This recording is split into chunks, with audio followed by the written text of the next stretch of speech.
Our story begins with the arid expanse of the Red Desert. In this barren land where life struggles to take root, a lizard finds itself pursued by a cackle of hyenas, their laughter echoing through the desolation.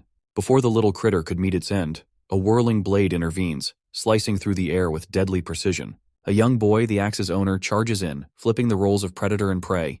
His steps kick up clouds of red dust as he closes the gap with a hunter's determination. With another axe gripped tightly, he lunged forward, a whirlwind of ferocity. The clash of instincts ended with the boy slaying the pack leader, unleashing a bone-chilling howl. The remaining hyenas scattered, tails tucked in fear, their courage shattered. The little lizard, wide-eyed, marvels at the boy's prowess, its tiny heart racing with awe and newfound admiration. Saved from its doom, it decides to trail after him, much to his annoyance. Too small to eat and seemingly useless for hunting, the boy tries to shoo it away, waving his hands and grumbling under his breath. But the lizard persists, undeterred. Frustrated, the boy chastises the creature until it reveals its hidden talent. Breathing fire like a living flamethrower, a spark of defiance lighting up the arid air.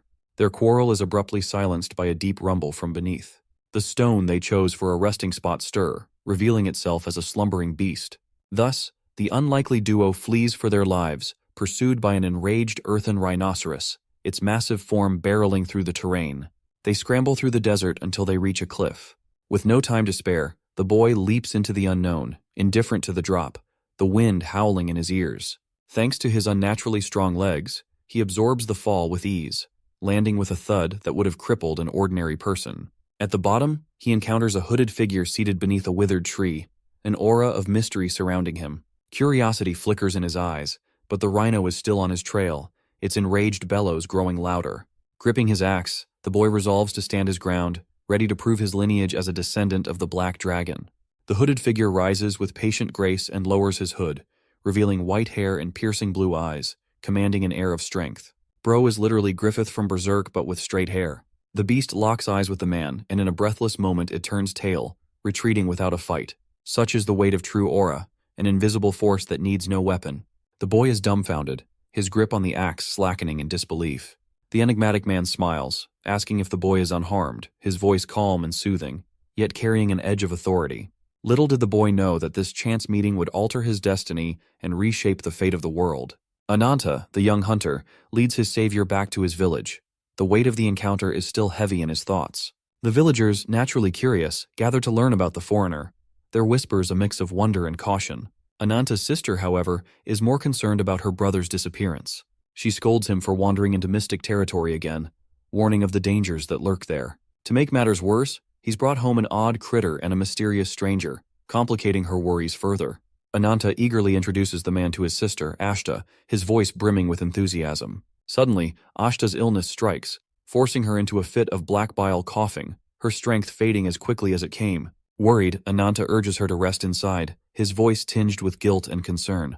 The foreigner is escorted to the elder's home, treated to hearty food and warm hospitality, the villagers showing their gratitude to the man who saved their young hunter. The man, introducing himself as Gyuyo, is welcome to stay as long as he needs, his presence both an enigma and a source of curiosity. Yet the little lizard remains wary of him, its tiny eyes never leaving him, as if sensing something the others cannot. The village head assigns Ananta as Gyuyo's guide during his stay, a duty the boy accepts with pride. When asked what brought him to such a remote and unforgiving land, Gyuyo explains he's an explorer researching the culture and incarnates of different regions. To clarify, he unfurls a map, its edges worn from countless journeys, and shares tales of his travels. From the great empire of the east, through the icy ridges of the north, to the vast forests of the west. Now he braves the treacherous Red Desert, seeking the legend of a special incarnate. The incarnate known as Ajidahaka, a mythical being and one of the first 6 incarnates to receive divine power. Ajidahaka is heralded as the strongest among them. Feared and revered, this legendary black dragon has loomed over history as a symbol of untamed power. Dubbed the evil incarnate, Ajidahaka the black dragon is the object of Gyuyo's quest, a legend waiting to be unraveled. Mr. Gyuyo stayed with Ananta and his sister. He even whipped up a medicine made from boiling Gaillardia to improve her compromised immune system and vitality. One sip of the soup quickly made Ashta feel a lot better. Today, he intends to go down the nearby river to investigate something. Ananta wanted to tag along. Being Mr. Gyuyo's guide, the duo set out for the riverside. Before they departed, Ashta lovingly reminded her little brother to be safe out there and come home in one piece. As the duo left the village, the boy noticed that the grown-ups were shooting poisonous glances at the foreigner. It did not take them too long to reach the expansive river of the Red Desert. While grilling and eating fish that they caught in the river, the boy asked Mr. Guyo if he had made any progress in his research after a week since arriving in the village. Unfortunately, progress is slow. All he had were small fragments of the history of the Black Dragon's descendants. Ananta's ancestors used to suffer constant attacks from outside forces, but thanks to the Black Dragon's help, they were able to hold their ground. The current-day descendants of the Black Dragon, like Ananta, continue the tradition of being warriors worshipping the Aji Dahaka. That's about the extent of what Mr. Guyo knows as of now. For some unknown reason, the adult villagers just keep on refusing to tell him anything more. It's as if they're hiding something. Ananta dismissed Guyo's concern as overthinking. Changing the subject, Mr. Guyo asked why he was still hunting behind his sister's back. Guyo didn't want to say anything, but the kid was getting more and more injuries from his daring escapades lately. Even though Ashta might catch on soon, little bro still wants to keep his side hustle a secret. He doesn't want to make her worry any more than she already is. You see, winter comes quickly in this accursed land. He wants to hunt and stockpile as much food as possible before the cold comes. The siblings grew up without their parents. They both died from a disease while Ananta was just a baby. Since then, Ashta has always been protective of her little brother. Ananta feels guilty that his sister's life had always revolved around taking care of him, even missing her prime marrying age. So, he wants to prepare a dowry for her so she can actually start her own family. Guyo asked if it was difficult, and the boy just smiled and answered that it wasn't. Everything he does is for the only family he has, after all. Enough of depressing family talks. The boy is curious why Guyo's so interested in incarnates in the first place. It's simple, really. He's looking for the treasure of the gods. These treasures are said to be the source of the first 6 incarnates' powers. They are relics that transcend the laws of the world and the understanding of the human mind. If anyone can get their hands on those 6 relics holding the power of deities, they would be reborn and see the world that lies beyond the curtain. Hearing about the treasures, Ananta slipped up and asked Guyo if he was after the village's old scale. After a whole week of nothing, Mr. Guyo just got his first lead, and it came from the kid. Realizing that he messed up, Ananta caved in on the condition that Guyo never tells anyone that he blabbed. Back when they were kids, his sister told him a story that stuck in his mind. While it's true that the Black Dragon chased away the ancestors' enemies, the beast's rage never subsided. He went on a rampage until the entirety of Red Desert turned to ash. To control his fury, the Black Dragon willingly surrendered one of his scales to his followers. With the power source removed, the Black Dragon fell into a deep sleep. His followers built a hidden shrine somewhere in the vast Dragon Valley where the best warriors stand guard to protect the scale from falling into the wrong hands. Before Mr. Guyo can ask Ananta to help in tracking the shrine, the kid draws the line. The sanctity of the shrine forbids any foreign influence from entering the sacred place. Ananta has no problems guiding Mr. Guyo anywhere else, but the Dragon Valley is off limits. The man did not fight him on that, but he asked the kid to accompany him to one more place. By sundown, they reached a cliff where the vastness of the Red Desert and its beauty can be seen the best. Under the light of the setting sun, Mr. Guyo started professing his dream. He longs to find a world beyond the current one, a place that connects to the land of gods. Until he achieves that dream, he will continue his exploration even if he has to scour the whole planet. His journey will never end, even if he has to make everyone else his enemy. Then, Mr. Guyo asked if Ananta had ever made the connection between his ancestry and the legendary incarnate. Guyo explained that there's a high possibility that Asta's sickness is directly related to the Black Dragon's curse. Aji Dahaka is as enigmatic as the rest of the all-powerful incarnates. But what's known is that he's the servant of the evil god in command over curses and death. It's not too far-fetched to think that a creature that serves under such the vilest of gods would one day turn around on the people. Guyo continued by saying that the Black Dragon was simply using Ananta's bloodline to pass on the evil god's curse. The kid's parents died due to an unknown illness, and now his sister is hopelessly suffering. Little did Ananta know he was being gaslit and played by the man's unparalleled silver tongue. Hearing that the death of his parents and his sister's suffering are caused by the Black Dragon pushed him closer to crashing out. Seeing the kid slowly buy into his version of the story, Guyo grinned as though he were a fisherman luring his catch. Guyo pulled out a radiant flower and urged the boy to take it to the treasure in the village's care. Using the flower, the curse of the Black Dragon will finally be lifted, curing his sister from her debilitating sickness. Guyo's practically urging him to break the rule of the village. But Guyo cleared up that he's simply providing Ananta with a choice to take matter into his own hands. No matter how it pans out, the choice will always be up to the kid. Unbeknownst to Ananta, he's slowly being influenced by a biblically accurate angel in human form. Ashta woke up in the middle of the night with her little bro missing. She worries and wonders where the brat could be at such a late hour. Wherever he is, Big Sis prayed that he's safe and he doesn't catch a cold. If you guessed that he's in the Dragon Valley Shrine, you'd be right. The guards posted up in the entrance went on high alert as soon as they saw the figure of the white-haired man walking closer. They warned Gyuyo to stop in his tracks as barging into the shrine is a serious crime. Seeing that the foreigner is not listening, one of the guards charged with his spear. Gyuyo grabbed the spear tip with his bare hands, shocking the guard. His shock turned to numbness as he was knocked out by a roundhouse kick to the back of the head. While the other guards watched, Gyuyo finished the jab with a brutal punch while the opponent was down. With the first obstacle taken care of, Gyuyo asked Ananta to come out of hiding. The boy is still gripping the radiant flower in his hand. This is his first time seeing Mr. Gyuyo's combat prowess. That white boy had no trouble taking out the village's mighty warriors. The duo walked into the shrine, eager to finish what they just started before the sun rose. Even inside the halls of the shrine, the stronger guards did not pose any threat at all. It only took a few minutes for the duo to reach the final room. The radiant flower shone brighter, and Gyuyo started snickering mischievously. He stopped himself from giggling and told Ananta that there was no need to be afraid anymore. Everything is going according to plan after all. In the center of the room, Gyuyo unearthed the contents of a small tomb. Inside is the final treasure of the first 6 incarnates, sealed by runic markings. The one scale that goes the other way is Aji Dahaka's inverted dragon scale. Gyuyo thanked Ananta for guiding and accompanying him up until now. The kid nervously asked if doing all the things they'd done could really help cure his sister. Gyuyo held onto his shoulder and called him a dumbass human. A numbskull so incredibly easy to fool. Ananta's heart dropped to his stomach. It is time to make the boy face the consequences of his foolish choice. Gyuyo grabbed Ananta's hands, holding the radiant flower, and forced it near the inverted dragon scale. The scale and the runic marking reacted violently against the flower. The reaction's power explosively went out of control until it produced a beam of light extending up to the heavens. This beam of light was visible all throughout the Red Desert. It can be seen from the village, worrying Ashta. After the light, then came the rumbling of the earth itself. Under a hidden cavern away from prying eyes, a gigantic dark figure awakens. His eyes flashed open, full of malice and fury, like his 1,000-year nap just got interrupted. Aji Dahaka sensed that someone was diddling his reverse scale and stood up. He opened his strong wings and burst the ground open, sending tremors throughout the desert. With unbelievable speeds, he flew up with only one place in mind. The villagers who were jolted awake by the tremors looked to the skies in horror. Their god, the subject of their fear and veneration, the Black Dragon, has shown himself after a long slumber. On the way to his shrine, Aji Dahaka wonders just what fool dares to cover the power of the gods.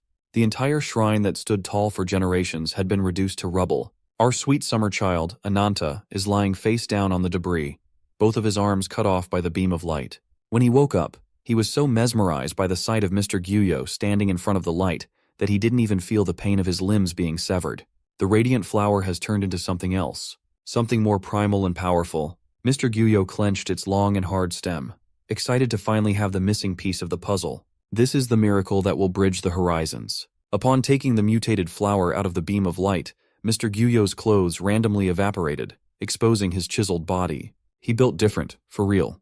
Without any hint of hesitation, he stabbed the hardened stem right into his stomach. The radiance of the flower quickly flowed right into his solar plexus. Every nerve, vein, capillary, and artery in his body was filled with infinite power. After his guttural roars of agony faded, he was left groveling on the ground. That's when Aji Dahaka finally arrives to punish whoever disturbed his slumber. He asked the foolish mortal if he even knew the consequences of taking the inverted scale. The evil incarnate demanded to know the naked bastard's name. Gyuyo just smiled like a real chill guy. A swirling power enveloped him in a cocoon, and once he emerged, his wings lit up the dark field. With 6 wings, a disgustingly monstrous face, sharp talons, and an eye that sees all, Mr. Gyuyo introduced himself as the Wings Incarnate. When Ananta managed to open his eyes and make sense of the situation, he saw a big-ass dragon fighting against a weird-ass angelic bird. Aji Dahaka can feel the multiple treasures that have been absorbed into Gyuyo's body. He thought that it was impossible for an ordinary incarnate to withstand so much power, but he thought wrong. The flame of anger inside the black dragon's heart was stoked as he imagined what this bird did to the owners of the treasures he absorbed. Gyuyo honestly answered that he simply killed 5 out of the 6 original incarnates and stole their treasures. Tonight he intends to finish the job and kill the last one. He flapped his wings, and his feathers shot out like a hail of bullets. Aji Dahaka simply used his scaled wings to defend against such a simple attack. Without the treasure of the gods, this ugly bird is pathetically weak. Gyuyo was unfazed by the trash talk from the last remnant of the Age of Gods, for he's determined to tame the dragon right here and right now. Azidahaka dared him to try it while blasting a pillar of scorching flames into the skies. Gyuyo easily maneuvered out of the way. His 6 wings were not just for show. Since he wants an aerial battle, the evil incarnate joins him in the skies. It has turned into a cat-and-mouse game. Only if the cat and the mouse were a dragon and a thieving, biblically accurate angel. They continued to rise in altitude with the black dragon hot in Gyuyo's heels. As they rose even higher, Azidahaka conjured multiple fire spells around his body, all of them homing on the thief. The dark flames shot out fast and strong, like nuclear bombs with untold power. Gyuyo focused his power on the singular eye in his chest and chanted, "Let there be light." Bro is trying so hard to be God. As pretentious as it was, the light effectively neutralized the dark flames in one fell swoop. Since his flames didn't do any damage, the dark dragon summoned the power of darkness. It was so menacing that it changed the art style. He slashed with his wings, and the dark hail of blades rushed to tear Gyuyo apart. But the wings incarnate simply grinned at such a mediocre attack. He countered with a hail of blades of his own, each one made of light itself.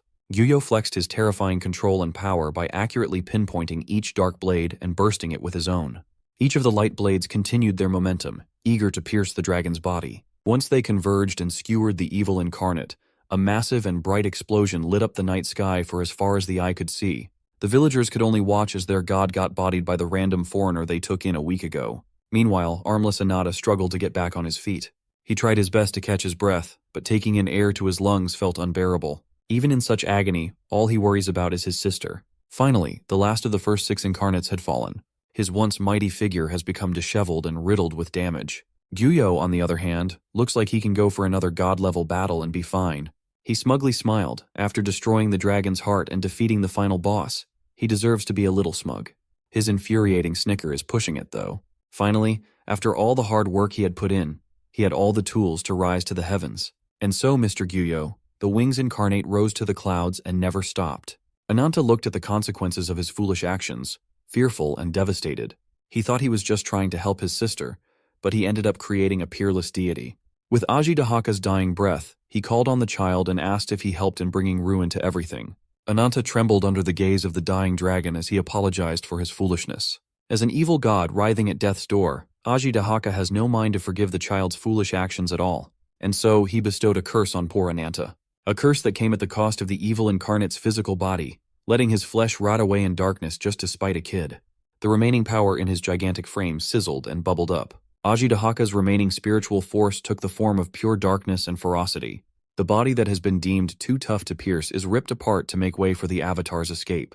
Ananta stared at the perverse wailing of the evil god, his little mind barely comprehending the horrific scene. Fueled by unfathomable hatred, the dragon's spiritual force took the skies once more.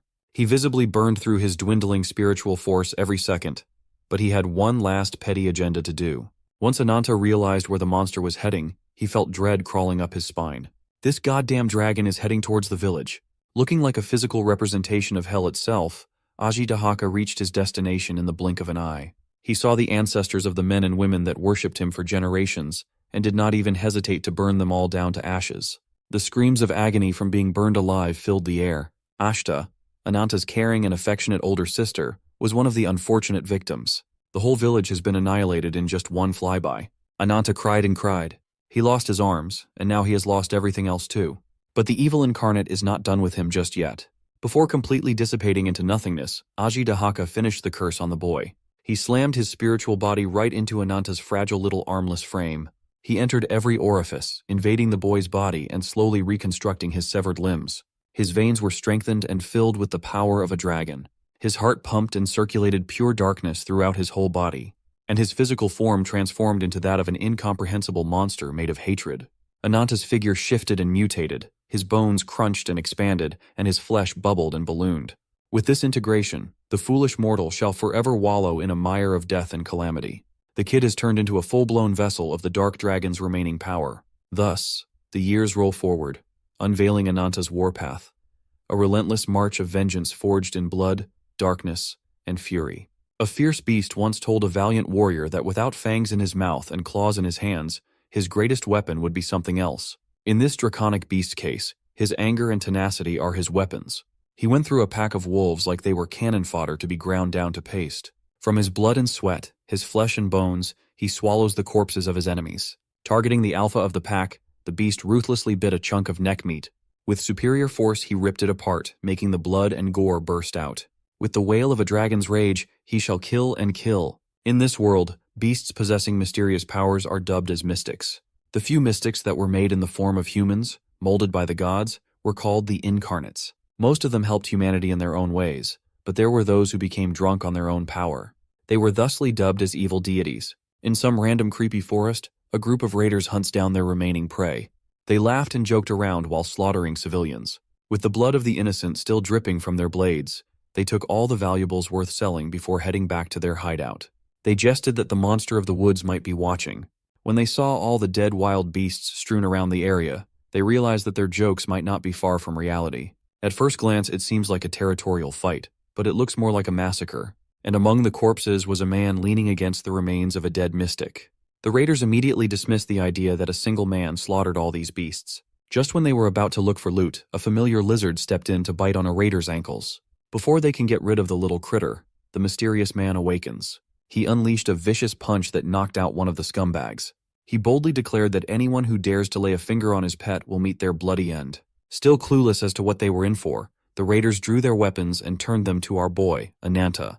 A few years have passed, and he has grown into a bloodthirsty warrior. He warned the raiders that if they still want to see their loved ones, they better leave now. You see, sleep doesn't come easily to him after hacking anything other than animals. But he won't hesitate either. Not listening to his warnings, the raiders surrounded and charged at him.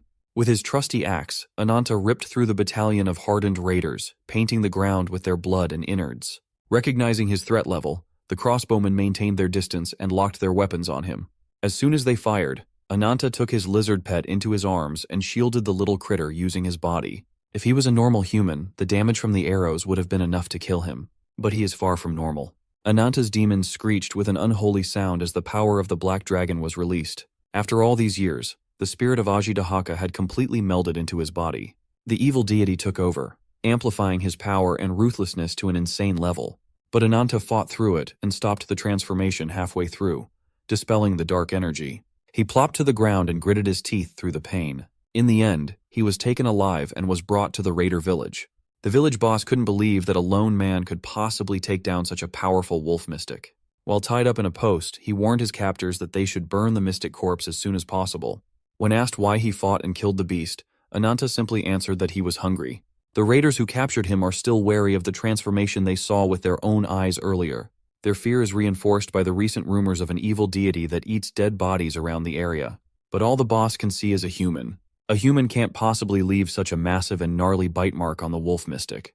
That means this Ananta guy is an evil deity in disguise.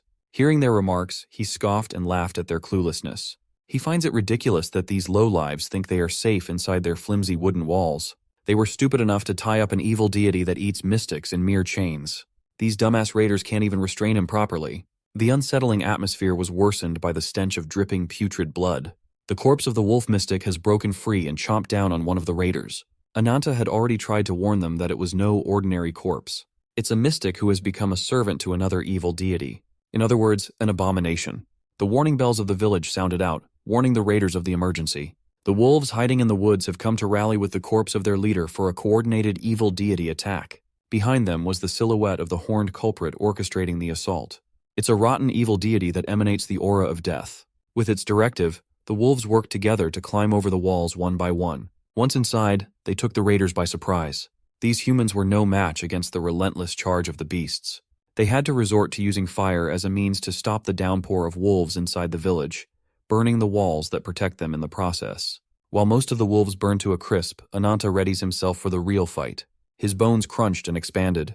He beckons to his hunger and thirst to spew and rage. With blood and sweat, flesh and bone, Ananta transformed into the black dragon. His sights have been set on the evil deity, the root cause of it all. He vowed to open his jaws wide and devour it all. Ananta is not fucking around. He faced off against the evil deity and threatened to disfigure the bastard once and for all. After he is done, the deity's face shall embody the terror of a prey facing death. As a response, the deity lets out a horrifically shrill roar. From the woods, the rest of the beasts under the deity's control came rushing in. Boars, wolves, elks, goats, and stags poured in, setting their sights on the black dragon. As soon as they got inside Ananta's kill range, they were crushed into meat paste. With his empowered dragon claws, Ananta lunged forward, shredding through the beast tide like paper. As he gets closer to the mastermind, the deity uses its dark magic. Infirmity becomes you. Its body crackled and morphed, becoming bigger and sturdier for combat. And so, the two powerhouses clashed. Ananta did not bother wasting energy on defense. As soon as he got close, it devolved into a full-on bloody brawl. With his claws, he slashed and stabbed away at the deity's body. The enemy kept up with his ferocity, responding with vicious slashes of its own. That gave the black dragon an opening to exploit. He grabbed the deity's limb, catching it off guard. He cocked his fist, charging it with the power of the evil incarnate, and sent the deity flying with a malicious uppercut. After sending the bastard flying, Ananta relentlessly chased, chaining another combo, refusing to let up. After maiming the deity beyond recognition, he slowly dispelled his transformation, gradually turning back to his human form. It looks like the fight ended in a completely one-sided manner. Surprisingly, beneath the fearsome form of the evil deity was a young woman with white hair. Ananta grabbed the girl by the neck, yanking her out of the gore. Based on the empty look in her eyes, it seems like she's been moving unconsciously the whole time. Ananta's single moment of hesitation left him open for a sneak attack for a split second. A giant crow came down from the skies, launching sharp feathers. It finally makes sense. The girl was just another victim. The evil deity that had been eating corpses was this giant crow all along. The murder bird's body cracked and shrunk, revealing an old man dripped out with the aura of death. He was quite impressed that Ananta managed to defeat his best puppet. He has been watching the young man since he wandered into this land, curious as to what he seeks. Ananta is not a fan of useless and long-winded drivel. He tossed the girl to the crow, ready to throw hands at any moment. He has no interest in the inane mumblings of beasts. He taunted the crow to come at him, and he'll be happy to end the bird's miserable life. Birdman's power is the ability to control the dead. The idea of killing and taking control of the black dragon's corpse to make a much more formidable puppet than the deer is endlessly appealing to him. Casting infirmity becomes you. The dead wolves, and the plethora of beast corpses in the vicinity, regained the fire of life. Even the dead raiders stood up no matter how badly their bodies were maimed. Ananta has been surrounded at every angle. He is on track to be swallowed in the sea of bloody corpses controlled by the crow. The wolves bit on his flesh, arrows burrowed into his skin, blades stabbed into his frame, and the corpses bulldozed him in every way they could. Seeing Ananta's blood flow freely, the crow laughed and mockingly asked if that was all he had. With his sharp talons, he delivered the killing blow with a supersonic stab. All that's left is the final cry of agony before he finally croaks. Instead of an agonized scream, Ananta's mouth curled into a twisted grin and an amused laugh. The power of Ajidahaka enveloped his body once more, erasing his grievous injuries immediately. His aura overpowered the stench of death, thwarting the crow completely. One look at the black dragon's form up close plunged the crow into the depths of horror he never experienced before. Ananta likes giving his enemies a little bit of hope before he goes sicko mode. Now, he wants to hear this bird croak and howl like the foul beast that he is. Beckoning the power of the evil incarnate, he chomped down and crushed the crow with his fangs. It was a complete and utter mismatch of raw power. With the godlike powers of the black dragon, the crow might as well be a normal chicken dinner. And so, his soul was consumed and incorporated into the sea of countless beasts that Ananta had devoured over the years. While he was mercilessly feeding on the mastermind behind the anomalies in the woods, the woman woke up to the sight of horrors beyond human comprehension. She saw the young man's incorporeal dragon form looking back at her, and a primal fear was instilled in her heart. Stepping away from the hellish scene, Ananta walked towards the girl, making her flinch in terror. He outrightly asked if she had been freed from the evil deity's control. Her head throbbed in pain as memories of a radiant being with 6 wings flashed in her mind. As soon as she mentioned those brightly shining wings, Ananta's eyes flared with fury. He reckoned that she might be another victim of the wings. Ananta introduced himself as the only surviving descendant of the Black Dragon, the one who will devour all evil deities in this cursed plane and kill the wings incarnate. When the sun came up, the only survivors of the massacre were the girl, Ananta, and his lizard. Still reeling from the shock of being brainwashed, the girl could not understand anything about his proclamation at all. She has no clue what the Black Dragon or the wings incarnate are. When she tried to remember by digging deep into her subconscious, a jolt in her brain knocked the girl unconscious. It's a hassle, but she might be somewhat useful for Ananta's mission. While she passed out, the nightmare of being endlessly chased by the deer deity kept on replaying in her mind. She slipped on the blood of her victims, staining her body with her sins. The men and beasts that she devoured while having no control over her actions haunted her psyche. And above all of it is the wings incarnate, the sole source of light in her dark and bloody world. His smile brings a sense of comfort, a salvation from all the harm and suffering she caused. When she woke up from the nightmare, she was greeted by a cheerful girl. Based on her bunny ears, she looks like another incarnate. Ananta, on the other hand, ordered his pet, Ruby, to take care of the corpse mountain from the battle. With Ruby's little body, she unleashed a massive flame that burned the remains of yesterday's war. As the fire flared up, the souls of the damned unleashed one last ear-piercing screech. With that, all the abominations that were under the evil crow deity's control have been taken care of. Ananta walked towards the bunny girl and smacked her in the head for bringing him worthless information. As an info merchant, she's quite bad at her job, and Ananta wasted his time with a bad lead once more. But since he took care of the problem in these woods, he's entitled to his pay. The bunny girl is more concerned about the mystery girl's identity, though. She doesn't quite understand what's happening yet, but she remembers that her name is Nadia. Bunny girl was quite fascinated to meet yet another victim of the Wings incarnate, apart from Ananta. She brought out a magical pocket watch and pressed down on the pusher. Suddenly, a massive sinkhole appeared beneath their feet. They all fell down the hole.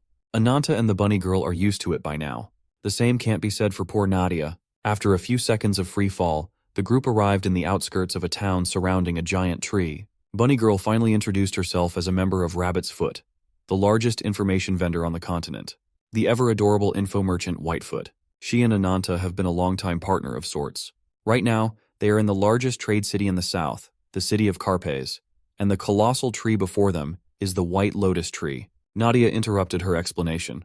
While she is grateful that they saved her from the grasp of the evil deity, she has no intention of listening to one-sided lectures. What she wants is some answers to her questions. First off, why did they even bring her to this strange city in the first place? Ananta rudely shuts her up and orders her to follow him. It's better if they just show Nadia the reason why they're here. She asked who exactly this Wings incarnate they were gunning for, souring Ananta's mood even more. He scowled and answered that he's a vile beast that fancies himself a god. Whitefoot added that the Wings incarnate can impart great power to others, much in the way the old gods made incarnates, but in this false god's case he imparts imperfect power, such that it's hard to say whether it's a blessing or a curse. Finally, the group arrived in the seedy underbelly of Carpes. The black market is where slaves are being sold. Something happened recently that has caused a boom in the local slave market. Slave hunters are hard at work to bring in all kinds of foreigners and vagrants. They even go as far as selling off mystics. Before Nadia could ask any more questions, Ananta kicked her down to one of the slave houses. When she opened her eyes, she was surrounded by people who had their lives forfeited as soon as they were caught. They are slated to be sacrificed to the Wings incarnate. They are the lambs that will be living sacrifices given at the top of the god tree, the fuel for the false god's power. And just like them, Nadia is going to be a key piece that will help Ananta get the Wings incarnate. From now on, she will play the role of bait. The rest of the plan will be left up to Whitefoot. Before Ananta left, Nadia asked if he had gathered all these human sacrifices himself. She called him despicable for committing such an atrocity. He's basically using innocent people as tools to get what he wants. But Ananta firmly believes that you can't get revenge without getting a little blood on your hands. Nadia's protest fell on deaf ears, but Whitefoot agreed with everything she said. She joked that just thinking about all those poor people waiting for their horrible fate brings a tear to her eyes. But in Nadia's case, she has no choice but to play her part. She killed countless people while under the control of the evil deity. It's a bit hypocritical of her to criticize their methods when she had caused more suffering than anyone else. Even if she had not done it of her own free will, it doesn't mean every crime she committed just disappears. Whitefoot asserted that Nadia's anger shouldn't be directed at her and Ananta. She must remember that they share a common enemy, the wicked Wings incarnate. Meanwhile, our boy had already arrived at his next destination, Carpes' Colosseum. He's checking his gear and getting ready for more bloodshed. Whitefoot found him in the Colosseum gate. She's worried that they might have overdone it this time around. Nevertheless, she managed to get Nadia to agree to help their cause. Right now, she's being led by the Guardians of the Wings to the temple in the White Lotus tree, as planned. The living sacrifices will definitely be their ticket to meeting the Wings incarnate. They have Nadia inside the temple, a place usually inaccessible due to the White Lotus tree's barrier. Offering her as a sacrifice also grants Ananta permission to fight in the arena. The winner of the Battle Royal will be awarded the White Lotus tree branch, gaining an audience to meet the Wings incarnate. Whitefoot thinks the plan is way too convoluted.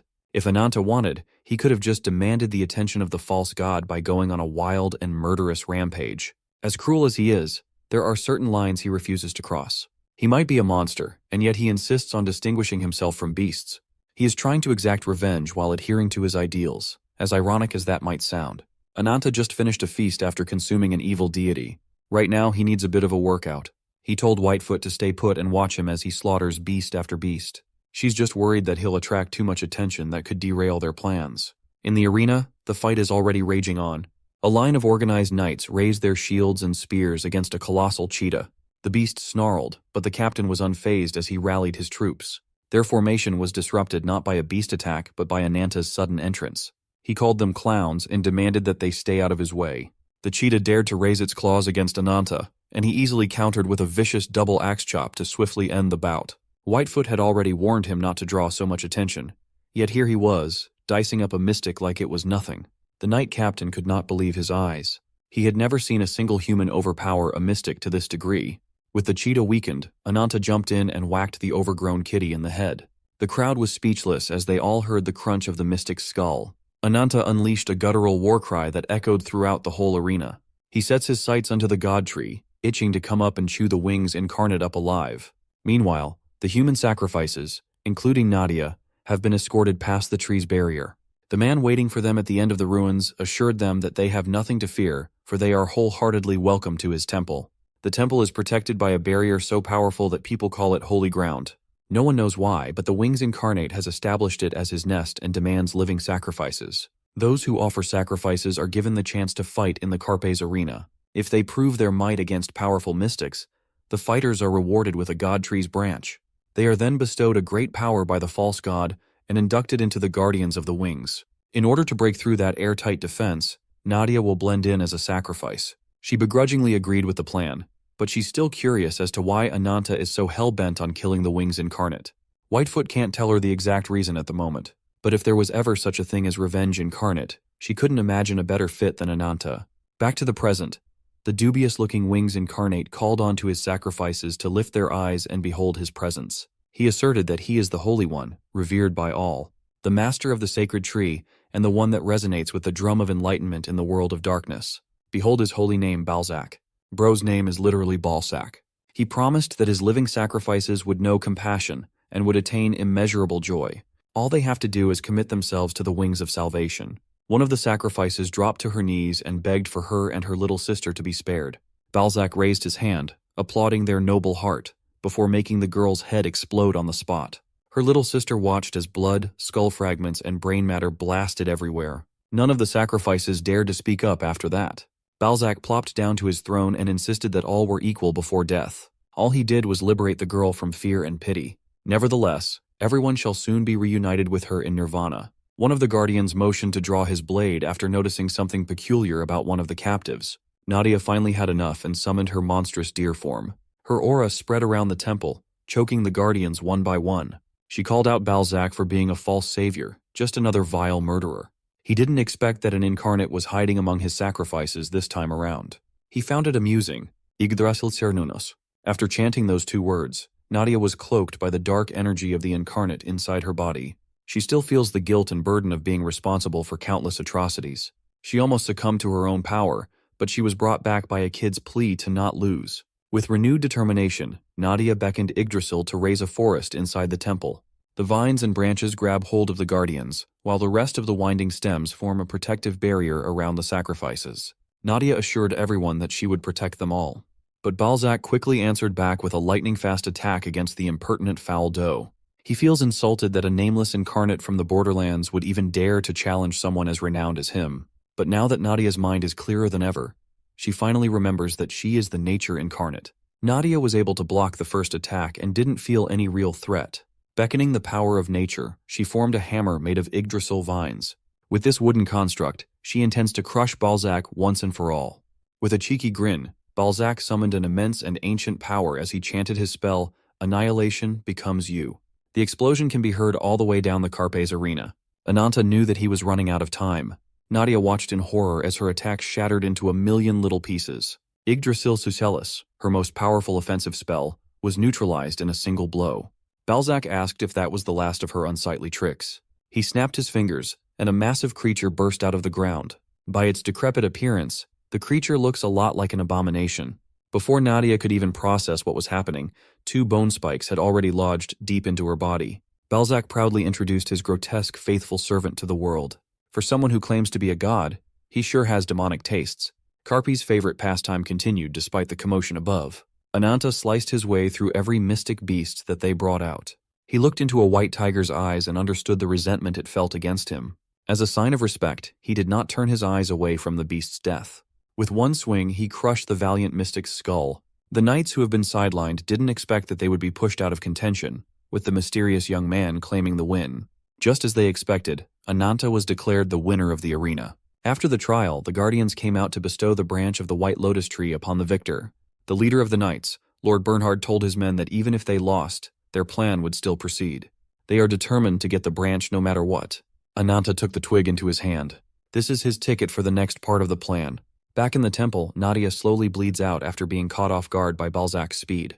With grave injuries, she still has to deal with the abomination under the false god's control. At this point, she's just protecting the sacrifices out of sheer stubbornness. The people she's protecting had long since fallen to despair. Giving them salvation from the prison of terror is a mercy at this point. Angered by his delusional words, Nadia gained a second wind as she cursed Balzac for being a disgusting, evil deity that spreads death and terror. But Balzac believes that true salvation begins with despair. He bypassed Nadia's protective barrier and summoned branches of his own to pick off the sacrifices one stab at a time. In a split second, the people she tried to protect were helplessly massacred. Then came the abomination towering over the nature incarnate. She summoned Yggdrasil once more, stabbing her roots into the monster's deathly flesh. Balzac continued with his deluded godlike savior drivel with an unhinged smile on his face. The branches that killed the living sacrifices started extracting their life essence. Their souls flowed directly into the ungodly abomination. Balzac is simply siphoning their essences into the wilderness of hell, where both life and death coexist. He is immortal, while all humans must someday face death. Therefore, he's the only existence that can bring meaning to insignificant lives.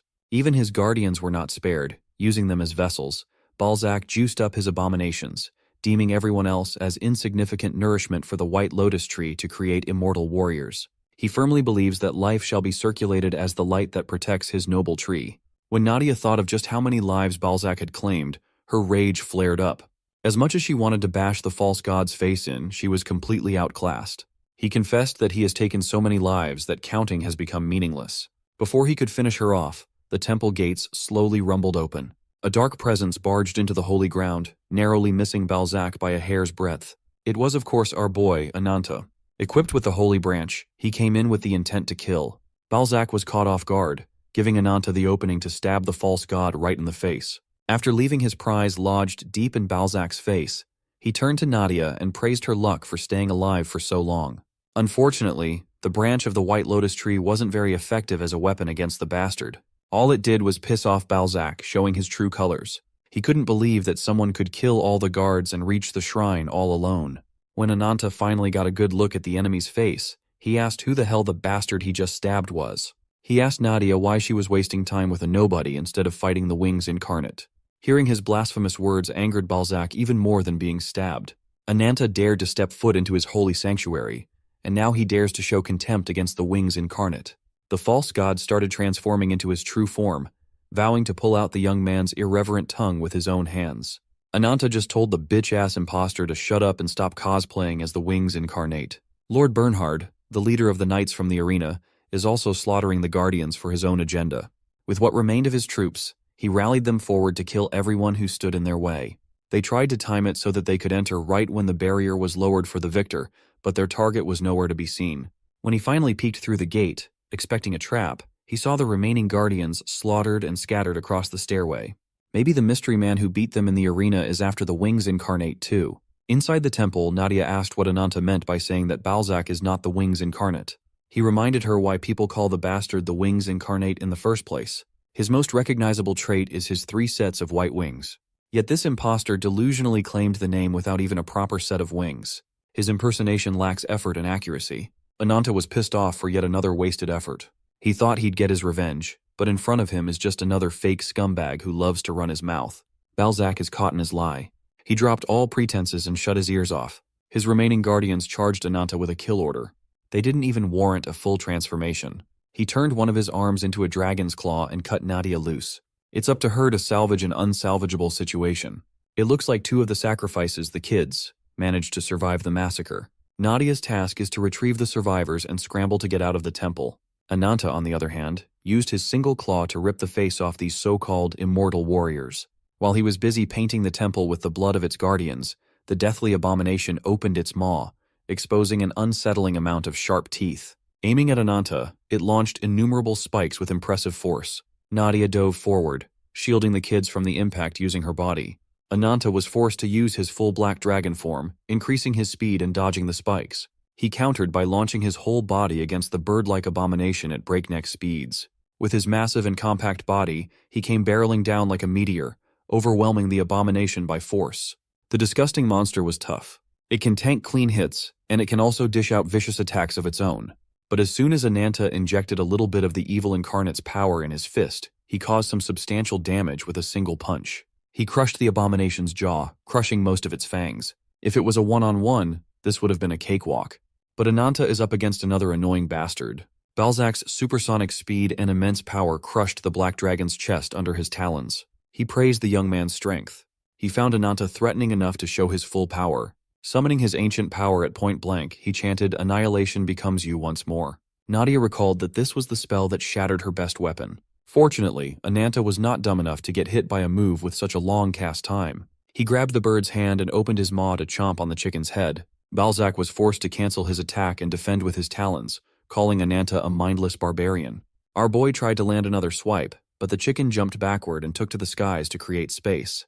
Ananta chased after him with relentless intensity. No matter how fast Balzac moved, he was always a hair's breadth away from being beheaded or mortally injured. The false god tried to use his advantage in aerial battles, but Ananta kept up with his ridiculous jumping capability. Unfortunately for the Black Dragon, Balzac was just trying to bait him into a disadvantaged state. With his superior power in the skies, the false god landed a heavy blow across Ananta's body. With the sharpness of his talons, the bird managed to chop one of the Black Dragon's arms. Ananta roared in pain and annoyance as the endless power of the evil incarnate quickly worked to regenerate the missing limb. Balzac was taken aback.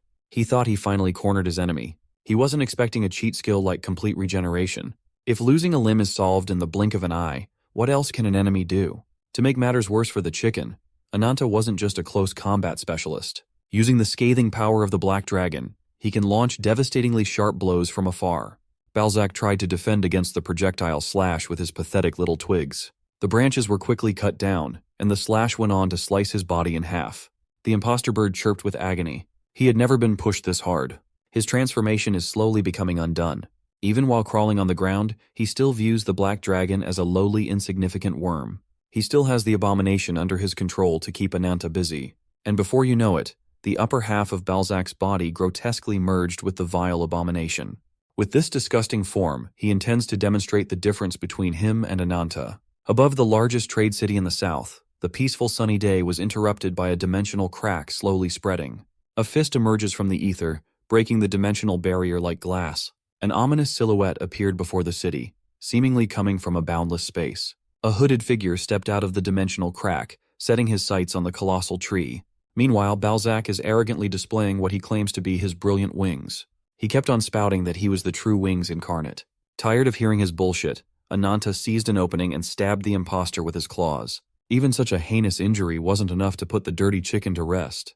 Borrowing the power of the white lotus tree, he spawned some twigs to restrain the Black Dragon's movement. While the target is held in place, Balzac opens his distorted stomach mouth, and countless spiked fangs emerge. He dropped all pretenses and threatened to grind Ananta into minced meat once and for all. While the spikes were launched, the Black Dragon readied his claws for defense. The resulting clash kicked up a storm of debris. Using the dust as cover, the Black Dragon moved with incredulous speed to get a better angle of attack. When Balzac noticed where he was, the scathing fist of the Black Dragon was already in lethal range. As soon as his first punch landed, Ananta did not give the chicken another moment to breathe and compose himself. Even with such a primal series of attacks, the Black Dragon still exercised caution and dodged as soon as Balzac found the strength to counter. Quickly losing momentum and blood, the dirty chicken felt frustrated. As soon as Ananta landed, Balzac finally saw why he was being overwhelmed with speed. The Black Dragon's form has changed once more. When Ananta was caught by the twig trap, he did not hesitate to cut off his legs to get out of danger. In midair, he regenerated new legs, adapting their shape and form to be more suited for speed. He is faster than the eyes can see. He can heal and transform. He's practically invincible with the unfair combination of his powers. Even if that's the case, Balzac is still hell-bent on annihilating the heretic that challenges his legitimacy. Borrowing the power of the white lotus tree once again, he tried to catch the Black Dragon slipping with the same trick. Even with faster-moving roots, he struggled to catch the slippery dragon with legs built for speed. Similarly, Ananta is also struggling. No matter how many times he lands a killing blow, Balzac will keep healing as long as he's connected to the White Lotus tree. If this fight drags on any longer, he's on track to lose the battle of attrition.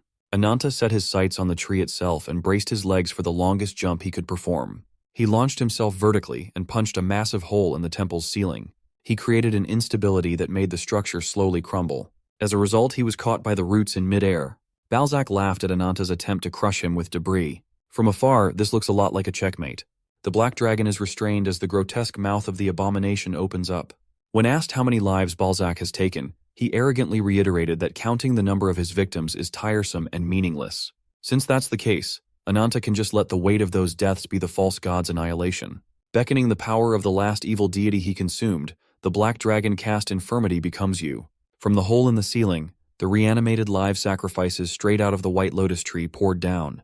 With their decomposing bodies, they tried their hardest to cling to the monster that sentenced them to death.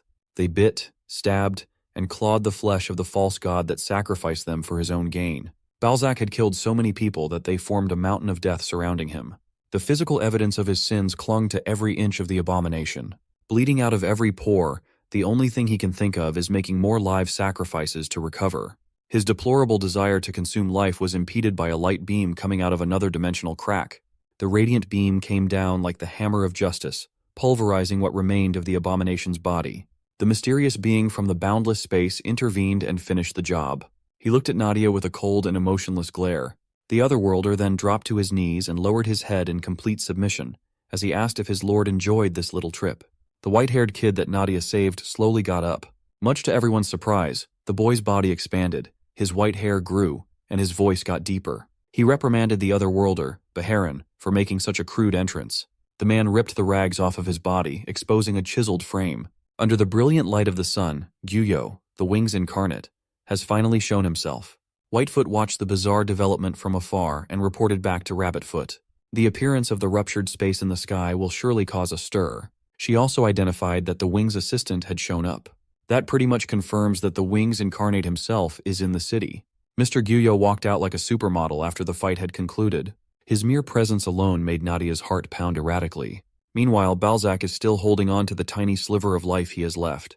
He looked up to see the man he had been impersonating and recognized Gyuyo. As it turned out, Gyuyo is the cold-blooded lord he once served. The one who removed his wings.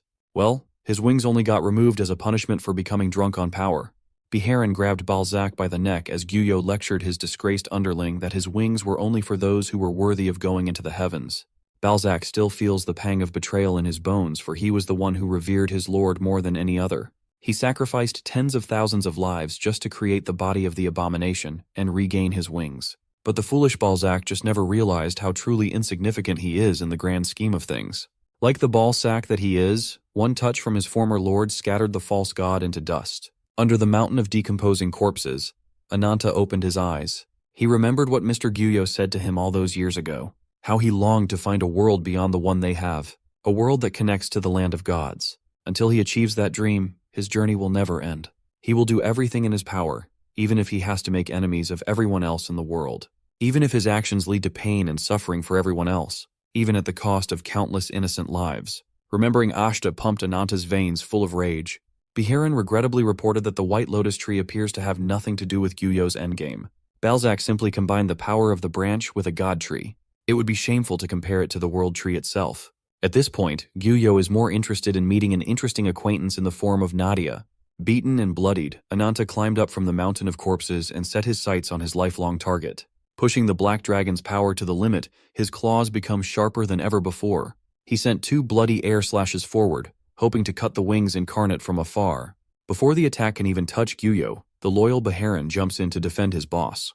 After all the years of chasing leads and accumulating strength, Ananta finally found the object of his hatred. Like a wild animal, he ran forward, moving faster than he ever moved before. Beharin stood his ground, ready to defend his boss from any harm. When the two finally collided, it was a one-sided beatdown. A single punch from the odd-looking fella blasted Ananta's head cleanly off. With the black dragon's unparalleled vitality, his head quickly reformed and regenerated. From the skull to the flesh, skin, and scales, Ananta became whole once more. His wrath grew by the second. Since it appears that there's no room for talking, Beharin squared up. The black dragon returned the favor with a powerful punch of his own, almost twisting Bahiran's neck. While the two titans go blow for blow, the Wings Incarnate's gaze is focused on Nadia. Just when he was about to touch her, Lord Bernhard, who'd been patiently biding his time, came in swinging with his axe. Such a crude attack was easily avoided by Gyuyo. He praised the warrior's unrelenting drive. Seasoned old Bernhard here has been trying to hunt him down for a while now.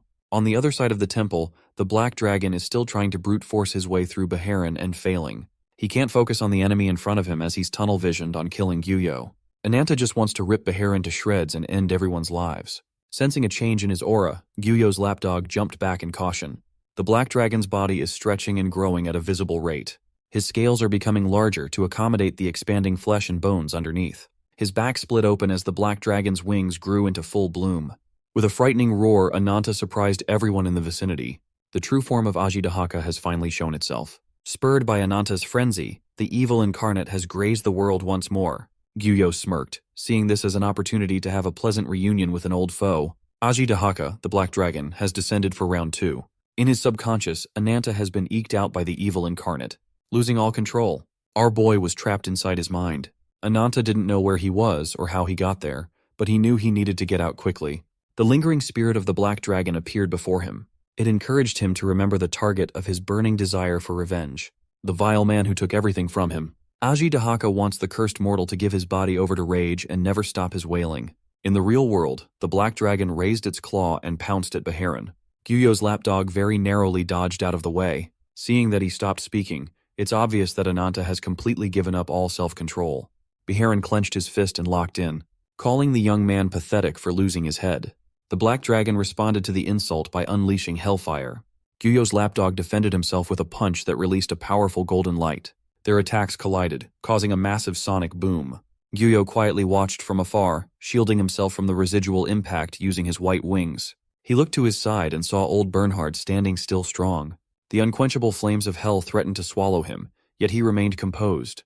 They may be enemies, but Gyuyo acknowledged Bernhard's resilience. The old warrior rushed in with an axe in hand, desperate to end Gyuyo's world-shattering delusions. But the difference between their powers is akin to heaven and earth. An imperceptible prick almost eliminated Bernhard right then and there. Gyuyo unleashed a targeted flash of light and made the old warrior plop to the ground. The Wings Incarnate turned his attention back to Nadia, telling her that she had changed. In the past, she never trembled in his presence.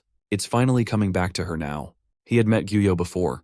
He was an angelic figure that served as the only source of light in her blood-soaked memories. He gave her the echo of the branch, proof that she had been selected as a vessel for a great tree. You see, a branch is a miraculous product that breaks down the wall of an incarnate, thus conveying transcendental power. Gyuyo believes that they are the key to connecting the horizons of different worlds. His most earnest desire. The Wings Incarnate walked up to the abomination's corpse and combined it with the branch. The gigantic body, born from tens of thousands of human sacrifices, was assaulted by heavenly lightning until it was molded into a new vessel in the form of a child. Molded from countless souls and now freed from the bird's cage, Gyuyo called the kid his brother. With an unhinged look on his face, the chiseled abomination named himself Ziz. Back to the action. Bahiran is still impressively pushing back the evil incarnate. He's outclassed in every category, especially in size, but Gyuyo's lapdog is quite a powerhouse.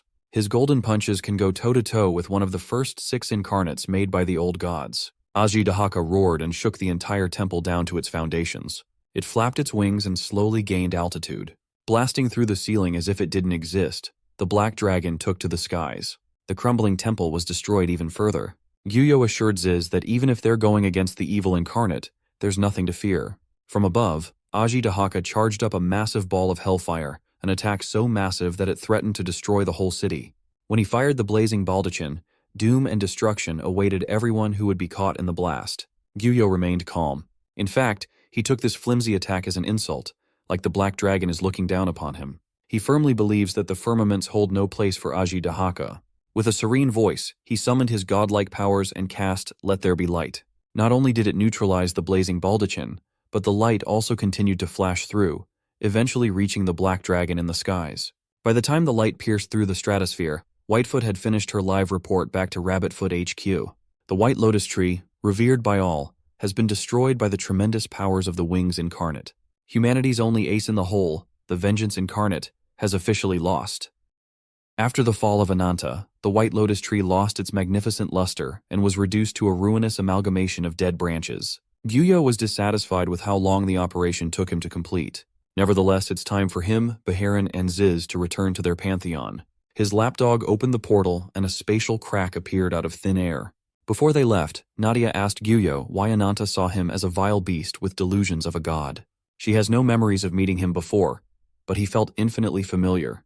Gyuyo smirked, only now realizing that the dragon he smoked was that child from all those years ago.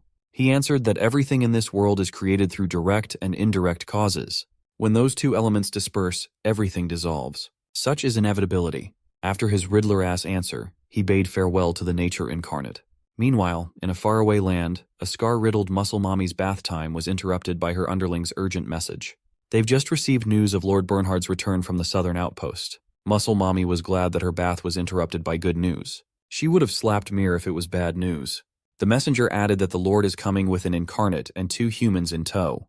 It would be in their best interest to reserve judgment until after they've seen their guests. In a fortress strategically built and hidden on a mountain face, Lord Bernhard and the survivors of Carpes entered the gates. After that cursed battle, Lord Bernhard approached Nadia with an invitation to his organization's headquarters. Ostensibly, he wants to work together against the Wings Incarnate, but he's more likely interested in Ananta's power. Furthermore, Whitefoot had disappeared. With nowhere else to go, Nadia accepted the invitation and found herself heading northeast to meet a certain person. They entered the royal hall, lined with war-hardened soldiers from left to right. There's a watchful beast woman, a nonchalant hulking horned man, and entering from her chambers was the scar-riddled muscle mommy. She's the one that Nadia needed to meet. The eldest child and former princess of the ruined kingdom of woman warriors, Valkyria. The head of the people seeking vengeance against the Wings Incarnate. Sitting on the throne is Queen Lagertha Einherjar, head of Levitain. Firstly, she welcomed seasoned old Bernhard with a warm smile and insisted that they omit tiresome formalities. She wanted his report about the expedition right away. Bernhard recounted undergoing the trial of Carpes' arena. Despite some unforeseen circumstances, they managed to reach the temple and meet Gyuyo, the Wings Incarnate. Bernhard detailed their battle and expressed his shame for losing handily. Queen Lagertha was angered by his shame as a warrior for returning after being marred by defeat. Old Bernhard asserted that no matter how many times he may lose, he swears to be the one to crush Gyuyo's throat with his own hands. Queen Lagertha was pleased with his determined reply, her laugh echoing throughout the throne room. Then she asked who the incarnate that he brought along was. Nadia was introduced as the Nature Incarnate, a member of a separate group aiming for Gyuyo's head. Old Bernhard added that she is a new ally who can lend her power to the cause. She helped them immensely with her healing magic after the mission. Nadia agreed to help in exchange for treating and protecting a barbarian man and a plain girl. The girl, the only surviving human sacrifice, is relatively healthy and should be sent to the civilian quarters soon. As for the barbarian, he's still under close monitoring in the infirmary. He is badly injured and unconscious. After receiving the rundown of the situation at hand, she got up from her throne and walked towards Nadia. She offered her hand, and Nadia formally greeted the warrior queen. As soon as their hands touched, the queen's grasp tightened as she interrogated Nadia for her real agenda. She threatened that if Nadia turned out to be a spy, a grim fate would await her here in Levitain. Nadia remained composed and replied with a proposal to exchange information regarding the branch inside her body. That confirmed one of the warrior's suspicions. The beast woman raised her claws and warned the queen not to listen to another word coming out of Nadia's mouth. She's been stinking up the royal hall with the wing's stench from the moment she entered, after all. When confronted about whether she really has the branch of the wings inside her body, Nadia truthfully answered. But she also swore that she knew nothing about what this mysterious relic inside her was. Queen Lagertha reckons that if the Wings Incarnate is searching for his branch and Nadia, she might offer Levitain a unique opportunity that might never come again. Before the meeting could proceed any further, a hurried messenger entered the hall with haste. She asked forgiveness for barging in so suddenly, but she's bringing urgent news. In the civilian quarters of the fortress, an out-of-control draconic beast is causing mayhem and bloodshed. This rampage was reminiscent of the first time that the power of evil incarnate took over his body. Ananta had finally lost it. With the power bursting out of his body, the evil incarnate took over his being for the first time ever. He was just a young boy back then.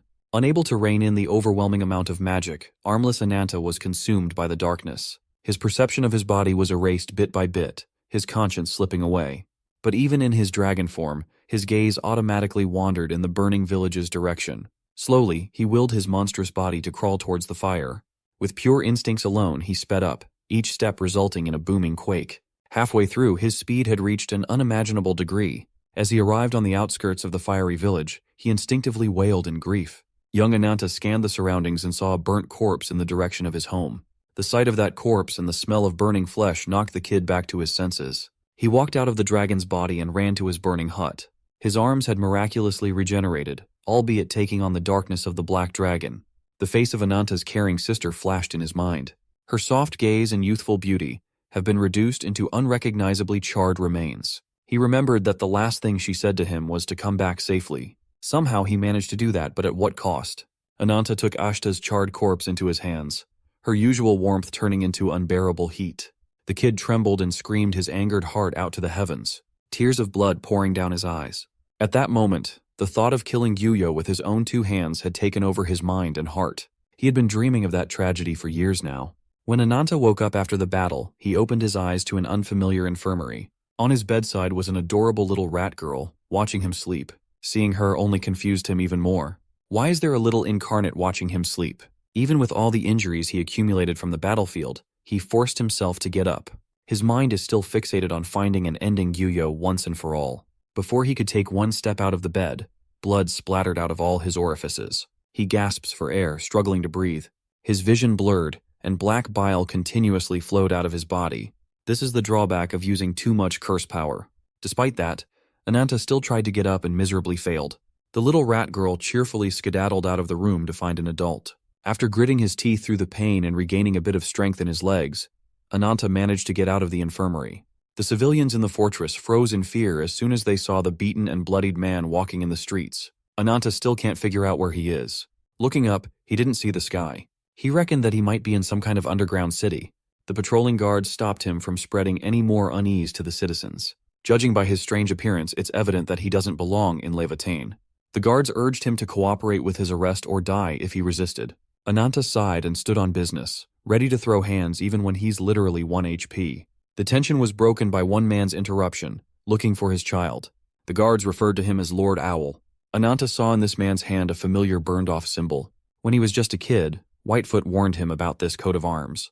An eye surrounded by 6 wings and 2 blades, the symbol of Gyuyo's servants. He tried to grab onto this sussy Lord Owl fella only to get almost blinded by a lightning-fast sword draw. Lord Owl slashed away, but Ananta managed to dodge clumsily with sheer instinct. Owl apologized for attacking so abruptly. It's just that his pet peeve is people touching him from behind. Ananta regained his footing and ferociously responded with a haymaker that went wide. Seeing the bloodthirsty look in his eyes, Lord Owl turned serious. Owl hopped back to the guard's position and complained that he shouldn't even be fighting since he was supposed to be off duty today. He found it wildly interesting that even though the young man looked like he was about to drop dead in a single strike, he was still exuding such a horrifying, murderous aura. Ananta confronted the man about the coat of arms in his hand, and his relationship to the wings incarnate. As a response, Owl bum-rushed him with the sword in hand, his eyes screaming bloody murder. Ananta's senses are sharp. He managed to step out of the way before the blade could skewer his head, but Owl was relentless. He was attacking with high intensity and the intent to kill. Ananta had to endure some cuts along the way until his back was pushed against a wall. Lord Owl asserted that if he's after something, then he should take it by force. With a wide swing, Lord Owl showed his raptor's claw technique. Owl was surprised that his blade failed to slice through flesh. As it turned out, Ananta managed to summon his incarnate power in time, blocking the attack. Between his dragon arms, he glared at the swordsman with vitriol. The guards finally made themselves useful and sent someone to report back to the queen and request reinforcements. Reinvigorated, Ananta raised his claws and started going apeshit on the swordsman. Unfortunately for him, attacking fast and loose like a barbarian is not going to work against Lord Owl. But the expert swordsman knew that getting hit by one of these attacks could result in his death. Even still, all he has to do is dodge until Ananta runs out of gas, and that shouldn't take too long now. As soon as the young man showed signs of staggering from his previous injuries, Lord Owl pounced to capitalize on his weakness. It was a clean stab right to the chest. A fatal wound to any normal human out there. But to Ananta, a mortal wound is just another insignificant setback. His flesh visibly stretched and healed around the blade. Lord Owl felt as though he had just stepped into a monstrous trap. The young man's face ripped open, exposing rows upon rows of fangs. With a bloody roar, Ananta's black dragon form took over. With an agonized wail, the evil incarnate took over his body once more, pushing what he can endure to the limits. It was obvious that his transformation was not as stable as his previous ones. The civilians who foolishly stayed around the vicinity to watch were abashed by fear. Imagine fighting a fucking rampaging dragon on your day off. Lord Owl is not having a good day at all. Nevertheless, he stood his ground and slowly drew his blade once more. As the monster came face to face with the swordsman, Lord Owl felt a feeling that he hadn't felt in a long time: fear. He froze in place, only to get bailed out by Queen Lagertha herself. The supreme warrior of Levitane came in swinging with her great sword. Her slash landed squarely on the black dragon's neck, opening a deep gash that bled profusely. The beast roared in pain as it went out of control. While the black dragon bleeds out of his neck, the warriors of the fortress braced themselves as they surrounded the beast from all angles. Nadia and the rest finally caught up. She asserted that Ananta is not an enemy, but the queen firmly believes that anyone who puts her people in danger cannot be left breathing. So this disgraceful beast deserves to get his life cut short right here and right now. The black dragon swiftly moved and raised its claws. Before anyone could react, it swung its sharp weapons, surprising Queen Lagertha. Instead of attacking them, the beast dug deep into its neck wound, tearing its own flesh open. He ripped the flesh open, exposing the gore and blood underneath. With superior strength, the monster almost ripped its own body in half with force. The guards have never seen anything like this before. With one final rain of blood, the black dragon's body fell limp on the ground. As the power of the evil incarnate subsided, his body and energy scattered to the wind. Queen Lagertha walked closer and saw the unconscious young man inside the dragon's flesh. Her curiosity about Ananta just skyrocketed. After the incident, Nadia and Ananta have been imprisoned in Levitane's dungeon. To prevent any more unexpected incidents, the nature incarnate is being guarded by the royal guards of Queen Lagertha. The civilians are still traumatized and in chaos about the scene they just witnessed. They tried to ask the witnesses to exercise caution, but rumors did not take much time to spread within their walls. In Levitane's round table, the queen called all her closest aides to convene for a commander's meeting. There is but one item on the agenda. They need to figure out what to do with the man named Ananta. Fourth Commander Lupa, the untamed incarnate, thinks that there's no debate necessary. They shouldn't even debate keeping a dangerous monster in their fortress. They should just kill it while they have the chance. Third Commander Owl, the swordsmanship incarnate, found Ananta interesting after clashing with him and proposed that they find a way to use his power. Second Commander Tarkhan, the breakthrough incarnate, abstained as he had no interest in the matter. Queen Lagertha turned to her first commander Bernhard, the courage incarnate, for his opinion about his thoughts on the barbarian, given that he had seen him in action back in Carpes. Fourth Commander Lupa found it ridiculous that they're even debating the answer. She thinks Bernhard fucked up by bringing a monster without warning them first. Well, old Bernhard only did it because he knew that even mentioning the idea would cause a commotion. He firmly believes that Ananta is a force that they'll need in spite of any dissent. He admits that the young man's power is unstable and dangerous, but his hostility towards the Wings incarnate is real. If they can get that power under control, Ananta can become their most powerful weapon against a common enemy. As first commander, Bernhard formally proposed that they welcome Ananta as a part of Levitane's military force, which Lupa strongly opposed. She turned to Owl, thinking that the sword incarnate could have definitely killed the beast if he fought seriously. But Owl surprisingly sided with Bernhard, seeing the value in being allies with Ananta. He is certain that if the young man had been in better condition, one of them would have ended up permanently maimed. After hearing the opinions of her commanders, Queen Lagertha called the rabbit's foot messenger to step forward. It was, of course, the self-proclaimed cutie pie of Rabbit's Foot, the ever-reliable Whitefoot.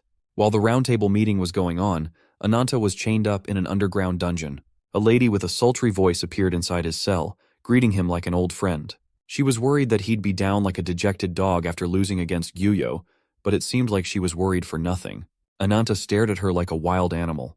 The tall and slender bunny girl warned him that if he continued to do so, she'd definitely get hot and bothered.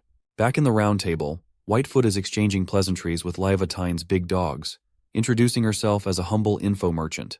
As always, Lupa immediately became hostile. Lord Owl's eyes darted into the little rat girl, Raclette, holding on to Ruby. The swordsman turned on his dad mode and called the little girl to his side. Whitefoot assured everyone that she was just a messenger who could teleport through space. Before Bernhard and the rest returned from Carpes, she came and made an offer to the queen. She opened with a proposal regarding a power that can kill the Wings incarnate. The queen thought that the rabbit was half mad at first, but now she could see what Whitefoot was talking about. After briefly seeing Ananta in action, Queen Lagertha became interested in her offer. Whitefoot admired the queen's decisiveness and explained that all she wants is a permanent cooperative relationship between Rabbit's Foot and Levitane. In exchange, she'll give them Rabbit's Foot's most powerful weapon for defeating Gyuyo, the revenge incarnate who had been freed from his chains. Whitefoot was giving her best sales pitch, but she was interrupted by Ananta's voice calling her worthless. The air in the round table immediately became tense. Ananta asserted that he doesn't need anyone's help. Ruby jumped out of the rat girl's grasp and hurriedly ran back to her boss. Ananta, still riddled with wounds and bruises, proudly proclaimed that he was the only one who could kill Gyuyo. Lupa quickly busted out her sharp and furry claws, determined to put the criminal back in the dungeon. As for the guards that were supposed to make sure he stays locked up, their minds have been cooked. Lupa waited for the queen's kill order. Thankfully, Muscle Mommy is a level-headed leader. She ordered her commander to stand down as she wanted to hear what Ananta had to say. One look at the young man's scar-filled body is enough to determine how many mortal battles he has been through. The queen can also feel the murderous hatred flowing through his veins. She had never seen anything that even came close to it. With the absolute monster inside his body, Ananta is akin to a demon in human form. Whitefoot tries to salvage her sales pitch as she properly introduces the Revenge Incarnate. Ananta squeezed her head. He doesn't like being talked about as a product to be sold. To calm him down, the other bunny girl seductively clung to Ananta's arm and reminded him of his loss against the Wings Incarnate. She insisted that he couldn't do everything on his own, and that he was going to need as much help as he could get. As it turns out, this Gooner Bait bunny girl's name is Blackfoot, Whitefoot's hornier sister. Although there's a bit of a hiccup along the way, it looks like mediation between both parties is complete. Queen Lagertha outrightly asked the young man if he could kill Gyuyo with 100% certainty. Whitefoot tried to answer for Ananta, but the queen quickly shut her ass up. She could not care less about where he came from. She was still wary about his attitude and lack of control, but she had also seen his strength with her own eyes. Every single person in Levitain wants to punish the Wings Incarnate. It is their shared grudge that binds them together. For example, 3rd Commander Owl, the Swordsmanship Incarnate, and the man Ananta fought, used to belong to a tribe that worshipped the Wings Incarnate. Ultimately, his entire tribe was massacred because of a rebellious few. He burned the coat of arms on his hand and vowed revenge. The queen did not hesitate to accept him as a companion. Just like everyone in this room, the queen can see that Ananta is harboring an unquenchable hatred for Gyuyo. The young man rudely asked the queen for her name. She didn't put on any airs and introduced herself as Lagertha Einarjar. To answer her question, Ananta explained that he is cursed to feed upon evil deities. The more he feeds upon corrupted beasts, the stronger he will become. After his recent loss, he plans on hunting more evil deities to grow his power. When the time comes, he vows to snap Gyuyo's neck with his bare hands, and all Livatain's insects have to do is support him. Hearing him insult the queen and their proud nation angered Commander Lupe even more. In contrast, the queen simply smiled and hysterically laughed in amusement at the young man's brazen audacity. He stood up from her seat and walked towards Ananta, swearing upon her honor as queen. From now on, Levitain will give it their all to assist Ananta, the Revenge Incarnate. She turned to her trusty warriors, Scald and Mare, to unchain Nadia and bring her to the round table. Meanwhile, in a plain far from the surface world, Beharon opened the doors to where Gyuyo's congregation had gathered. In an arena, Ziz had just finished electrocuting a monster to death. In the stands were 4 more beings exuding cataclysmic levels of power. As for the child born from an abomination, he looked like a psycho who enjoyed the act of killing. Gyuyo pulled up with his new drip fitting of a god. As he welcomed Beharon, they are celebrating the birth of the 3rd seat. Now that Beharon is done with his assignment, Gyuyo orders him to open the gate. Smashing his fists together, the space behind him shattered. Gyuyo stepped inside the bleak pocket dimension filled with countless abominations as far as the eye could see. The snarls and growls of the abominations filled the desolate area as Gyuyo watched from above. He looked at them with indifference. He reminded the monsters that they have been forsaken by the old gods. They have lost all dignity at the hands of evil deities and can never return to their original forms. He urged every single creature to know and remember their shame. They are unappreciated and scorned, the victims of utter injustice. Showing off his wings, he asked them if they would just give up and accept their end, if they won't fight back against their horrible destiny. Gyuyo jumped down to the den of monsters and introduced himself as the one who would bridge this rotten world with the world of the gods. Those who have any desire to profane and desecrate these cruel deities will have the chance to cast off the vile flesh of abomination. All they have to do is show that they are worthy of such a chance. Only the last one standing will receive the grace of the Wings. As soon as the Wings Incarnate announced this, a battle royal among the abominations ensued. An abominable gorilla kicked off the bloodbath by crushing a dinosaur's skull. Alligators trashed monstrous hyenas and spilled blood.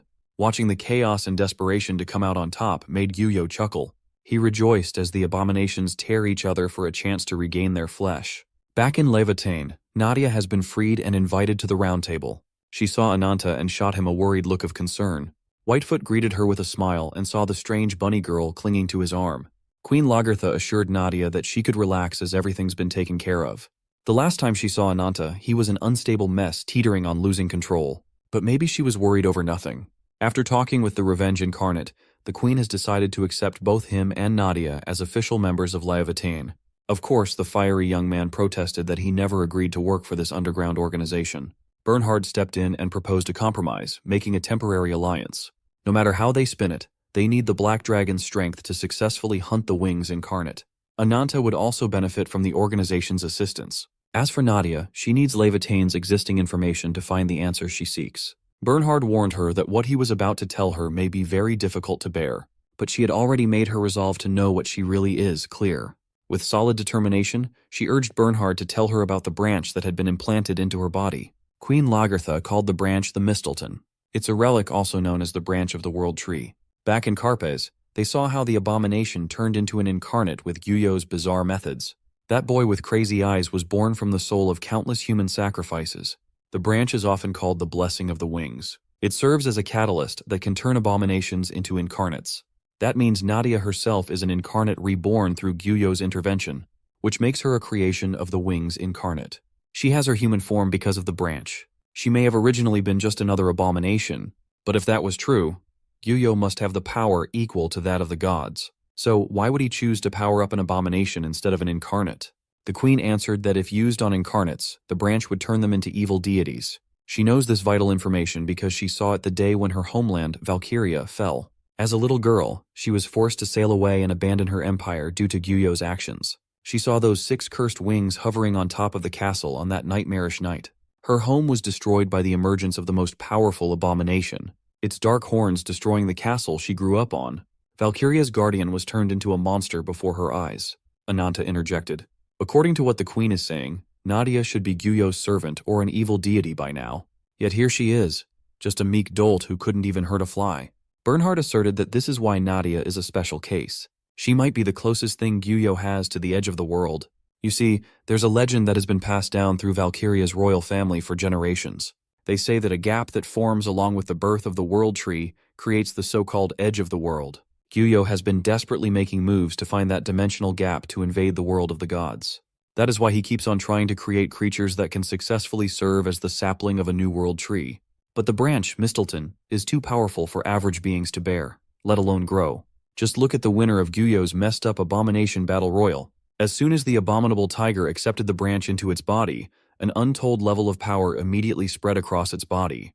The beings that can control Mistelton's energy with any semblance of stability are extremely few and far between. In most cases, it results in the vessel's body exploding into a million little pieces. So, in order to learn more about Gyuyo's plans, Queen Lagertha and Leviathan wants to borrow Nadia and Ananta's power to slay Valkyria's royal guardian that has become an abomination. With the alliance finalized, the queen didn't dilly-dally any longer. She tasked 3rd Commander Owl and 4th Commander Lupa with a very important mission. The two of them will take a chunk of Leviathan's warriors and lead the initial campaign to the Farsa continent. They will go ahead of the main force and establish an ally outpost on the front lines. Their ultimate goal is the annihilation of the evil deities that have taken over the Farsa continent once and for all. As queen and leader, Lagertha prayed for their safety and glorious victory. 3 days before the first campaign's departure, the plan to retake Valkyria came into full swing. Valkyria's secret fortress is situated on the northeastern side of the continent. It is home to 500 of the queen's fiercest warriors and the mercenaries under Bernhard's banner. Thousands of civilians are sojourning there under their protection. As for the queen's commanders, all of them are powerful incarnates, making Leviathan the most powerful anti-wings resistance force. Since Ananta lost in the Battle of Carpes, proving that he's still far too weak, the organization would be a great help in regrouping and powering him up. From the very beginning, the encounter with the queen was a part of Whitefoot's plan. What she didn't expect was Nadia's cooperation. In any case, they have a very powerful ally on their side now. Whitefoot sees Ananta's power as a double-edged sword. He consumes the power and abilities of the deities he devours, but if he doesn't feed on powerful enemies, he loses control of his curse, permanently turning into a mindless monster. As for the bunny girl that has been staying by Ananta's side nonstop, Blackfoot, she also hails from Rabbit's Foot, like her sister. Right now, she is using her power of hypnosis to keep Ananta's rage in check. It's a temporary fix, so they really need to let our boy hunt and quell his curse as soon as possible. Since the retaking of the Farsa continent would be the best hunting ground, Whitefoot urged Nadia to make a deal with Rabbit's Foot. All she has to do is help Ananta defeat the Wings Incarnate, and the Rabbit's Foot will ensure her safety at all times. Since Nadia possesses one of the branches inside her, she is a potential juicy target for Gyuyo's forces. As a matter of fact, it's only a matter of time before the wings incarnate come after her once more. This time they may be more insistent than they were at Carpe's. Much to Whitefoot's surprise, Nadia declined her proposal. She is done hopelessly standing by as more and more people fall victim to Gyuyo's twisted plans. So she does not need anything in return. All she wants is to help in stopping all the needless sacrifices at the hands of the wings incarnate. So she will freely cooperate with Whitefoot no matter what the cost. It's not much of a deal, but both parties came to an agreement that is satisfactory on both ends. And so, Whitefoot shared the plan to retake the Farsa continent moving forward. Queen Lagertha is currently devising a plan to take back Valkyria's former capital, Folkvanger. They can only go through this mission with the addition of Ananta's power.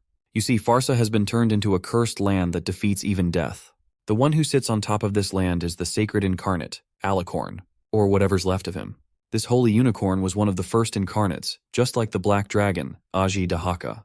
Throughout its endless life, it served the god of sacredness and protected Valkyria. According to the queen's accounts, Alicorn has been bastardized and turned into an abomination after it met Gyuyo. It's almost certain that another Mistleton branch is involved. In Ananta's own words, the queen and her people want him to get revenge on the beast that caused the downfall of their kingdom. All he has to do is slaughter a supercharged evil deity and get more information about the branches. It's a simple mission that even a child can understand. Ananta is ready. He is itching to be taken to his next hunting grounds right away. 3 days later, the expedition finally started. With a single click in her mystical timepiece, Whitefoot opened a portal directly leading to Farsa. With this, they can transport the united forces under the two commanders. 100 battle-hardened warriors of Valkyria are eager to return to their homeland and retake what was originally theirs. After confirming the coordinates for Folkvanger, Whitefoot gave the untied forces the signal to depart whenever they're ready. At the forefront was one of the commanders, the charming Lord Owl. He urged his troops to put on a spectacular show as soon as they arrived. Commander Lupe was much more straightforward. She warned her soldiers to avoid death. It's still too early for any of them to go to Valhalla. At the back of the line, Ananta is panting like a wild beast in heat. To his side, Blackfoot teasingly asked if he was starting to get excited for the hunt. After 3 days of fasting from evil deity meat, Ananta feels like he can murder anyone right now. The once vigorous and beautiful Farsa continent has been turned into a desolate land where nothing grows. As soon as Whitefoot's portal connected to the faraway land, the two commanders burst out at full speed ahead, ready for whatever the unknown land had in store for them. Lupe and Owl are fiending for immediate action. As soon as her sharp senses warned her of foreign entities nearby, Lupe directed Owl in its direction. What they saw was a skeleton goat, an abomination that had long since lost its flesh and blood. A freak of nature.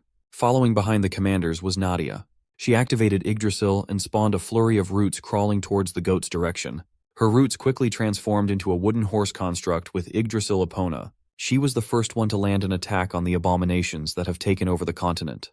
Meanwhile, the commanders made their way to her spell and landed from a distance. Unfortunately, Nadia's half-cooked spell was no match against the skeletal goat. Sure, it caused some damage, making the abomination wobble, but it's still in one piece. But the next attack was far from half-cooked. Ananta came down swinging, the claws of the black dragon locked in on the skeletal beast. With his scaly arm, he shattered the goat's skull into dust in a single attack. The commanders, Nadia and Whitefoot, just stayed from a safe distance, letting the starving black dragon draw the non-existent first blood. While Lord Owl found Ananta's power impressive, Lupe did not hide her disapproval. With the participation of the nature and revenge incarnates, Lord Owl is getting the feeling that the mission to retake the continent might become more interesting than he initially thought. With the help of Nadia's Yggdrasil, the forces continued taking the less trodden path. Blackfoot is still sticking close to Ananta, making sure to keep his rage in check. She looked at her timepiece and gathered that this forsaken land didn't get any sliver of sunlight. Since Queen Lagertha tasked Owl and Lupa to carry out the joint operation between the 3rd and 4th companies, they are carrying the highest risk. Folkvanger is on the northern coast but is otherwise surrounded by vast grassland in the south. The capital was established as the land of the Alicorn and his mystics after all. In the past, Valkyria was able to prevent the invasion of hostile neighboring nations thanks to their mystics. But now, those protectors have become deplorable abominations roaming the wastelands aimlessly. The mission's topmost priority is to establish a base to prepare breaking through the barrier. Lupa and Owl will lead the vanguard to set up the upcoming attack. Owl asked if it was necessary to establish a base at all when they could just be teleported in the middle of the battlefield using Whitefoot's power. However, her power has a limitation that necessitates the establishment of a base camp. It would be wonderful if they could just teleport directly to the capital, but she can only transport her targets to the safest spot near the destination. At the moment, the advance party can only enter as far as the woods to the south. Using Whitefoot's ability any further would require establishing a safe zone further north. With the safe area within several miles of the infested capital, the danger level of the mission is high. This necessitates Ananta and Nadia's assistance. Commander Lupa reckons that the Queen is being way too careful. She argued that her company, combined with Owl's, would be more than enough. But this is Queen Lagartha's homeland we're talking about. She sternly gave Lupa an official decree to ensure that she and Ananta's group must regroup with the main troops a week after the raid's kickoff. She also ordered them to stay alive at any cost. Her final command as their leader is for her soldiers to return to their comrades in one piece. Once the group had settled in their makeshift camp, Ruby's time to shine brightly and make fire for everyone had come. Using the skeletal remains of the dead abomination, she lit up the surroundings with a sizable flare. Nadia wordlessly prayed for the abomination's soul, and Lupa stared at her like she was committing a crime. The fourth commander's eyes gradually shifted towards Ananta, and the sight of him and that horny bunny girl irked Lupa heavily. Owl noticed her expression and playfully teased that she should hide her dislike a little better. Since they are entering the woods soon, it would be wiser to rest rather than seethe in anger. Moreover, the moment they stepped into this cursed continent, they became comrades. Still, the hard-headed commander refuses to accept those randoms as comrades. She thinks calling them as such would be an insult to their real comrades that have fallen, the people she can actually entrust with her life no matter what. With that in mind, she would never assign a word that carries so much meaning to sketchy strangers. With her anger reaching its boiling point, the stubborn commander walked towards Ananta to give him a piece of her mind. She noticed that he hadn't been able to get a hold of himself after a little skirmish. In her eyes, that makes him a weakling. Lupa doesn't respect a warrior who can't carry himself on the battlefield without a pesky guardian to nurse him at all times. Ananta is done taking the insults and asks Lupa to get straight to the point. She had accepted that Queen Lagartha was interested in his power, but Lupa still didn't buy it. They have seen time and time again that Ananta is struggling to control his power. He even had to hold back against the first abomination in fear of completely losing control again. Seeing the confrontation, Nadia interrupted after feeling the rising tensions. In her arms, Ruby glared at the commander, ready to pounce. Lupa accused him of being a ticking time bomb that could blow up on everyone. Nevertheless, Ananta is not taking any shit from the mouthy commander. She is so stubborn and territorial that she'd rather not have a dragon on her team. Lupa's arms stretched and enlarged, her nails turning into sharp claws, as she ordered Ananta to take his friends and get lost. She'll just tell the queen that the cowards ran once shit got real. If he refuses, she threatens to tear him limb from limb before the main force arrives. Do you know how our boy responded to that blatant threat?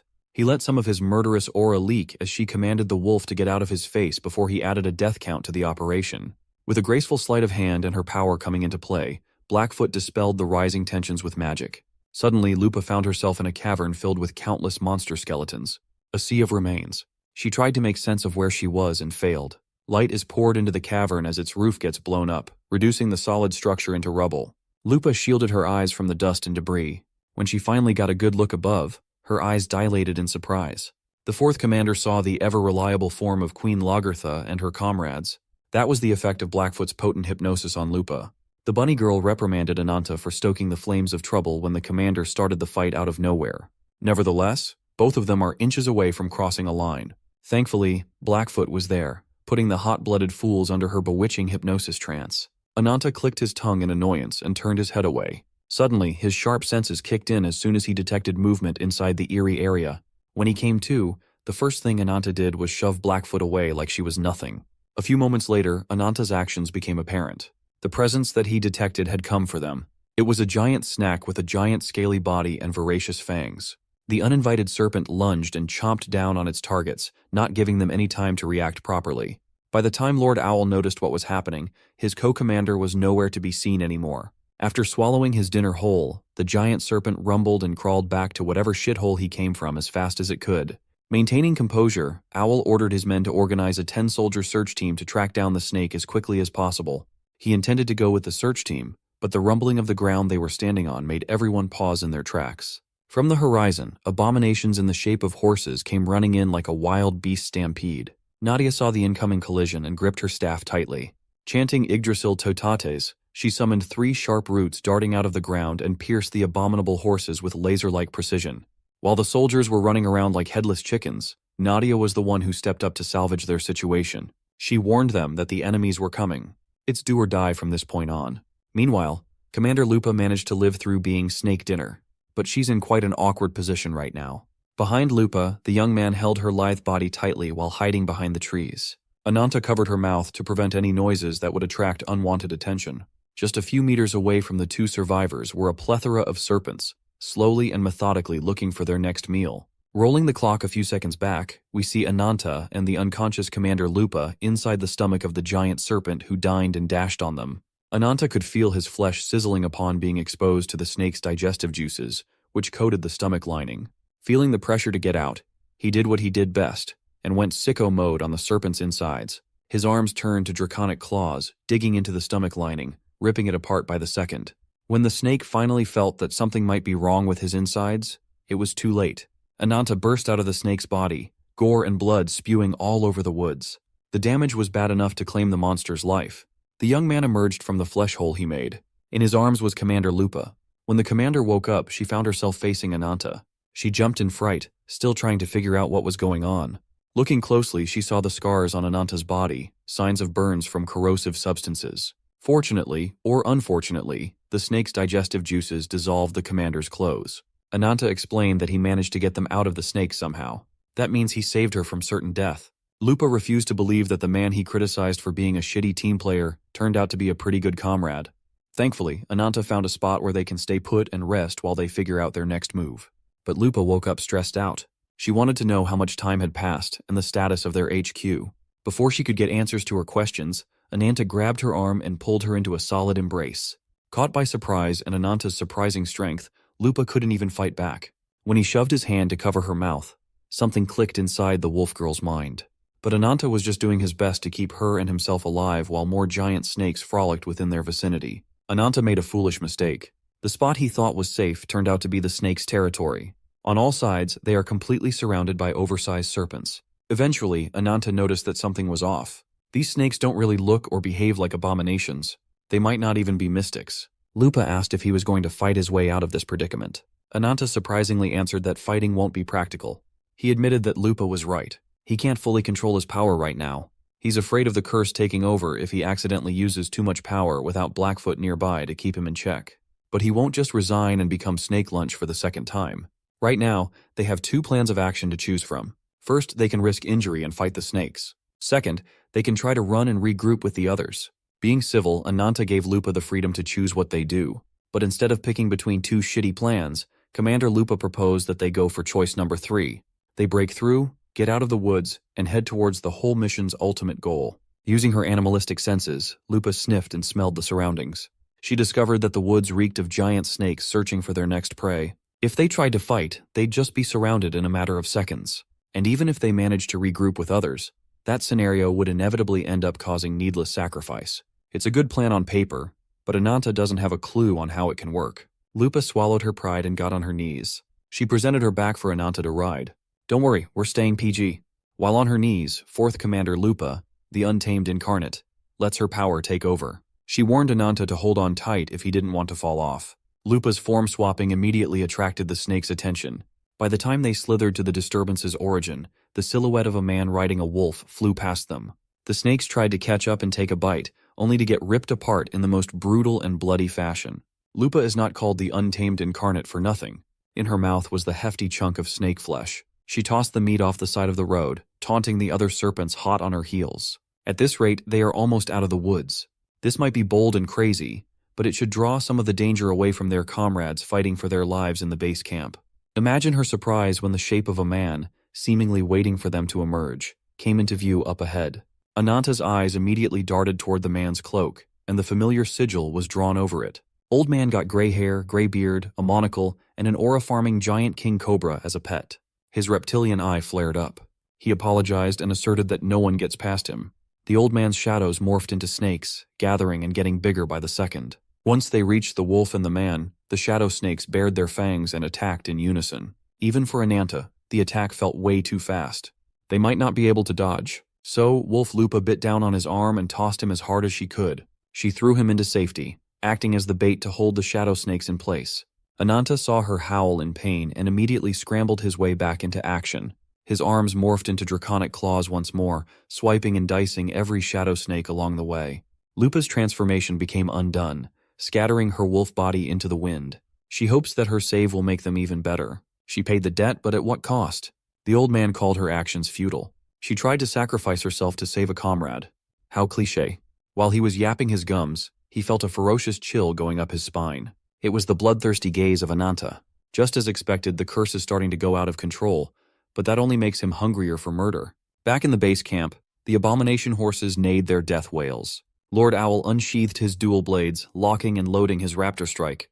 With one straight stab piercing the abomination's heart, Owl's heavy lance made easy work of the horse. As the beast lifelessly plopped to the ground, Lord Owl could not shake the worry from his chest. Nadia was miraculously pulling her weight, catching and neutralizing abominations with her wood constructs. The whole camp worked so well together that they did not even suffer a single casualty. Owl stashed his blades away and sought Nadia to share his gut feeling about their situation. While he was fighting the horses, he felt that the abominations were not after them at all. It was almost as if they were running from a predator and just happened to pass by the army while they were fleeing. It could be related to the giant snake that swallowed Lupa and Ananta. Blackfoot interjected and tried to convince the commander to stop theorizing and start mobilizing a team to find Ananta as quickly as possible. They need to prioritize finding their double-edged weapon before things get beyond Blackfoot's bewitching powers' control. Speaking of the devil, Ananta is currently trying to suck the nasty poison ravaging Lupa's body after being ganked by shadow snakes. The man controlling the snakes already told Ananta that sucking the poison out is useless. His serpent's poison is so deadly that it can even kill mystics in an instant. Without the help of a competent healer, Lupa, the untamed incarnate, is as good as dead. Ananta gently laid her body on the ground, softly telling her to wait. He intends to skin that old snake in the most literal sense of the word. His arms split and stretched, making way for his ferocious transformation. Lupa had already given up and tried to stop Ananta from making stupid decisions. But our boy had already set his sights on defeating the old snake man in front of him and taking Lupa back to Nadia. The old man sensed the chaotic energy of the young man's curse. It was as biting as the winter's wind. He remembered Beharan mentioning Ananta a while ago. Taking his first step forward, the old man caused his shadow serpents to gather and slither out once more. The old snake man curtly introduced himself as Asen. You see, old Asen here is also known as the Blind Faith Incarnate. He's practically a brainwashed cult goon serving the wings. The standard shadow snakes he summoned fearlessly bared their fangs against the dragon. Ananta didn't even see them as threats. He just ran directly into them and ripped their shadowy bodies into shreds. Old Asen was not expecting his first attack to be so useless. Before his eyes is the hulking frame of the black dragon. For the first time in a long time, Asen felt fear. Composing himself, Asen used his shadow serpents to propel himself to the air, dodging Ananta's unstoppable attack. He managed to dodge, but if he was slower by just a little, he would have been clipped in one shot. Just to simplify the combat, Ananta shifted targets to Asen's pet snake and gutted that scaly bastard in less than a second. Back to a fair one-on-one matchup, he proceeded to wail on Asen's old bones. Feeling the pain of every punch, the old man mockingly laughed at Ananta's attempts. Asen admitted that when it comes to speed, raw strength, inhuman reaction, and every other physical metric, Ananta is the perfect beast without a flaw. However, Asen refuses to get upstaged. He shed his old human skin and revealed his real form. A four-armed snake man oozing deadly miasma. From a distance, the poisoned Lupa tried to get back up as hard as she could. She lifted her head and gasped as she saw Ananta brawling it out and throwing hands with a giant four-armed snake behemoth. She wondered why a stranger that she's been beefing with for the whole mission is putting himself in danger for a chance to save her. It reminded Lupa of the time when she asked her queen how she could risk her life fighting for the sake of others so fearlessly. Queen Lagertha simply answered that a comrade is someone you can always trust with your life. When she wholeheartedly told Lupa that she would risk her life for the young pup, Lupa was enamored with the idea of camaraderie. And so, Lupa got on all fours and started her wolf transformation as she apologized to her queen for she might not be able to keep her promise to come back alive. Just as Asen was about to land another haymaker on Ananta's body, his arm suddenly vanished. In its place was a bleeding stump. He didn't even see the attack with how fast it was. 1 second he had 4 arms, the next he only had 3. That's still one too many. Even with deadly poison circulating all over her body, Lupa still has that dog in her. She's literally a dog. Asen panically scanned the surroundings, trying to look for his assailant. But he was too late. Lupa pushed her wolf body to the limits and delivered the goriest stamp of gore she had ever executed. She sliced and diced Asen's scaly body from every angle, leaving countless deep wounds across her wake. Lupa tried to go harder and finish the job once and for all, only to feel the poison make her stagger. She was forced to jump away as Asen gasped in sharp pain. While the snake cultist was just trying to stay alive and breathing, he felt death closing in from his flank. It came in the form of the overbearing black dragon's hunger for flesh. Ananta promptly read the old snake's final judgment, ordering him to howl like the foul beast that he is. With one decisive chomp, Ananta munched on Isen's upper body. It looks like the dragon is eating snake spaghetti. Inside the dragon's maw, Isen was assaulted by the countless evil deities that Ananta had devoured. Inside, the old snake felt the branch of the world tree planted inside him slowly split apart. This triggered his fight or flight response. In this case, it's mostly flight as he called on Quetzalcoatl. From deep within the mountains of Valkyria, an enormous figure flew out with a blinding fast speed. It was Winged Sky Serpent, Isen's get-out-of-jail-for-free card. While he gasped and tried to catch his breath, Isen quietly asked for the Conquest Incarnate's forgiveness. Sure, he managed to stay alive and be saved thanks to Quetzalcoatl's interference, but Isen failed his mission and his boss's orders. He was tasked with eliminating intruders, but it's not really fair to put him up against this beast of a man in the form of a legendary beast. Which was odd. While they were fighting, Isen held the advantage the majority of the time. With his extra limbs, he dominated the close-quarters combat. Ananta, who was used to using his overwhelming strength, was being pushed to defend himself instead. But there was a bigger problem here. Halfway through the fight, Ananta's diminishing control over his curse started slipping. To feast is to release the curse in order to swallow evil deities as sustenance. But if he failed to feed his urges soon, the curse would take over and swallow everything in the vicinity. That includes the poisoned Commander Lupa, and he can't let that happen. While Isen continued his barrage of punches, Ananta was surprised at the juicy chance Lupa just handed her. The splatter of blood made the air stink of iron. After being critically hit by the stamp of gore, the old snake is vulnerable to a finisher. Ananta could feel Lupa telling him to take care of the rest as she fell and succumbed to the poison's effect. The vicious wolf fell flat on the floor with a loud thud.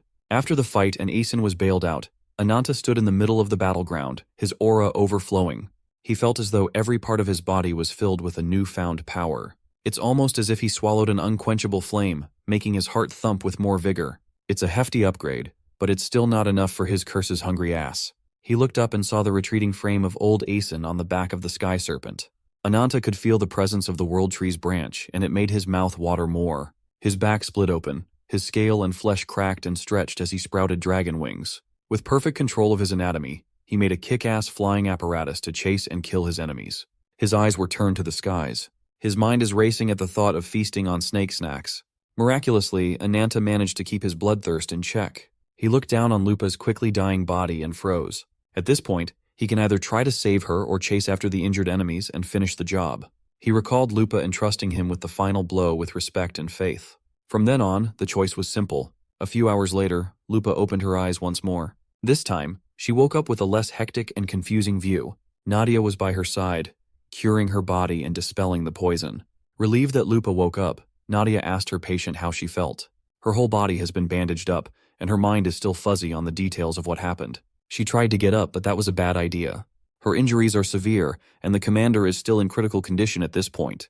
Nadia explained that the poison in Lupa's body almost killed her. If it wasn't neutralized in time, she would have kicked the bucket already. It's a good thing Ananta sprouted wings to bring her back to the camp as quick as he could. If the young man hadn't clutched up, they would have been down one commander by now. Lupa couldn't believe that Ananta would save her again and again.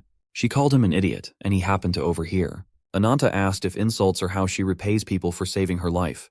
Lord Owl didn't miss the chance to playfully fan the flames between the two. Lupa gave Ananta a once-over and asked him about his wounds. He simply asked her to worry about her injuries instead.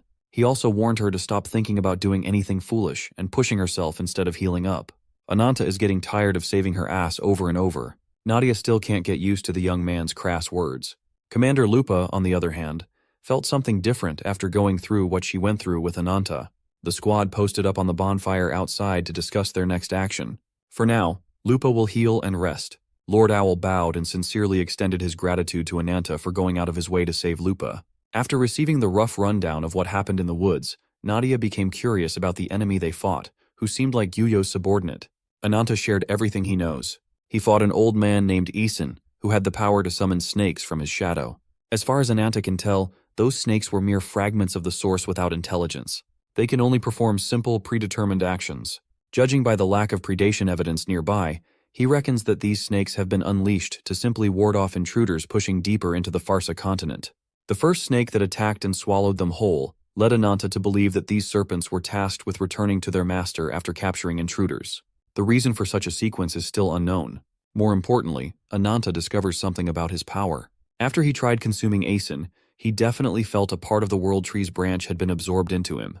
Blackfoot softly caressed his shoulders and confirmed that she can see the change in his power too. She observed that his curse has become much more stable than before. She didn't think that just a fragment of the branch could do this much for Ananta's curse. That doesn't justify her clinginess, though. Nevertheless, Blackfoot can already imagine what would happen if Ananta could devour an entire branch. Lord Owl, who's been silently contemplating, finally spoke up. He remembers Aeson from his days serving the Wings. The old snake is the blind faith incarnate and the sixth seat of Sephiroth. Unfamiliar with the term, Nadia asked what he meant by Sephiroth. Owl expounded that the Sephiroth consists of the Wings incarnate's most elite guardians. They are the 10 most powerful beings bestowed with the power of the branch. To be more specific, Sephiroth is made up of Gyuyo's 5 most powerful warriors and each of their assistants. If Aeson is in this cursed continent, then there's a very real possibility that one of Gyuyo's 5 direct subordinates might show up soon. For those in the know, the top Sephiroth seats are as powerful as walking calamities. The winged sky serpent who rescued Aeson finally landed on his perch, the broken castle of the fallen Valkyria kingdom. The old snake is still trying to catch his breath and recover from the bloody beating. Quetzalcoatl's body slowly scattered in the wind, revealing a man calling Aeson out for looking like a terrified animal. With an intense gaze, the man asked the old snake if his pride had been wounded. Like the good cult goon that he is, Aeson wallowed in self-pity, asserting that he's worthy of all scorn and contempt from his boss, the man in front of him, the Conquest incarnate. He was given the duty to stop anyone from heading deeper into the Farsa continent. It was a simple defense mission, and he failed spectacularly. He was supposed to remove all those who attempted to obstruct his boss's conquest. Battle-hardened Geihan, also known as the Conquest incarnate and the second seat of the Sephiroth, is not pleased with his assistant's recent performance. It looks like he'll have to step in himself, so he ordered Aeson to lead the way towards the ops so he can slaughter every single one of them. Before all this mess started, he was asked to show up for a sit-down meeting with his boss, the Wings incarnate. Gyuyo was just out in his own dimension doing all sorts of fucked-up experiments on abominations. With Behiran at his side, the meeting with the easily agitated Geihan was tougher. As soon as he heard an iota of insult in Behiran's words, he demanded that Gyuyo's lapdog address him with the utmost respect. It's evident that there's a rich and complicated history between these two powerhouses. Seeing one of his men full of vigor and life, Gyuyo smiled at Geihan. He called the Conquest incarnate and went up to his gory office to hand a personal request. As we know, Aeson is a cult cuck. He swiftly got on his knees and offered his services to his one true god. Geihan, on the other hand, was a lot more apprehensive. Nevertheless, he respectfully punched his fist and palm together. He might be a bit of a freak, but he's not one to turn down a request from the Great Wings. At this point, Gyuyo had received reports of Queen Lagertha's movement from a spy in Levitain. Before the raid even started, Gyuyo already sniffed the plan to retake the Farsa continent. Hearing the involvement of the Queen and the location, Geihan asked if the enemies are after the Sacredness incarnate. Gyuyo reckoned that they are. So, Geihan's assignment is to find the failure that has been created with an incomplete branch. Afterward, he must slay the beast and retrieve the branch. Like an annoying teacher's pet, Aeson interjected and begged his lord to give him the task. He promised to willingly eradicate the weak humans and complete the mission. Behiran asked the old snake if he remembered what had happened to Balzac not long ago. As it turns out, that lunatic was the disgraced former 10th seat of Sephiroth. Behiran warned Aeson that the human with Aji Dahaka's curse that slayed Balzac is with Levitain now. He survived facing both Behiran and the Wings incarnate himself after killing a former Sephiroth. For the defense of the Farsa continent, some old snake won't be enough. They need Geihan on the case too as insurance. As soon as he heard that he might be able to fight against some interesting enemies, Geihan's lips twisted to an excited smile as he asked for more information about Ananta. You see, if Behiran can be considered the mightiest spear, Geihan completes the unbeatable pair as the mightiest shield. Aeson admits that his boss is one of the most powerful in Sephiroth. He is also the most dangerous of them all. Unlike the others who are at the Wings incarnate's beck and call, Geihan has absolute loyalty tied to the Wings. Aeson reckons that this task could have been more easily completed by the 4th and 5th Sephiroth seats. So why did Gyuyo hand it to the troublesome Geihan instead? Holding up a wilted piece of mystical wood in his hand, Geihan asked Aeson if he recognized the artifact. It is none other than the incomplete branch that had been buried deep in the Alicorn's heart, the thing that turned the Sacredness incarnate into a mindless beast. Geihan investigated the incomplete branch and concluded that it is laughably inferior to the ones the current Sephiroth hosts in their bodies.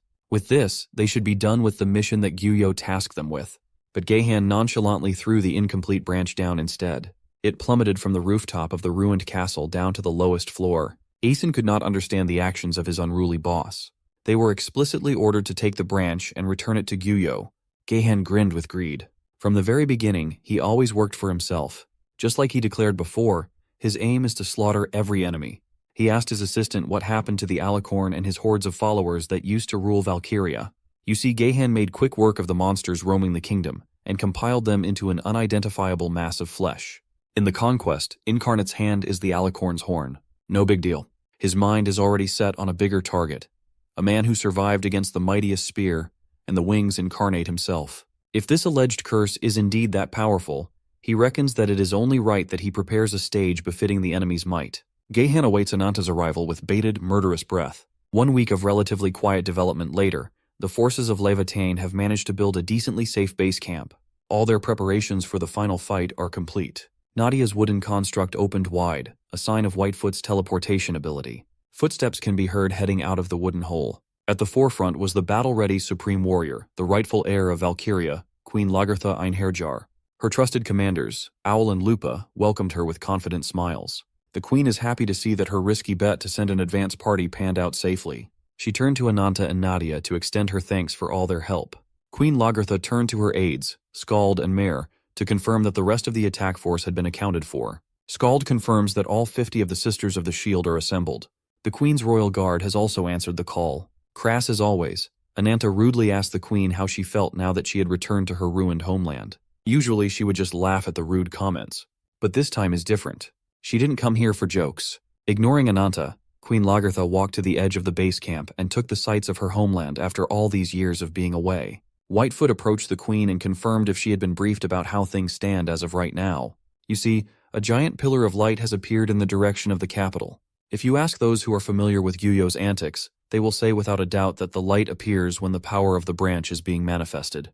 First, the encounter with the 6th seat of Sephiroth, and now the sign of the branch's power, accounting for everything. It is highly likely that the enemy is setting some kind of a trap. But things have changed significantly since the last report. If they want to use Whitefoot's power in this situation, she will need at least 3 days of preparation. If they move forward, retreating won't be a realistic choice anymore. To answer that, the Queen turned to her soldiers, her people, and her sisters.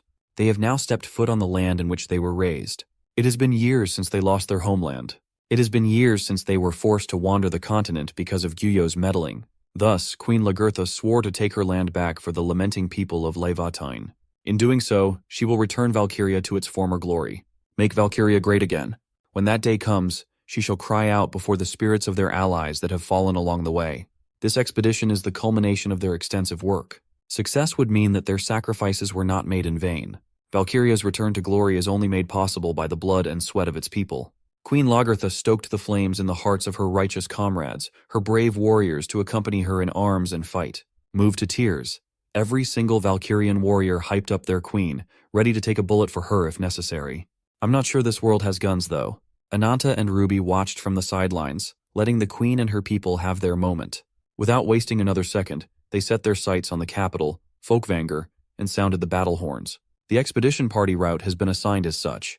The main party consisting of 100 troops, including all the commanders, the Queen, Nadia, and Ananta, are going to make an upward push for the capital, while 50 reserve troops stay with Whitefoot and Blackfoot in the outpost. The sisters can't believe that they're stuck in the base camp, left to wait for the war's results. Blackfoot sighed. She really wanted to see Ananta in action, and she can't do that from all the way back here. Whitefoot was chill. She's enjoying her tea and hanging out with her sister. She reckons that Blackfoot's help is no longer necessary on the front lines, now that Ananta's curse has stabilized for the most part. Regardless of the result of this expedition, Whitefoot's power is everyone's lifeline. It's only natural that Queen Lagertha would keep her safe in the outpost. But she knew as well as anyone that the reserve troops weren't left here to protect them. They're here to monitor any sussy activity. The fact of the matter is that Levitain still doesn't fully trust Rabbit's Foot. Blackfoot sat beside her sister and asked if she thought the expedition would succeed. To be completely honest, Whitefoot answered that she does not give a fuck if the mission succeeds or not. All she really wants is for Ananta to become more powerful than he already is. He must accumulate strength, even if it means sacrificing everyone else. Myr's arrows struck the heads of pesky summoned snakes that littered the woods. The ever-so-reliant Skald was there to finish the job and land the last hit. Around them, the rest of the warriors did their thing. The elite soldiers and commanders carried most of the workload. They are under the orders to continue advancing as more and more giant snakes mobbed them from multiple angles. Sensing that the enemies were gathering to their right, Queen Lagertha ordered her units to pull in. The regular soldiers might be out of their depth in direct confrontation, but they can work together seamlessly to build shield walls, repelling the enemies. Feeling fancy with it, Ananta called on Ruby to help bring in the heat. The little fire lizard jumped on top of the shield wall and fixed her eyes on the incoming snake battalion. As soon as Ananta gave her the go signal to roast the snakes, Ruby unleashed a bright flare that torched anything that entered her range. Ananta is playing it safe. Judging by their current pace, they won't need his help against cannon fodders for the time being. Much to his surprise, the attack force is advancing even though they're insurmountably outnumbered and surrounded. Still, knowing that one mistake could lead to a full-on wipeout, Ananta kept his guard up and senses sharp. Nevertheless, this next level of coordination shows just how confident Levitane is in their troops. Mir with her arrows, Skald with her sword and shield, and Queen Lagertha with her unparalleled stratagems and shot-calling. It is a reckless plan, but it is working. Their current headache is the scaly fragments from the blind faith incarnate. The Queen is confident that her well-trained troops would have no trouble cleaning up these beasts. After steadily pushing forward, they reach the center of Farsa. The odd thing is that the Alicorn and the Abominations are not showing themselves yet. Leading the vanguard, Skald informed her queen that they had reached the snake-infested Vigritter Tower. On top of the said tower is a persistent old man, welcoming them to the battle's next phase. After miserably losing against Ananta, this old snake still had the audacity to call the opposition wicked fools who dared deny the wings incarnate. He is determined to watch the attack force's final moments after being humiliated. Mir tried to sneak in a supersonic arrow shot, but it was slapped away like an annoying fly. From this moment on, the salty old man intends to take over. He wants to subject the people of Levitane to his petty wrath. Behind him emerged the winged sky serpent. Quetzalcoatl flew above the tower while carrying a bag of mysterious wriggling flesh on its tail. Queen Lagertha looked at the lump of flesh and felt chills coming down her spine. She felt a familiar feeling as soon as the snake rope holding the mound of flesh in place scattered to the wind. Reacting promptly, the queen ordered her troops to maintain defensive formations and hold firm. Quetzalcoatl finally launched the mound right into the spot with the highest concentration of soldiers. The impact alone made quite a spectacle as dust swallowed the whole battlefield. Once it settled, the queen and her troops laid their eyes upon the weird amalgamation of fleshy material splattered flat on the ground. Queen Lagertha paused in her tracks upon seeing something human-like squirm its way out of the middle of the meat. A few seconds later, the human-like figure took full form. The shape of a man skinned alive for his top half, and the body of a fucked-up horse in the bottom. Once known as the Alicorn, the sacredness incarnate had seen better days. The bony Alicorn mumbles something indecipherable. It seems like only the queen understood the ancient language he spoke. Whatever it was, the mumbling made Lagertha order a full-on emergency retreat. Much to everyone's horror, Alicorn's mouth split open as a giant eye regurgitates up from its throat. Then came a loud and bloody splattering of his body, causing the mound of meat to move outwards. It was like a fleshy tsunami that consumed everything it could touch. Not recognizing enemy or foe, the hungry meat even feasted on the summoned snakes. Unfortunately, the queen's soldiers in the vanguard also fell victim to the gluttonous meat heap. Skald tried her hardest to repel the incoming deluge of flesh. Her raw strength was enough to keep it in check. But how can you kill a thing that can't even be identified? When threatened, the mass of flesh just squirms and absorbs the weapon used to attack. After absorbing everything it could touch, the mass of flesh squirmed once more. This time, it gave birth to a singular horn peppered with unsettling eyes. Attached to that horn is none other than the original incarnate turned evil deity, Alicorn. The meaty gore of Alicorn's disfigured body splatted on the queen's troops, but they held strong. Lagertha even riled up her old friend to demonstrate his insurmountable strength. Well, it looks like she is getting what she asked for. The Alicorn came in running horn first, seemingly eager to pierce through their defense. But doing that won't be easy, especially with Ananta tagging back in now that a worthy opponent has shown himself. While he holds Alicorn's body in place with his supreme physical prowess, Lord Owl comes in with the DPS of his raptor claw. Commander Lupa refused to be left out and jumped in to deliver a sharp and lethal brand of gore. Taking the left and the right respectively, the two commanders beautifully worked in conjunction with one another. While her commanders are showing off, it's unfair for the queen to be left out. As she unsheathes her sword, Lagertha assured Alicorn that she will end his life herself. She stalwartly stood before the evil deity with the intent to kill. The queen believes that it is her duty as Alicorn's friend to end the suffering. Feeling like it was his time to shine and dispose of the biggest target, Ananta came in swinging. Unfortunately for him, Such a barbaric approach left him flying up in the air after being tossed away by Alicorn's grotesque horn. Then, this eldritch, horror-looking horse bastard started accumulating dark energy at the tip of his horn. As soon as the dark energy formed a quasar and flew away from the horn, it homed in on Ananta. Our boy felt the full brunt of being struck by a literal black hole to the face. Half of his body was ground down to the atomic level as the emptiness of the black hole deleted his upper half. Lupa panically called Ananta's name. The concern in her voice was apparent. The man who saved her multiple times had hit the floor with half of his body gone. Any other regular bastard would have died right then and there. Enraged by Alicorn's target selection, Commander Lupa lunged in with her sharp claws drawn. She wanted to attack from the flank to avoid the horn. But from the back, she would have to deal with Alicorn's freaky tail filled with countless eyes and hungry mouths. All of Lupa's instincts told her to stop and turn around. She would be one-shotted if she pushed any further. Thankfully, Lord Owl was there. As the more experienced combatant, he maintained his wits about him. With his dual blades and raptor rondo, Owl minced the freaky tail to bits. Seeing an opening opportunity ripe to be exploited, Lupa started her engine back up and ran in at full throttle. She was so tunnel-visioned on attacking Alicorn that she failed to sense an incoming surprise attack from an off angle. It was a green sludge of noxious snot. Once more, Lord Owl's vigilance bailed her ass out. Owl moved to the limits of his speed as he swished past where the noxious snot was heading. He had to move as fast as he could while also carrying Lupa out of danger. As a result, he paid for it with an injured arm. As it turns out, old Asen was just sneaking in a snot attack in hopes of taking one of Lupa's arms as payment for the arms that she took from him. After this grand battle, he intends to skin the wolf himself. The noxious snot was coming from the sky serpent's mouth. From the top of the tower, it served as a long-ranged cannon capable of causing toxic destruction. This is not looking good for the attack force. Things keep getting worse, and their opponents are borderline broken. As the next snot blast reached its target, Lupa returned the favor. This time, she shifted to her wolf form and saved Lord Owl from tanking one of those green sludges. Suddenly, one of Quetzalcoatl's wings was defeathered and slashed at supersonic speeds. Out of balance, the sky serpent squirmed and wriggled in the air as it nosedived down the ground. The culprit was none other than the queen's little archer, Myrrh. Beckoning the free spirit of the wind, she charged her arrows with mystical energy, blessing her with the wind of victory. With a little reprieve, Skald regained control of her faction and ordered the 3rd and 4th companies to focus on protecting their commander, while the rest charged in. They roared their fierce battle cry as Asen took on his snake daddy form once more. He called the actions of these soldiers foolish, for they are just puny humans. He does so while entirely unaware of the inhuman enemy closing in. Lupa scaled the tower with her strong muscles and claws. Riding her was Lord Owl, ready to hack and slash away. The wolf lady playfully grinned and teased old Asen about his missing arm. Easily agitated, the salty snake attacked out of anger. That was a big mistake. Perhaps the biggest he had ever made. Asen was so focused on avenging his arm that he neglected Lord Owl's threat level. With his raptor art, Gungnir, Owl pierced through another one of the old snake's arms, mincing the flesh to bits and shredding the bones. Asen tumbled backward from the sheer force that the stab yielded. The two commanders landed right next to each other, refusing to let the snaky enemy out of their sight.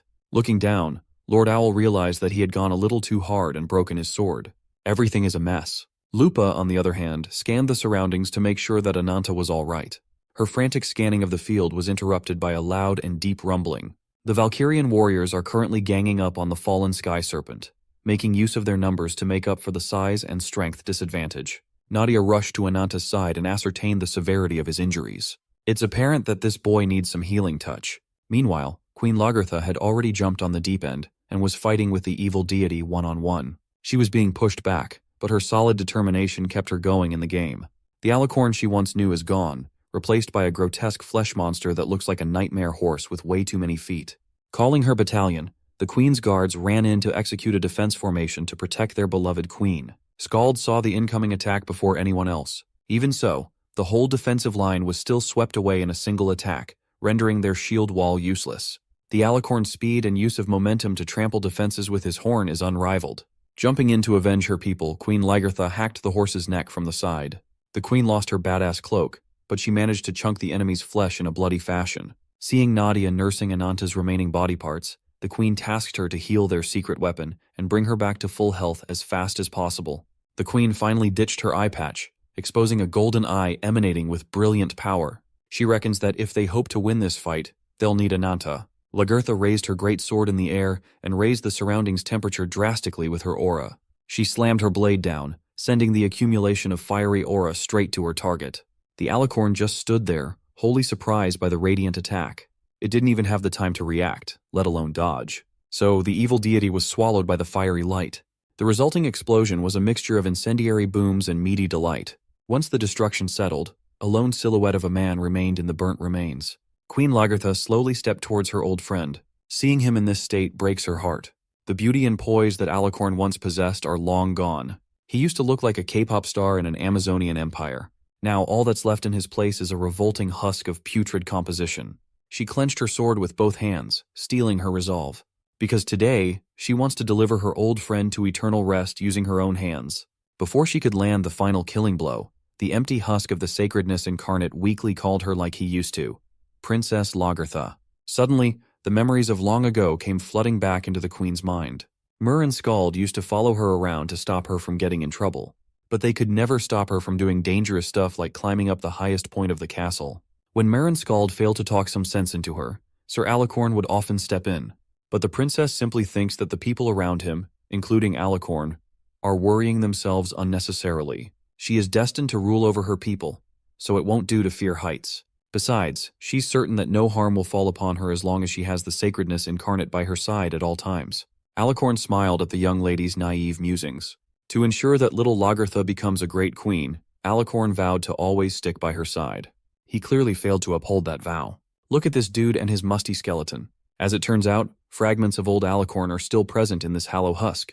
He commented on how different the little princess looks now. Gaining awareness and senses after all these years, Alicorn looked at himself and jumped in fright. He struggled to come to terms with what he had become. Look at him. How would you feel if an evil god fed you a tree branch that turned you into an incomprehensible nightmare? For a second, Queen Lagertha hoped that this was real. She hoped that her old friend would recover his mind.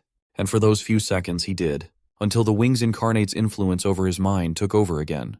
On the day that Valkyria fell, Gyuyo left a path of royal blood in his wake. He managed to penetrate all the way to the throne room, where he trashed Alicorn black and blue. Gyuyo went through all this trouble just to shove his incomplete world tree branch on one of the first 6 incarnates in the world. Young Lagertha was powerless back then. She was just a child caught up in the fall of her promised kingdom. Throughout the years, she and her warrior sisters hunted down endless leads that could help them find the Wings Incarnate. At one point, she succeeded. She managed to track down Gyuyo despite the difficulty. But it resulted in yet another disappointing heartbreak, as Gyuyo killed her sisters in arms with lightning-fast speed and inhumane destruction. She felt as though she was back on that fateful day, the day that Gyuyo ruined her life and destroyed her homeland. The remnants of Alicorn's consciousness were swallowed by Gyuyo's overwhelming light. Once again, Alicorn's disgusting eye emerged from his throat. As soon as the mound of flesh started gurgling chants and deconstructing its body, it became plain to see that talk jutsu wouldn't work in this situation. Nadia noticed the situation and yanked the queen out of danger using her sentient roots. She quickly pulled the queen out of the flesh monster's range with safety in mind. Politeness can fuck off and wait. Right now, any semblance of Alicorn is gone.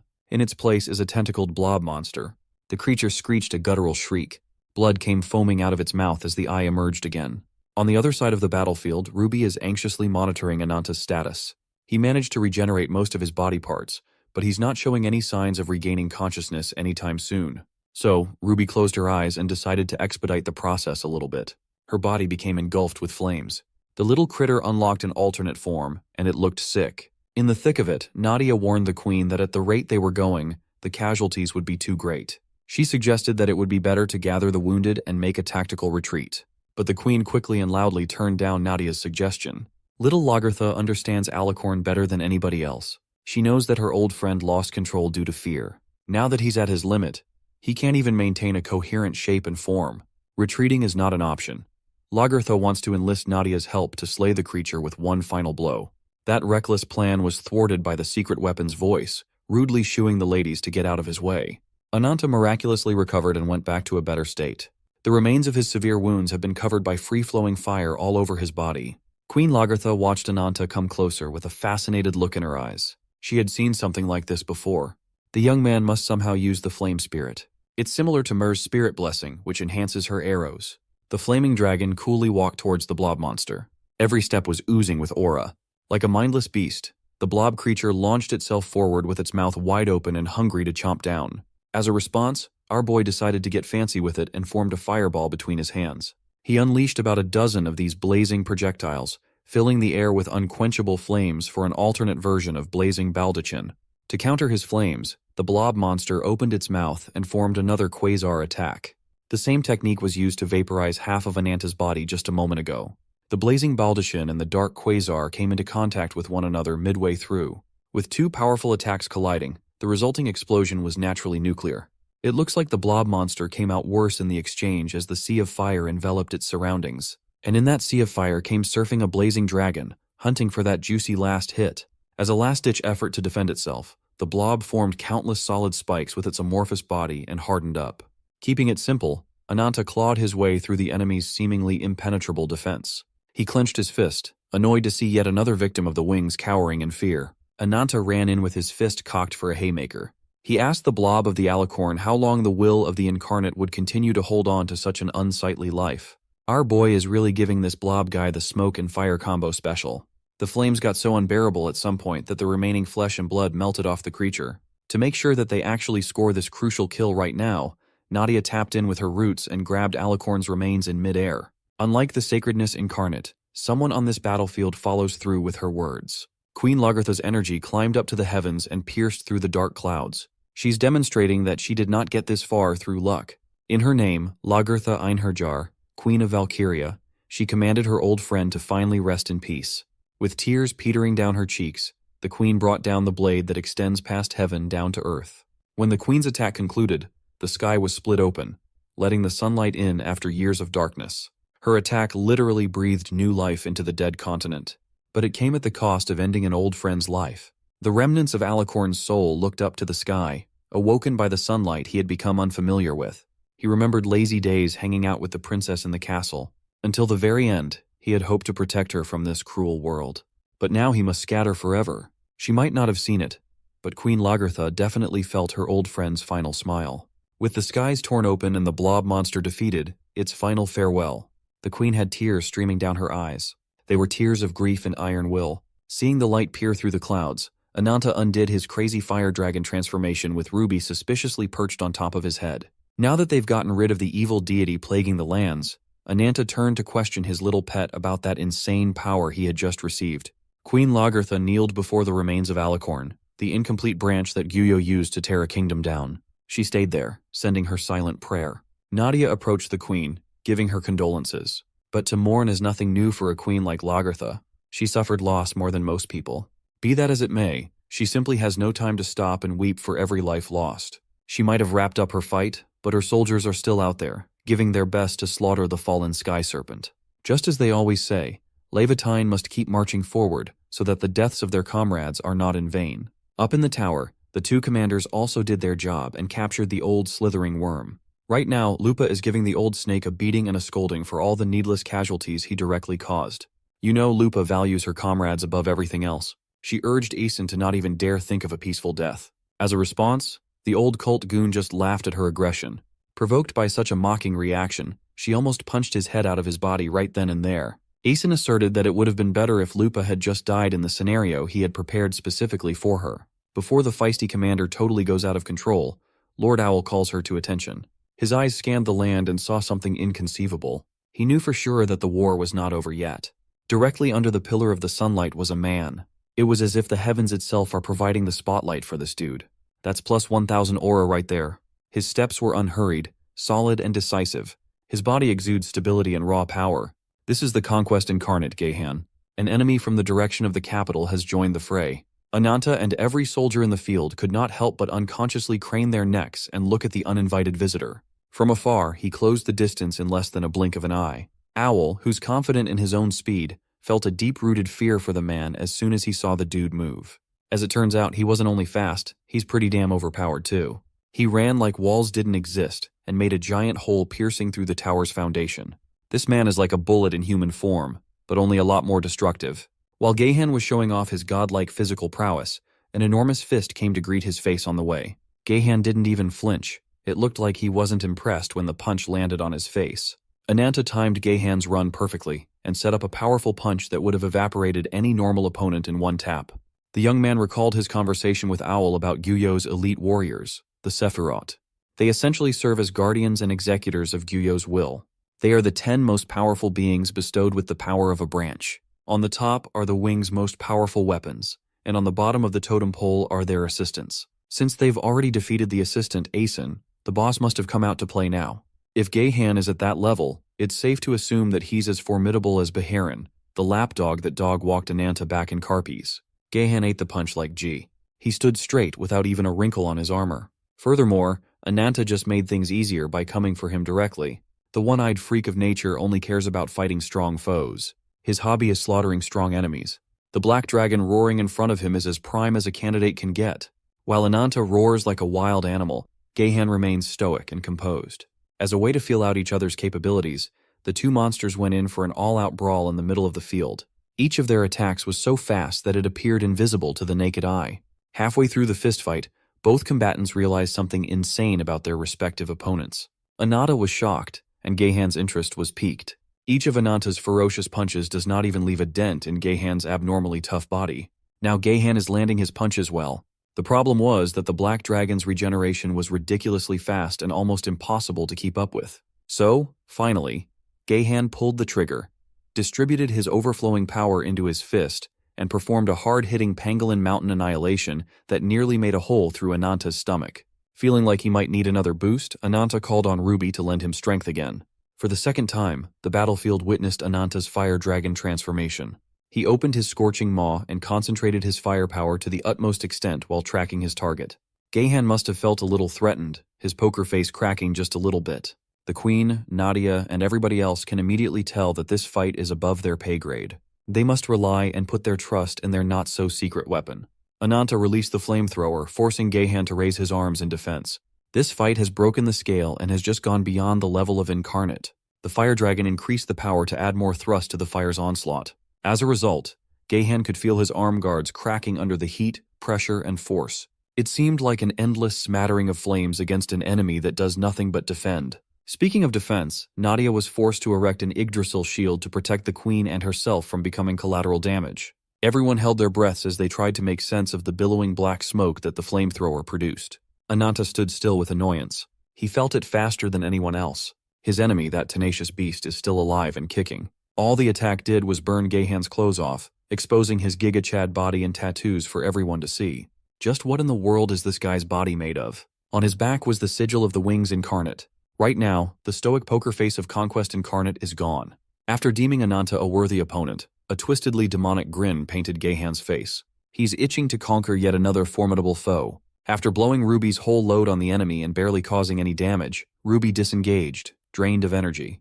Ananta praised her for her good work and asked the little lizard to stand back.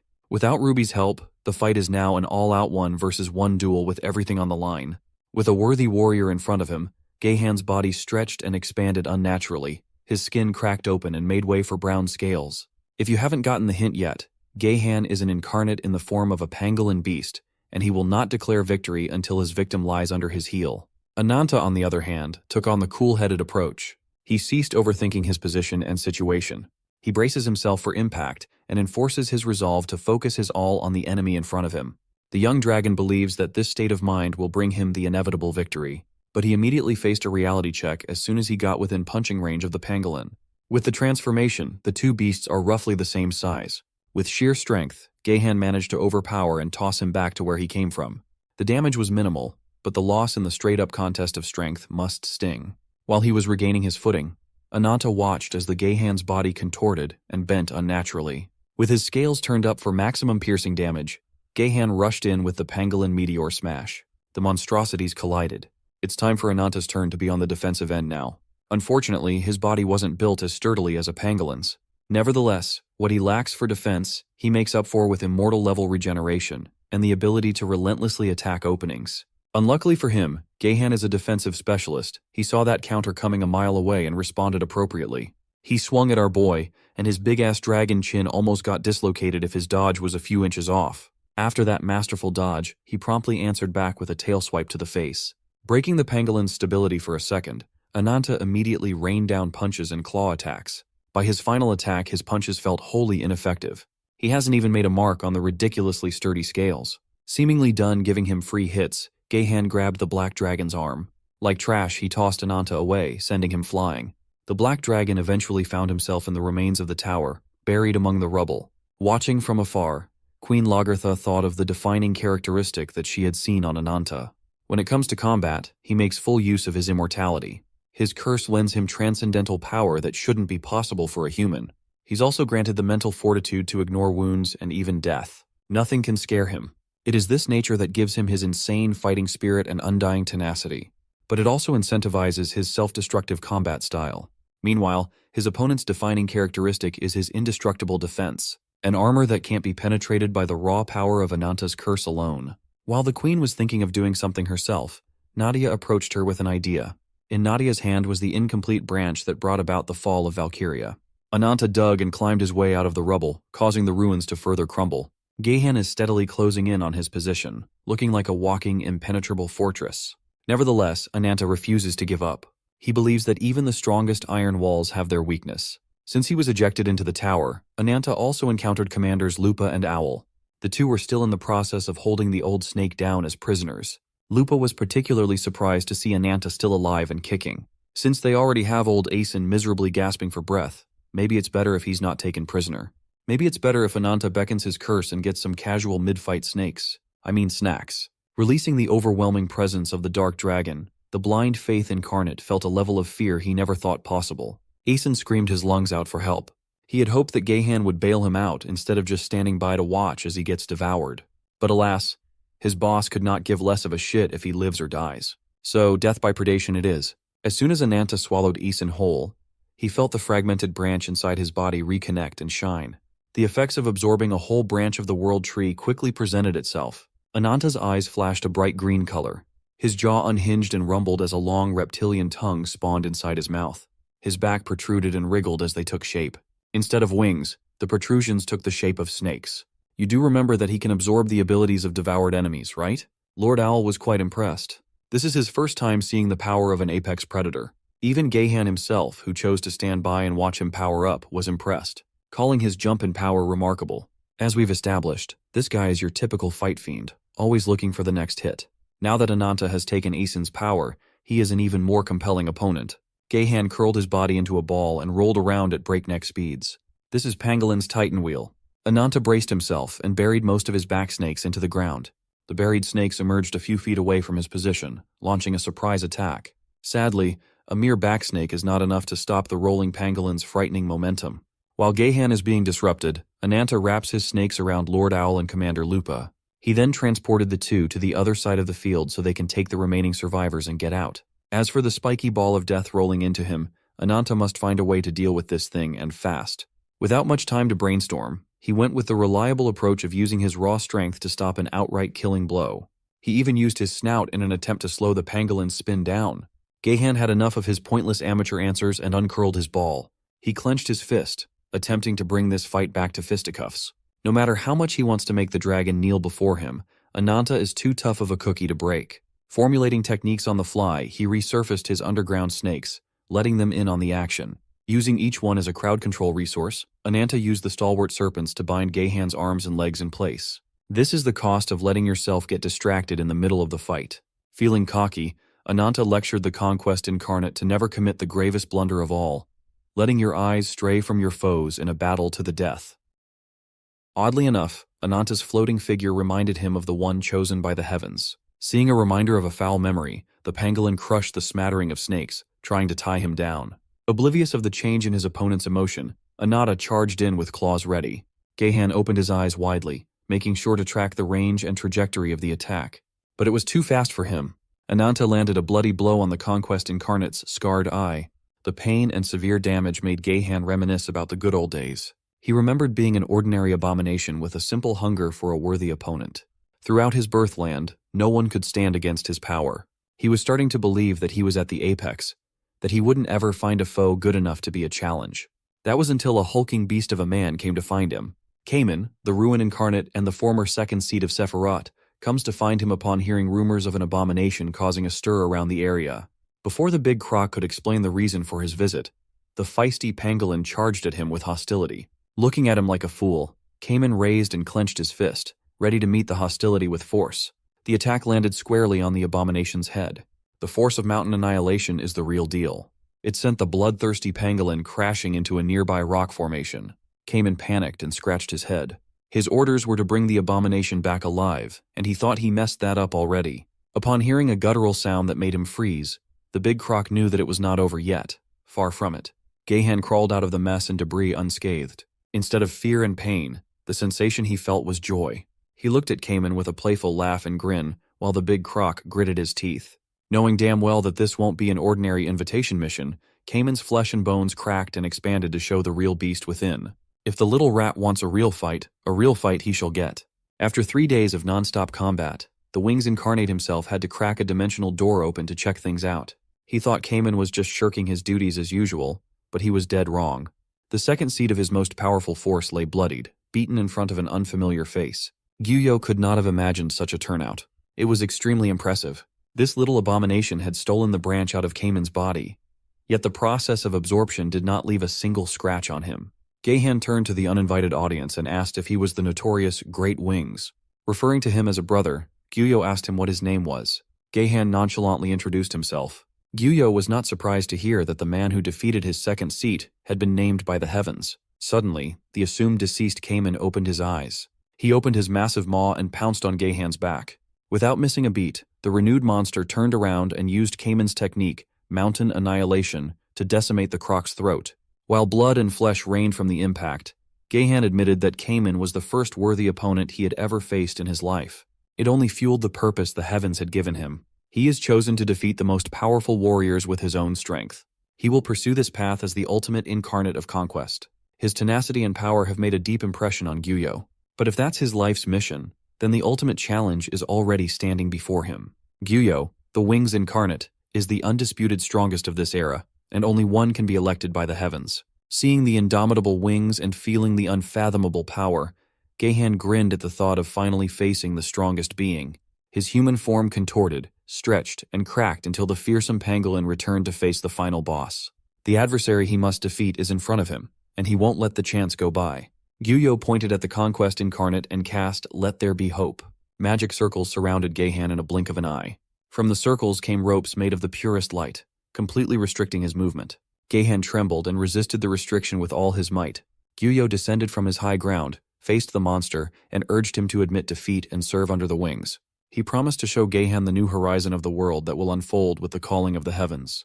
Whatever the hell that might mean. But Gahan is not the type to surrender. There had never been a warrior defeated without a single wound. As long as he breathes, he is not defeated. Gyuyo understood and resorted to a more drastic measure. He intended to engrave defeat upon such an arrogant monster's body. Aiming at one of Gahan's eyes, he cast Let There Be Light. In an instant, the Conquest Incarnate's eyeball was reduced to a bloody mist. He wailed in agony as his vision vanished. Gyuyo calmly urged him to etch the wound into his soul, for he would certainly grow into a great sapling in the future. Using a finger clad in light, Gyuyo slashed the empty eye socket. He is banking on Gahan's desire to conquer the wings to reach the edges of the world. This is what fighting Ananta reminded him of. Back to the present, Ananta is moving warily. He noticed something the moment they began fighting. Gahan has been avoiding getting hit on his scarred eye. Ananta is 100% certain that this habit points to a weakness. He ain't wrong. He wanted to capitalize on the discovery, but what he saw made him freeze. Gahan entered a Zen state. His scar, the reminder of his defeat, bled.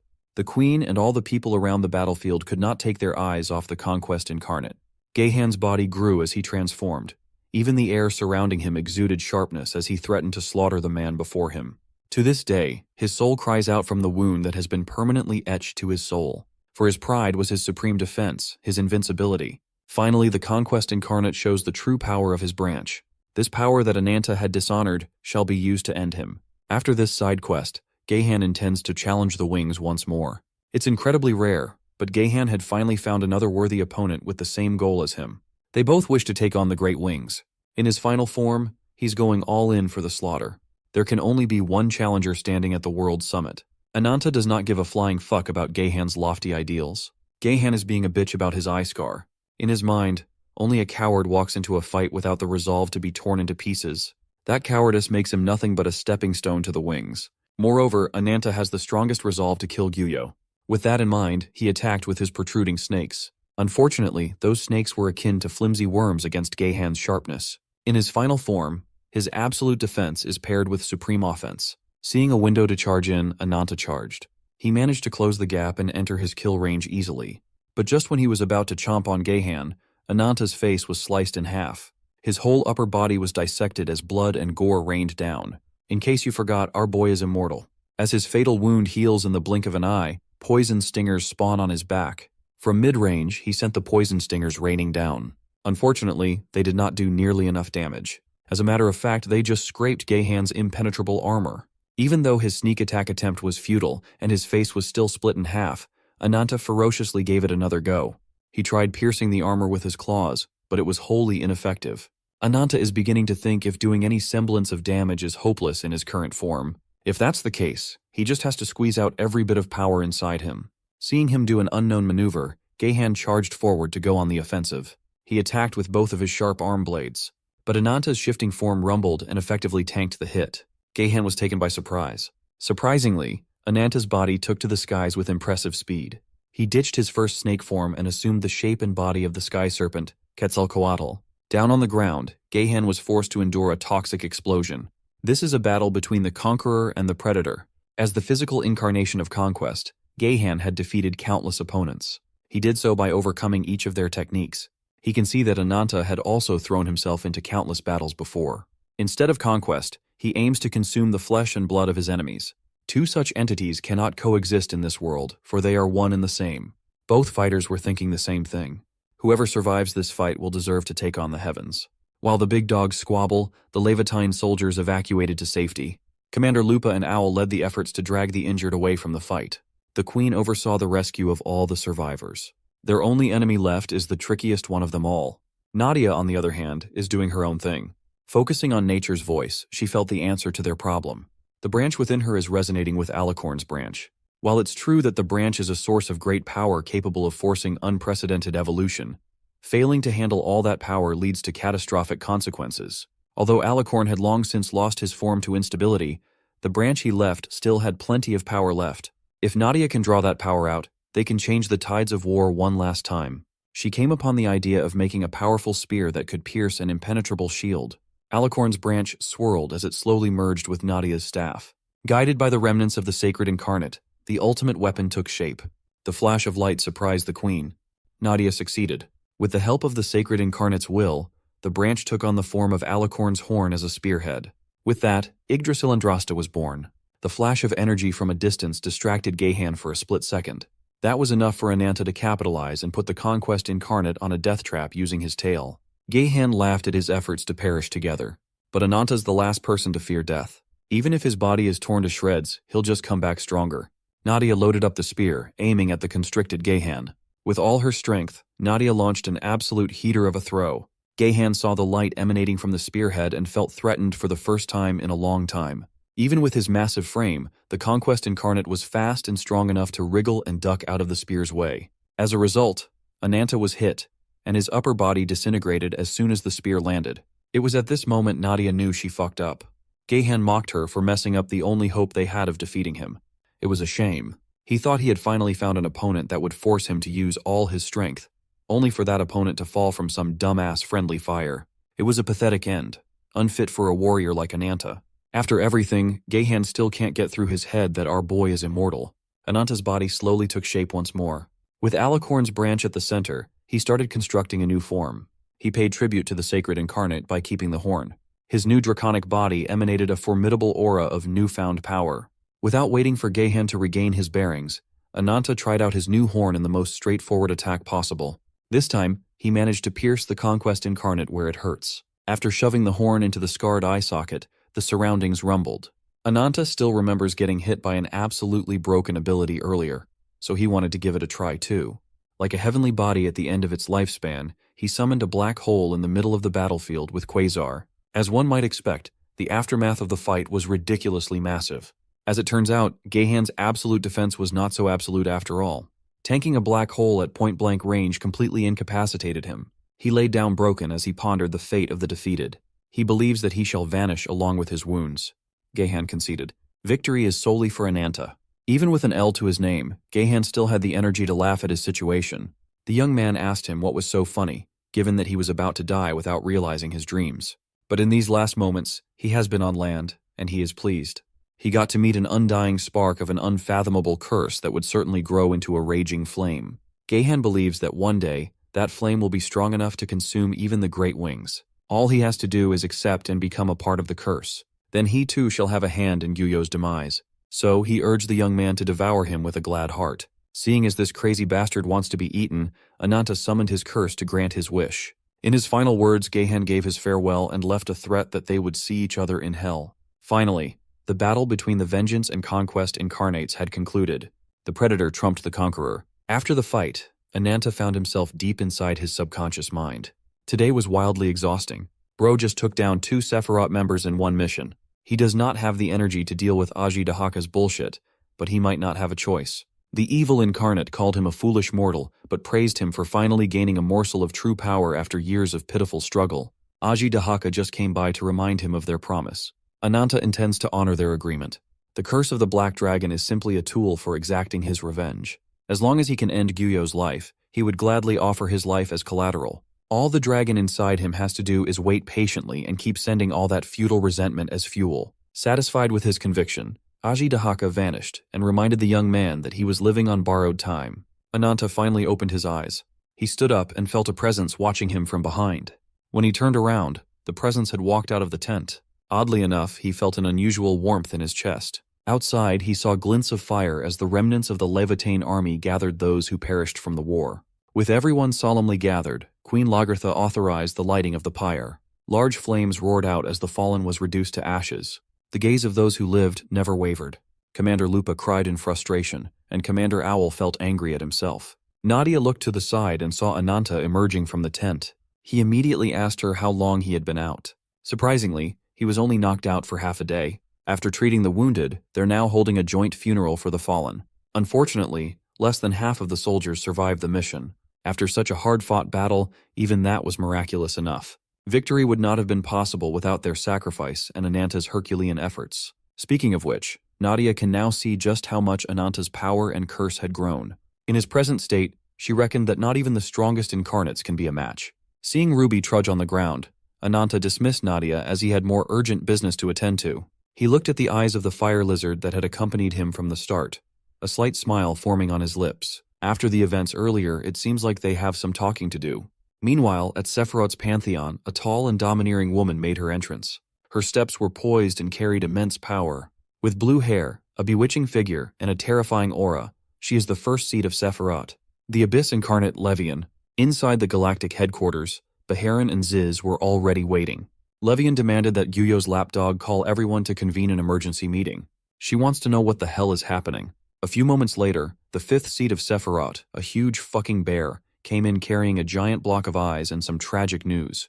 That bear turned into a kid holding an ice hammer. Frost incarnate Ur informed everyone that Geihan has fallen in battle against a contemptible foe. Hearing such unexpected news, Sephiroth's 4th seat came in, crawling with her countless centipede legs. Slowly taking the form of a woman, she called Geihan a foolish warmonger who did nothing but cause Lord Gyuyo to worry. But the Lord must not worry anymore, for Kishu Olga, the madness incarnate, shall guard him with her life to the very end. The newest addition to the team, Ziz, the lightning incarnate, doesn't really give a shit. Baharan made a scene, punching the air and shattering the fabric of space to shut everybody up. In that shattered space came the all-seeing eye of their lord. Gyuyo's voice echoed, filling Sephiroth's seats with anticipation. He promised that with one heart, they shall mourn their fallen brother appropriately. This heart-rending grief can only be cleansed with the blood of their enemies. Gyuyo had finally shown his true colors. They shall prepare a requiem to console Geihan's soul, and they shall start with Levitane's precious hideout.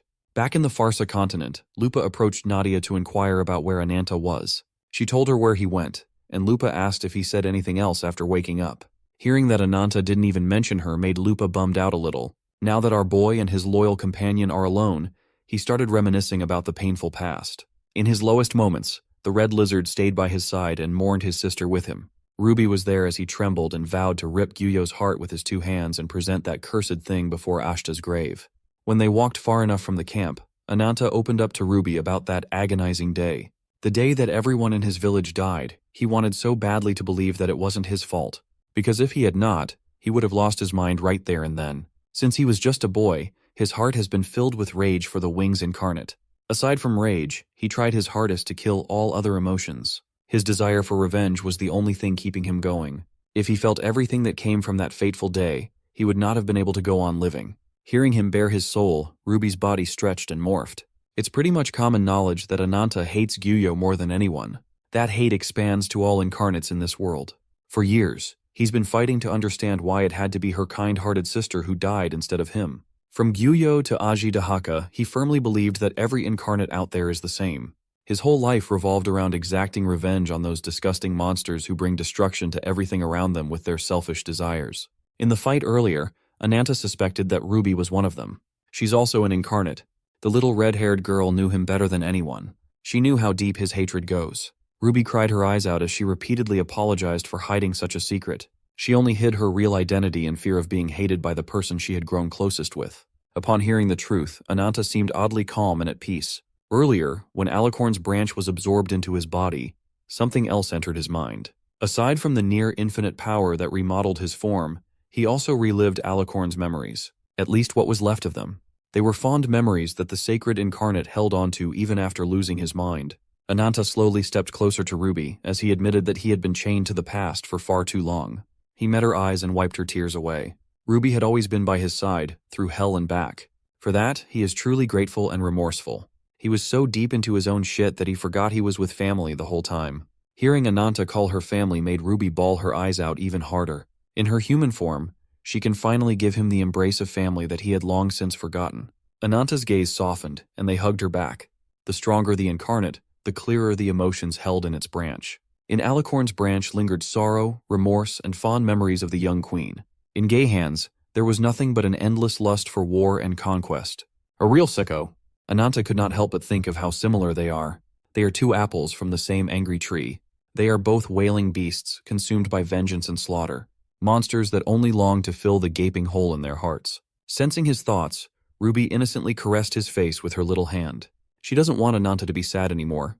The young man stood up and held Ruby's hand. He wants her to wait and see until the moment he can finally avenge Ashta. When the fight is over, they can go visit her together. Back in the base camp, the blaze had died, and the fallen soldiers had been reduced to ash. Whitefoot and Blackfoot approached Queen Lagertha with uncharacteristically serious expressions. Whitefoot apologized for intruding, but she came bearing urgent news. Some soldiers found it disrespectful and insolent that Whitefoot would interrupt the funeral of their fallen comrades. But she needed to deliver updates concerning Levitane's stronghold. While her ability allows her to teleport to the safest place near a selected destination, she can also ascertain the level of danger at any given location. Blackfoot jested that her sister is such a big coward that her power manifests in such a way. Queen Lagertha has no time for foolishness. She demands to know what kind of danger threatens her people. You see, Whitefoot's ability can gauge safety based on whether someone like her, a helpless little bunny, would be in mortal danger. Based on the danger levels she's sensing, it is highly likely that Levitane's stronghold is under the threat of invasion. As another war looms closer, let's do some lore dumping, shall we? Long, long ago, when nothing yet existed in the universe, a great shock changed the very nature of reality. Space and time expanded, followed by the creation of expansive worlds.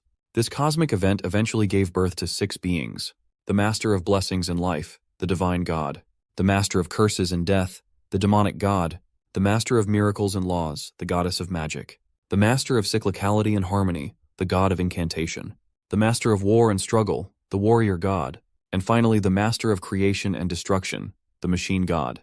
Together, they were the 6 gods of absolute authority, holding the reins of reality. In time, these beings blessed a little blue planet with all manner of life. At least that's the story passed down from one generation to another. These 6 gods decided they needed prophets to live among their creations. So, they bestowed 5 mystics with treasures containing godly powers.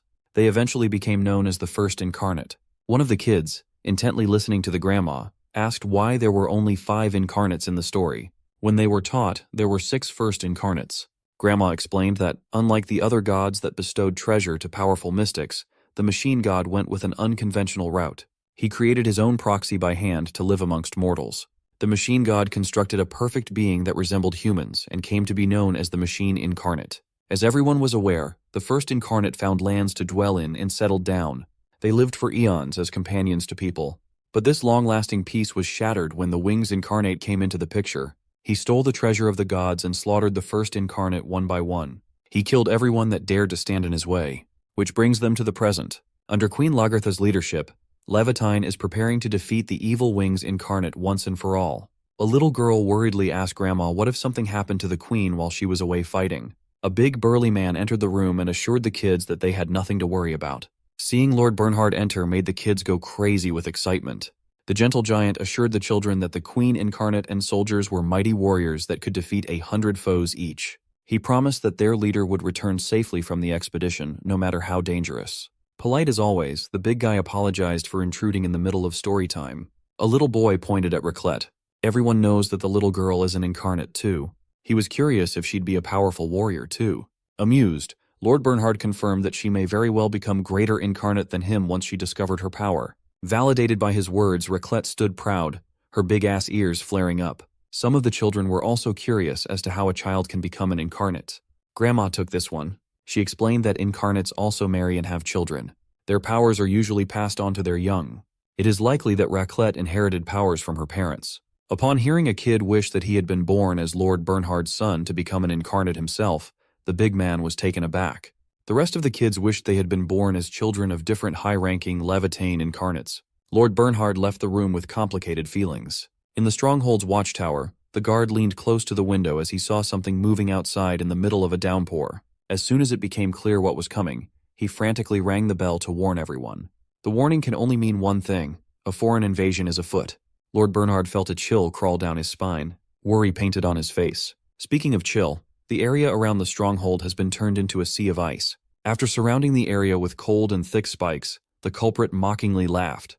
They finally found the elusive entrance to the fortress. The front incarnate Yurei is already looking forward to a satisfying invasion to avenge a fallen comrade. He then called the 10th seat of Sephiroth, Mansi, to follow up his opening move. Onslaught incarnate Mansi, the giant mammoth, awaits his senior's command. The soldiers of Levitane, the ones who weren't even strong enough to join the Farsa continent raid, turned to Lord Bernhard for direction. Big man right here is totally unprepared. Without the queen and her elite forces, they are practically defenseless against hostile attacks. Or raised his ice hammer and pounded the ground to summon a snowstorm. Even more ice coated the mountains, freezing everything as far as the eye can see. The frost inevitably reached the stronghold itself, forming an icy path towards the gates. With a perfect ramp, it's time for Mansi the Mammoth to go crazy. As big and bulky as he is, Anansi moved surprisingly fast for a giant ancient elephant. His steps boomed and shook the ground as he forced his way into the entrance. Knowing what was to come, Lord Bernhard hurriedly passed down the order to his men to prepare for impact. Mansi's momentum did not stop at the sight of a closed gate. He kept going at full speed and collided with the stronghold's entrance. The giant mammoth broke the only thing keeping invaders out of the hidden stronghold. Instead of rushing and rampaging inside Levitane without any sort of contest, Mansi was sent flying back outside. Ur was surprised as he lifted his head to look at the fortress gate. Standing before him was the second commander of Levitane, Breakthrough Incarnate, Tarkhan. Tarkhan stared the bear kid down, expressing his will to defend the stronghold. Seeing a worthy opponent crawl out of the rat's nest, Yor grinned. He berated the disgraceful Mansi for charging towards an enemy, only to back down. When asked if he wanted to tap out and let Yor handle the problem, Mansi protested with his fist. Ditching his mammoth form, the Onslaught Incarnate assumed a humanoid form. True to his name, he vowed to charge forth and continue his onslaught. He firmly believed that a mere unknown incarnate's power could not stop his charge. As an answer, Mansi amplified his strength multiple times, eager to reduce Tarkhan to minced meat. On the watchtower, Lord Bernhard watched the commotion. He knew that Mansi was gravely mistaken if he wanted to have a contest of raw strength against Tarkhan. The mammoth landed a solid punch on Tarkhan's body, but the burly warrior did not even flinch. He just glanced straight ahead, striking fear upon the humanoid elephant. You see, Tarkhan has no special powers. He is simply a fighting spirit in physical form. Mansi had to learn that in the most painful way possible. Ur's cocky smile was wiped away at the sight of an incarnate favored by the warrior god. In terms of raw strength and combat power, Tarkhan is the undisputed most powerful commander of Levitane. Jumping down from the watchtower, Lord Bernhard finally joined the fray. With Mansi's corpse lying on the side, the two Gigachads discussed how they would tackle this threat of invasion. Bernhard recognized Ur's hammer. It is the sacred relic of the people that protected the northern ice ridge for generations. It is Bernhard's duty to defeat the Frost Incarnate right here and right now. The frigid northern ice ridge is a unique place. Despite the extremely harsh weather conditions, it was paradise for many. Humans and incarnates lived in harmony for many generations. They were safe from war or invasions. One day a stranger came to this paradise and changed all that. A warrior who had gained renown for his impressive exploits on countless battlefields. Bernhard, the Courage Incarnate. The strange warrior freaked people out. The idea of war was completely foreign to them. But one person took pity on the warrior and welcomed him to paradise with open arms. That person was the adorable Tosca, the snow incarnate. Bernhard, who at that time knew nothing but war and strife, felt something change inside him. Aimlessly drifting into the frigid paradise, he was saved by her kindness. It was only a matter of time before the two fell in love. He was widely accepted by the community. They got married, and their love bore fruit. They were supposed to live happily ever after, or so they thought they would. Their child turned into an abomination. This child was told later that his parents considered killing him out of worry that he would have to live a lonely life as an outcast.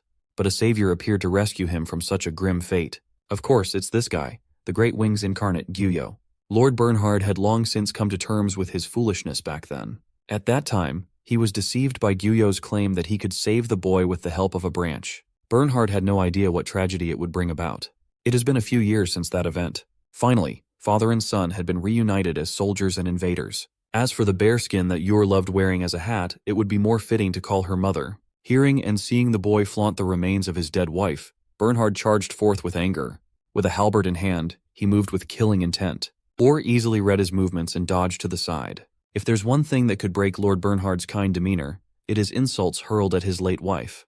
With unbridled ferocity, he swung and swung, only for his attacks to get swatted away like it was nothing. Yor is starting to get disappointed at his dad's weak-ass attacks. If this is all there is to Bernhard, then the title of Courage Incarnate is entirely undeserved. With one final attack, Yor intercepted the halberd with his hammer and froze the blade in an instant with the snowstorm. The boy followed the attack by knocking his old man down with the piercing wind. Lord Bernhard braced himself and tried his hardest to resist. Or was born an abomination, but he was able to grow strong thanks to inheriting his parents' powers. Tarkhan wanted to interfere, but Bernhard urged him not to meddle. He swore upon everything that he would not fall until this battle was finished. Or clapped back and realized that fighting the man with the horns would be more fun than beating his helpless father down. Still, they came here for a mission, and they'll get it done. Inside the stronghold, corpses of guards posted near the entrance littered the ground. Civilians ran in panic as they screamed for help. But in the eyes of the invader that infiltrated Levitain, they are simply lambs to slaughter. The ninth seed of Sephiroth, Calamity Incarnate Mantia, used her sharp bug blades and relished the carnage. No amount of pleading could save the citizens now. Aside from Mantia, there is also the eighth seat of Sephiroth, and Silence incarnates Arachna, a half-spider and half-nun monstrosity that can low-key get it. Leading them was none other than the fourth seed of Sephiroth, Madness incarnate, Kishu Olga. With every kill, her belly became fuller and fuller. And it's about time to make a bigger splash and paint the entire stronghold with the color Sweet Pomegranate. Levitain soldiers tried their best to evacuate the citizens as unease filled the room. Through the underground bridge, they are headed to the safety shelter in the deepest part of the fortress. Godmother took charge of making sure that no child was left behind. As everyone single-mindedly walked to safety, little Raclette noticed the ceiling slowly collapsing. A giant centipede finally broke through from above. With her were Mantia and Arachna, eager to munch on some more innocent blood. 3 bugs landed on the bridge, leaving no way out for the evacuees. The giant centipede's mouth cracked and stretched as Kishu's deplorable body emerged. She looked at the civilians with a crazed smile. Outside, Yor is having fun taunting his father by revealing his plan to cause chaos and divert the strong fighter's attention away from the civilians. The kid bashed the ground with his hammer once more. His snowstorm formed a massive wall of ice, caging Bernhard inside. With Tarkhan and the Courage Incarnate cut off from helping the citizens of Levitain, the two are forced to face off against Ure. Inside the Crystal Palace, the only way out is to defeat the Front Incarnate. Tarkhan brandished his spiked club and struck the ice walls, but it was no use. The Crystal Palace is the snowstorm's most powerful barrier, after all. Ure intends to make this land the venue for Gehan's Requiem. They have come with the intention of leaving no survivors. Seeing Ure turn into his incarnate form, Bernhard could not help but think of his deceased wife, Tosca. He questioned if this monstrous bear wearing the pelt of his mother was truly the fruit of their blessed union. Like a madman, Ure charged forward while laughing with glee. Bernhard froze, and Tarkhan picked up the slack. His club hit the bear right in the snout, making Ure falter. Uri could sense that the breakthrough incarnate wanted to defeat him as quickly as possible, but that is easier said than done. He holds the power of a branch amplified by an inheritance from 2 powerful incarnates. A man blessed by the warrior god simply can't bridge that gap in strength. They expect to protect everyone, yet they can't even break through the Crystal Palace. Tarkhan finally had enough of the taunting. His horns flared up as he drew the unstoppable power inside his body. Seeing and sensing such a fearsome aura made the bear flinch. Ur subconsciously jumped back into safety, and his yapping stopped. Lord Bernhard also assumed his brown bear form. Upon hearing his father's war cry, Yor felt an unfamiliar emotion: fear. The momentary pause of fear left him open to getting clawed in the face. The damage was minimal. He jumped further back and shrugged it off. A bull that can break through anything, and a bear with all the courage in the world. This is the power of the second and first commanders of Levitain, Tarkhan, and Bernhard. Back inside, some of the civilians successfully entered the safety center and shut the door tightly. Mantia and Arachna were trying to grow frustrated as they failed to breach the gate time and time again. They were taking so long that Kishu had to step in. She called her subordinates useless for having trouble opening a freaking door. She then assigned them to take care of the remaining nuisances left behind. Kishu fears that if she sees more useless warriors, she might just lose it and feast. The bugs gave way to their boss. Inside, the remaining survivors helplessly prayed for salvation. Kishu addressed the last ones left in this useless fortress. She made sure that they heard the death throes of the soldiers being slaughtered in their futile attempt to save those that remained. With a gentle touch, Kishu slowly melted a hole right through the gate. She peeked inside and asked the survivors if they really thought a simple gate was enough to protect their lives. If she really wanted to, Kishu could slaughter every single one in the room in the blink of an eye. But she is willing to give these pitiful people one final chance at salvation. She pointed at the children and demanded that the survivors sacrifice their little hearts in exchange for letting everyone else live. Desperate and on the brink of going crazy, some of the survivors started seriously considering the offer. The kids fearfully clung to their godmother. Thankfully, the old woman snapped everyone out of their disgusting thoughts. She warned everyone not to be seduced by the words of a monster.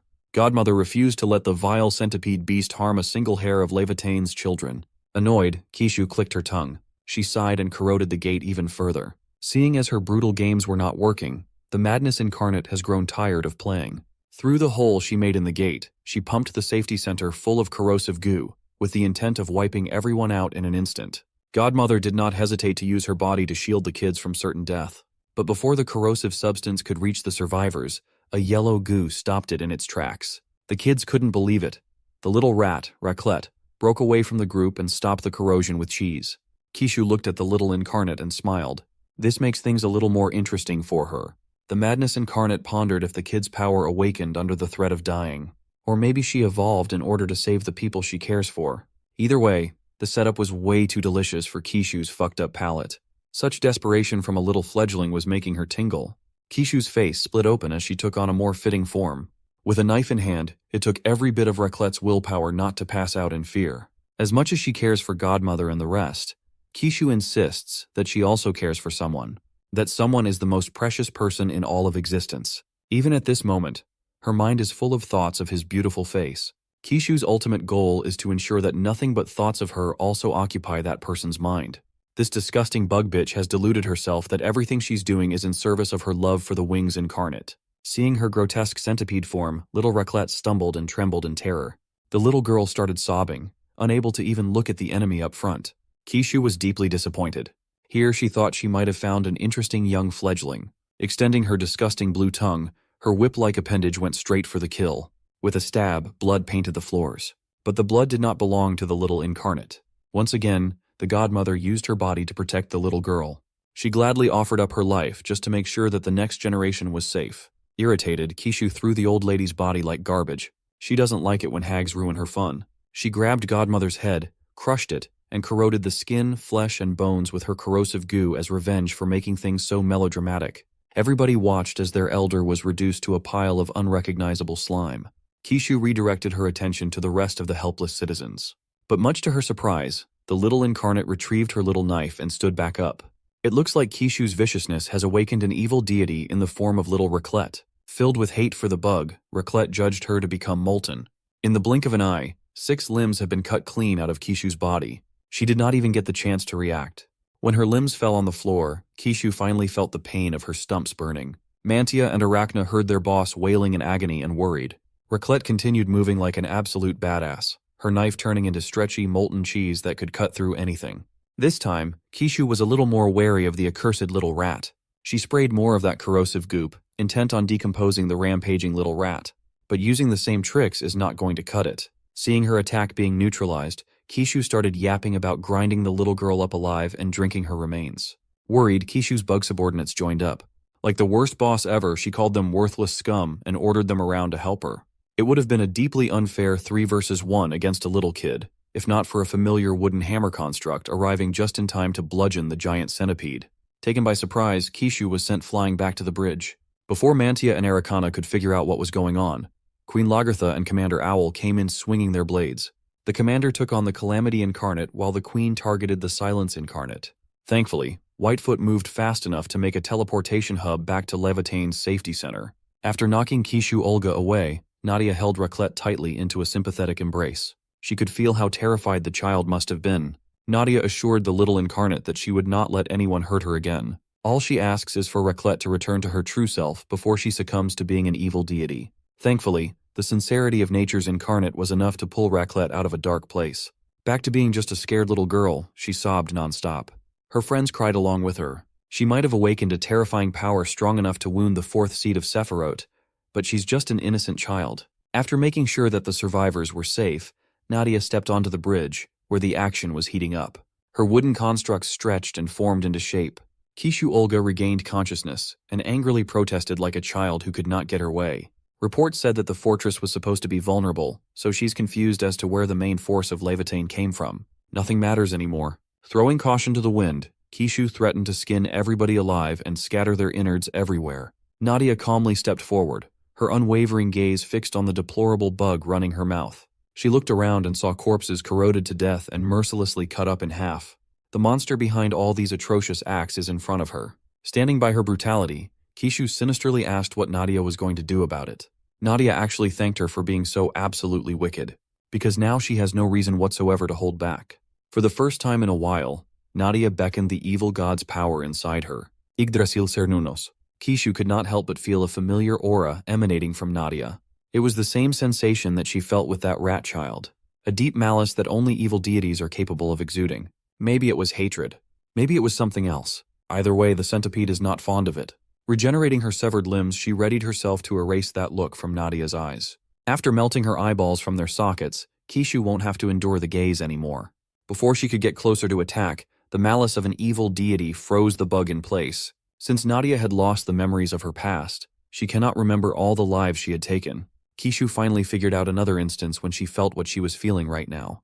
The oppressive presence and force of absolute dominance are possessed only by those at the top of the food chain. Nadia demanded to know the insect's name so that she may remember her after death. Outside, the 3-way battle of 2 bears and 1 bull continued. The impeccable teamwork of Levitane commanders is slowly pushing Ur into a corner. While Tarkhan leads both offense and defense, Bernhard constantly pokes and prods to land fatal blows. Ur is still confident in his ability to win, but getting swept in the duo's momentum is not the best course of action. He refused to let the likes of these two tarnish his rising fame. Using the relic of the northern region, Ur underwent another transformation. Spikes of ice surrounded his body as he merged with his weapon. Using ice caps, he launched a flurry of spikes with a sleet storm. Tarkhan blocked the attack with his spiked clubs, and the collision instantly froze his weapons. He was momentarily distracted by the alarming spread of, leaving an opening for Ur to exploit. With titanic force, the Frost Incarnate bludgeoned the bull's body. Seeing this development, Bernhard charged in to alleviate the pressure on his comrade. He tried to tear his son's flesh with his fangs but failed. Ur is taking the approach of defeating the weaker opponent first as the key to his victory. In contrast to his ideals, Bernhard believes that the key to victory is to never give up. His fangs continue to dig deep into Ura's hand. While he appreciates the lesson, Ur wants to end his old man with one last attack. He was so focused on executing his plan to get rid of the weaker foe that he did not notice Tarkhan coming from behind. With frozen limbs, the bull held the young bear in a frozen chokehold. Right outside the Crystal Palace, someone just flared up with draconic flames. Ur arrogantly refused to believe that such meaningless resistance would make a difference in this lopsided war. But when he felt his ice melt and the temperature rise, he instantly knew he was cooked. From afar, a concentrated beam of fire swallowed the young bear. The resulting explosion rendered the Crystal Palace's defense useless. Confused, Bernhard looked at the origin of the attack. Ananta has arrived. In usual Ananta fashion, he insulted the two commanders for struggling against such a piss-weak opponent. Alongside him was the worried Lupa.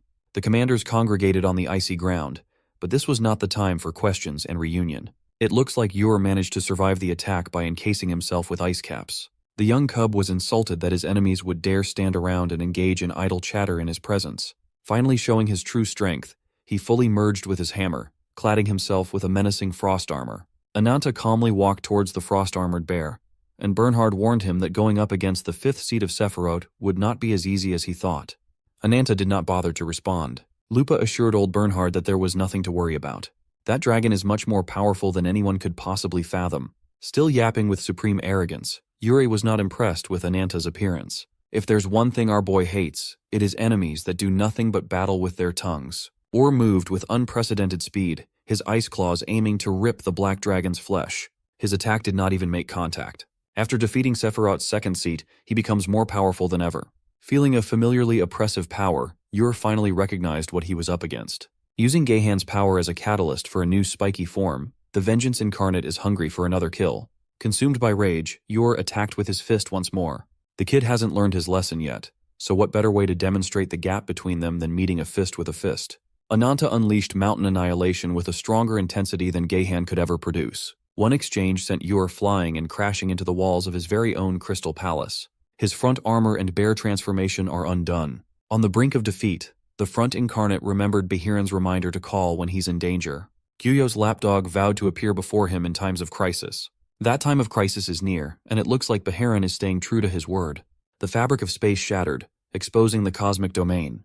Lord Bernhard and Ananta were awfully familiar at such a sight. The shattering of space is indicative of Bahiran's arrival. Finally, the Guardian of the Wings, Gyuyo's right hand and mightiest spear, has arrived. Back inside, Kishu Olga is laughing maniacally at the sight of the reinforcements falling short of suppressing her underlings. Queen Lagertha has been completely neutralized by the Silence Incarnate. Surprisingly, the reason for their collapse is Commander Owl switching sides and attacking Nadia, stabbing her from behind and driving a blade into her heart. Let's turn the clock back a little to when Kishu and Nadia collided. Refusing to be looked down upon, the human centipede pushed her powers to the limit. A cloud of corrosive fog exploded out of her body. Don't ask me which hole it came from. This distracted her insect subordinates for a second. Knowing what was coming, the mantis and the spider scattered away like their lives depended on it. The queen ordered Owl to step back as she formed a light force field with Fragarak. Finally, Kishu Olga has shown her full power. Alongside her terrifying final form, the waves of her poison threatened to make everyone in the vicinity struggle and die. Surprisingly, Nadia was unaffected by the smog. She hurled the threat right back to the sender. Kishu shot out poison needles, and Nadia manipulated them back to where they came from. The needles dug into Kishu's flesh, frustrating her to no end. If her corrosive poison has no effect against Nature Incarnate, then she'll just turn the fight into a close combat struggle to slice Nadia apart with her blades. As soon as she got into Nadia's effective range, she put her inside what can only be described as an infinite Tsukuyomi. Kishu found herself alone in the middle of an endless dark expanse. In there, the evil deity, Yggdrasil Cernunos, welcomed her with a cold stare. The thing's face split open, motioning to devour Kishu. The mental attack manifested itself in the real world when Nadia beheaded the giant centipede, effectively separating the Madness Incarnate's body into two. Close to death, Kishu tried her best to catch her breath. Indignant, she refused to fall into this random-ass place. She can't make sense of it. All Nadia did was stand in front of her, and the next thing you know, she's done. Even Queen Lagertha was surprised to see the true innate power Nadia possesses. That is when Owl made his move. He declared that the battle had been decided. He calmly walked behind Nadia, and she felt a sharp pain in her back. In a surprising turn of events, Commander Owl forgot to turn off friendly fire and stabbed Nadia. Even Kishu was confused. The queen was taken aback, and Mantia took advantage of the window to rain down air blades. Arachna followed up by sneaking behind Queen Lagertha and shooting her with a potent paralyzing dart. And so, Nadia bled, the queen was captured, and Owl turned traitor. Kishu could not help but laugh at the ridiculous situation they were in. When the queen demanded answers for why he would do such a thing, Owl simply apologized. He assured her that his actions would ultimately make sense, and it is something that she'll eventually come to know. She refused to believe that her comrade would team up with the enemy, considering the enmity he holds towards the Wings Incarnate. But that is precisely how he deceived everyone. The queen possessed an eye that could see through the true essence of an opponent. The anger he held for Gyuyo was not a lie. It was as real as it could be. Mantia is getting tired of the yapping, so she shuts the queen up with her foot. Owl suggested that to easily subdue the remaining troops, it would be best to handle the queen without ending her life. For now, they have to wrap up the situation in this accursed bridge. Kishu recalled Gyuyo mentioning a spy in Livatane, but she was still not happy taking orders from some traitor. Owl would not have intervened if he could help it. Now that they have lost the Conquest Incarnate and a powerful branch, he's forced to reveal his hand just to save another Sephiroth member. But Owl made a crucial mistake. He simply underestimated Nadia. He was certain that his blade pierced through her heart. Her standing back up does not make sense at all. Using her all-seeing eye, Queen Lagertha can see a phantom of death slowly waking inside Nadia's body. The roots and branches filled with vitality turned into sprawling constructs devoid of life. Owl grabbed and carried the incapacitated Kishu as the death roots chased after him. Raclette, the child that Owl had grown fond of, screamed his name. He simply looked at her for a second and averted his gaze. For the first time in a while, he opened his wings. In doing so, fleeing from the scene became easier than ever. Raclette watched as the commander owl she thought she knew flew away. Mantia and Arachna were left to fend for themselves while the queen was still paralyzed on the ground. Nadia's death roots took hold of the bugs, restricting their movements. Once caught, the malicious power of the roots seeped onto their skin, taking over their bodies. Using the bugs as catalysts, the death roots amalgamated until they formed Nadia's evil deity body. As soon as she took form, Gyuyo's voice boomed from a rift in space. His destructive spell, Let There Be Light, beamed down from the heavens. It burrowed deep into the underground tunnels of Levitain and eventually took shape in front of Nadia. Gyuyo had finally shown himself. Deep within Nadia's subconscious, Gyuyo greeted her warmly. Surprisingly, he referred to her as his sibling. Finally, he can now easily access Nadia's inner self. To open the horizon of this world, he needs two things: the blossoming of branches nourished by the owner's desires and a vivid imaginary world that seeks to change the very fabric of reality. The world that Nadia dreams of is dazzling and beautiful, a place without a single speck of imperfection. Gyuyo invited her to lead the change in this rotten world side by side, not as nature's incarnate but as Chernunos, the incarnation of magic. With Chernunos awake, Nadia's consciousness woke up on the beach of a blood-red sea. The last thing she remembered was fighting against that hateful centipede. Then, her heart was pierced by a painful betrayal. She can still feel the wound in her chest. So how come she's still alive? To answer her question, her own voice answered that from the beginning, she had always been neither dead nor alive. Chernunos and Nadia finally met. Two personalities living inside one body. The incarnation of magic reckoned that Nadia subconsciously brought her out with no hesitation, and didn't even notice that her heart had stopped beating. She used to be controlled by a corpse crow that manipulated the dead like puppets. It must have been due to the artificial pulsation caused by the power of branches. Chernunos had been waiting and watching for a very long time. Right now, she's finally getting the face-to-face she so dearly wanted. As long as Nadia takes the lead, she will always be just a shadow suppressed in the deepest recesses of the consciousness. Nadia refused to believe a single word coming out of Chernunos' mouth. So, she bared the truth and introduced herself as the world's first evil god. Her story started in the primordial past, during the Age of Myths. A spiritual beast granted with the title of Incarnation of Sorcery was bestowed a human form. The great forest of the West, overflowing with the grace of nature, the Druids, the indigenous people of the forest, accepted him as a prophet. They revered him wholeheartedly. In time, the incarnation became known by the name He Who Has Horns and Wealth. The man, the myth, the legend, Chernunos. A mortal being who, despite his ephemeral nature, sought beauty through cycles and harmony. He prayed for eternal peace with every living being. He lived with his noble ethos without knowing that it was just a vain dream. Ethnicity, culture, faith, and every aspect of humanity became fragmented during the age of violence and conquest. They craved flesh and blood in a world where killing and being killed were the norm. The 6 incarnations, meant to represent the original gods, served as terrifying punishers at times. In many cases, they protected humanity as strict arbiters. Sometimes they don't. One day, the spark of a massive invasion that came without warning engulfed the great forest. The warmongering invaders wore golden armor. Leading this great army of heroes was none other than the warrior incarnate, Lyoga. The forest tribes untied their strength and confronted the wave of invaders. To protect his precious people, Chernunos fought with desperation and vigor. Eventually, he found himself the last man standing in his camp. Wounds and injuries covered every inch of his body. Before claiming complete and utter victory over the one chosen by the supreme god, Lyoga vowed to engrave Chernunos' death into his heart. He had never been so angry before. Lyoga, the warrior known as the Honorable Lion King, had committed such a horrific massacre for seemingly no good reason at all. The gruff warrior incarnate has no intention of asking for forgiveness, but for the sake of a greater cause, he is willing to bear the stigma of being a mass murderer. You see, his eyes were opened with a prophecy. At that time, Luna, also known as the incarnation of magic with the power to foresee the future, saw all life on the land annihilated with the emergence of unprecedented horrors. After that vision, Luna lost her life and had her divine oracle stolen from her. Lyoga theorized that it must be the work of the other 6 incarnations. Hearing that this man slaughtered his family and people, innocent lives, merely because of a shaky prophecy made Cernunnos seethe. But the warrior incarnate is too far gone.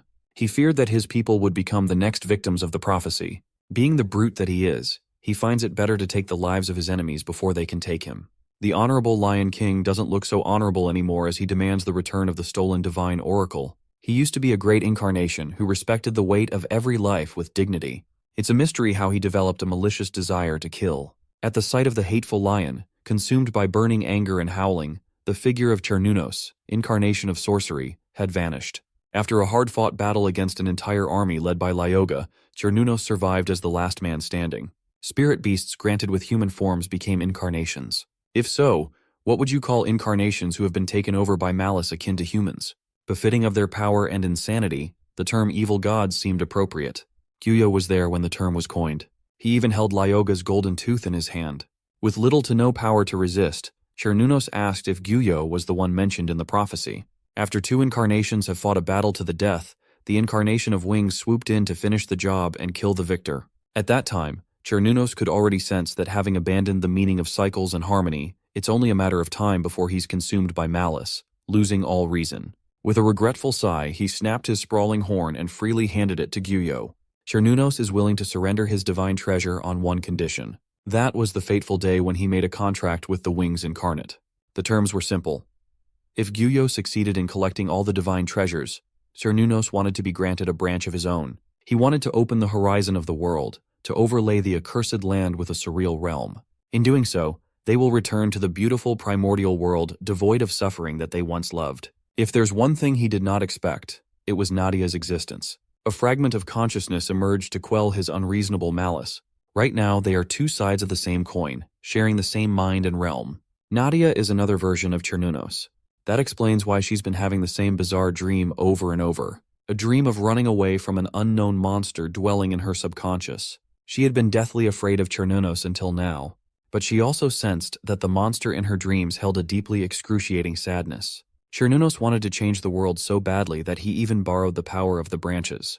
Nadia understood more than anyone else the regret of being powerless and failing to protect those you care about.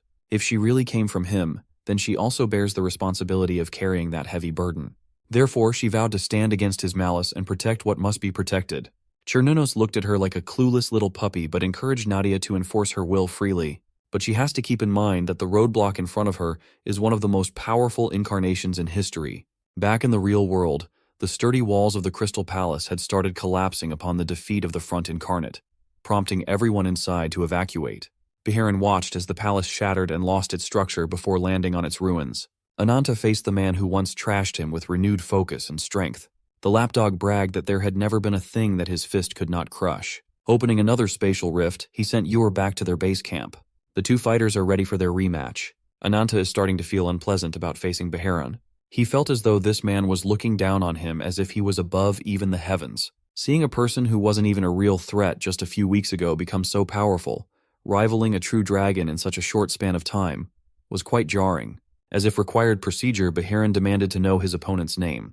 Ananta gladly reintroduced himself as the descendant of the Black Dragon and the survivor who will devour every evil god in the world.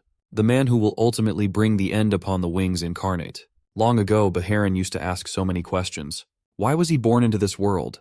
Why was he so different from everyone else? And why did he possess the power of destruction that obliterates space itself?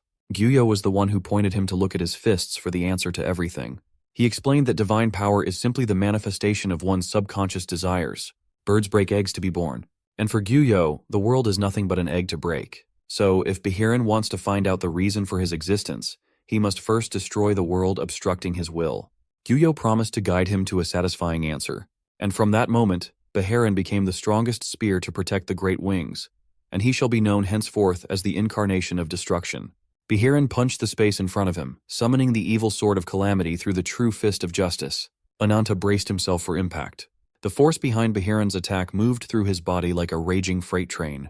Lupa, Ruby, and Bernhard looked at that attack and worried about Ananta's safety. Beharin kept his eyes open and saw that his attack did not do as much damage as he thought it would. Standing on business, Ananta did not move but started reforming his body instead. The thought of destroying everything took over his mind. Beharin was quite surprised that a mere mortal countered his strongest spear. Ananta did so by donning himself with the strongest shield, freshly pilfered from Gehan and adapted to his preference. a black dragon with absolute defense and lethal offense. Since Beharin got his one free attack, it's now Ananta's turn to try his new weapon out. His blade collided with the lapdog's arm guard. He failed to do meaningful damage, but he made Beharin slide away upon taking the brunt of the attack. We take those. The arm guard was practically ruined, the gash of Ananta's blade permanently etched on its surface. The sight of their comrade overpowering the right hand of the final boss was quite exhilarating. Thankfully, Tarkan and Bernhard snapped Lupa out of her trance to ask where the queen was. Lupa assured them that Queen Lagertha was safe inside the fortress with Owl and Nadia. As if on cue, Gyuyo's light pierced through the roof of the fortress, digging deep down to the underground bridge. They saw Owl with his wings in full display, flying out of the fortress with something or someone in tow. The remaining commanders watched as their comrades entered the shattered space accessible only to Gyuyo's people. Sensing the betrayal, the burly commanders hurried back inside the stronghold to find their queen.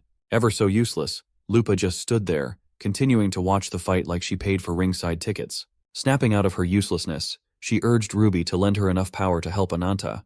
The battle on the Crystal Palace ruins had devolved into an all-out melee brawl where anything goes. With fists, claws, and blades, Ananta used everything in his arsenal to beat Beharin without mercy.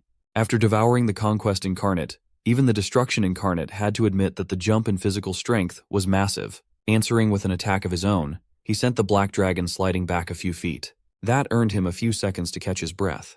Beharin knew what Gehan's true power was more than anyone in the world. That man had an iron-blooded body that could not be hurt, let alone destroyed. A battle between spears and shields to decide who's the strongest is as straightforward as it is contradictory. From mid-range, Ananta tried something new. He stabbed his blade deep into the ground and summoned black spikes hurtling towards his foe. As a response, Beharin accumulated ludicrous amounts of energy into his fist and punched out to intercept the spikes. At first glance, it seemed like the collision ended on another tie. That was until Beharin felt a faint rumbling coming directly beneath him. Ananta used the smoke as cover to dig into the ground and set a vicious attack from below. Beharin responded in the nick of time, but that might not be enough.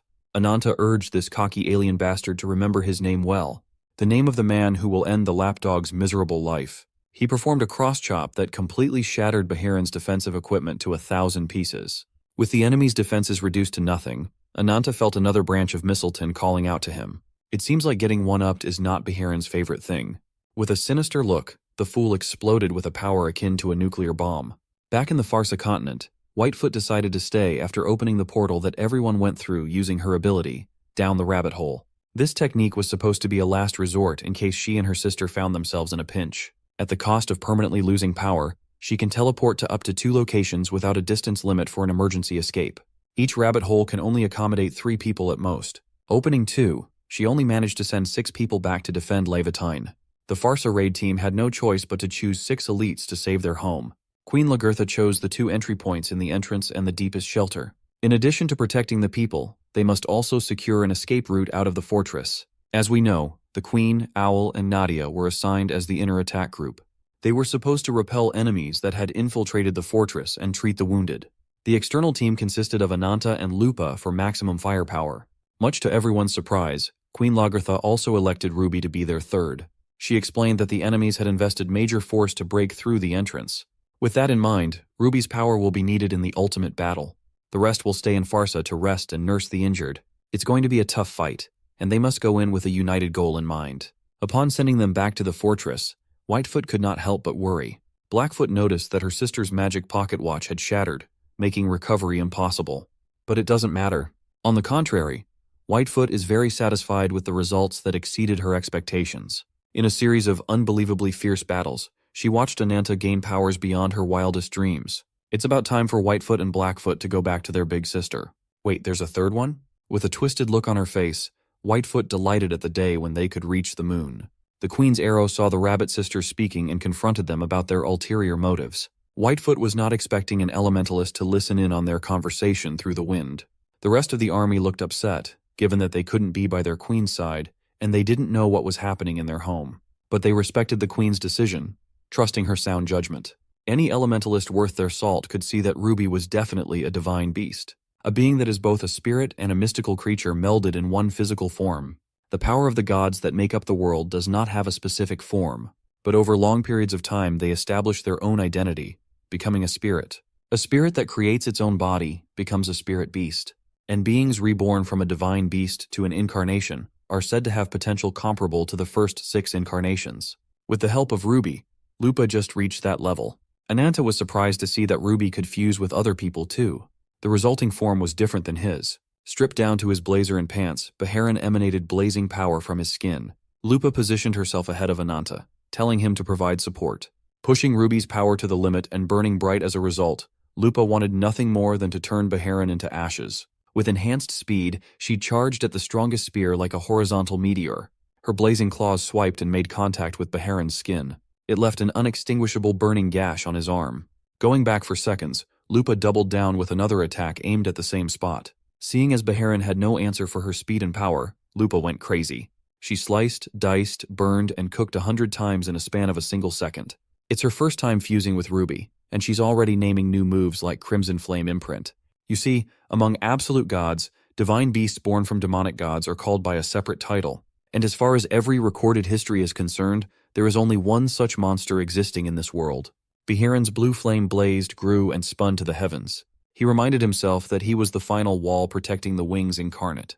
He is the one and only demon beast in existence, so please respect Beharin's name. Lupa and Ananta kept their distance from the blue flames, wondering if Gyuyo's lapdog was finally showing his full power. Ananta asked Beharin a scathing question.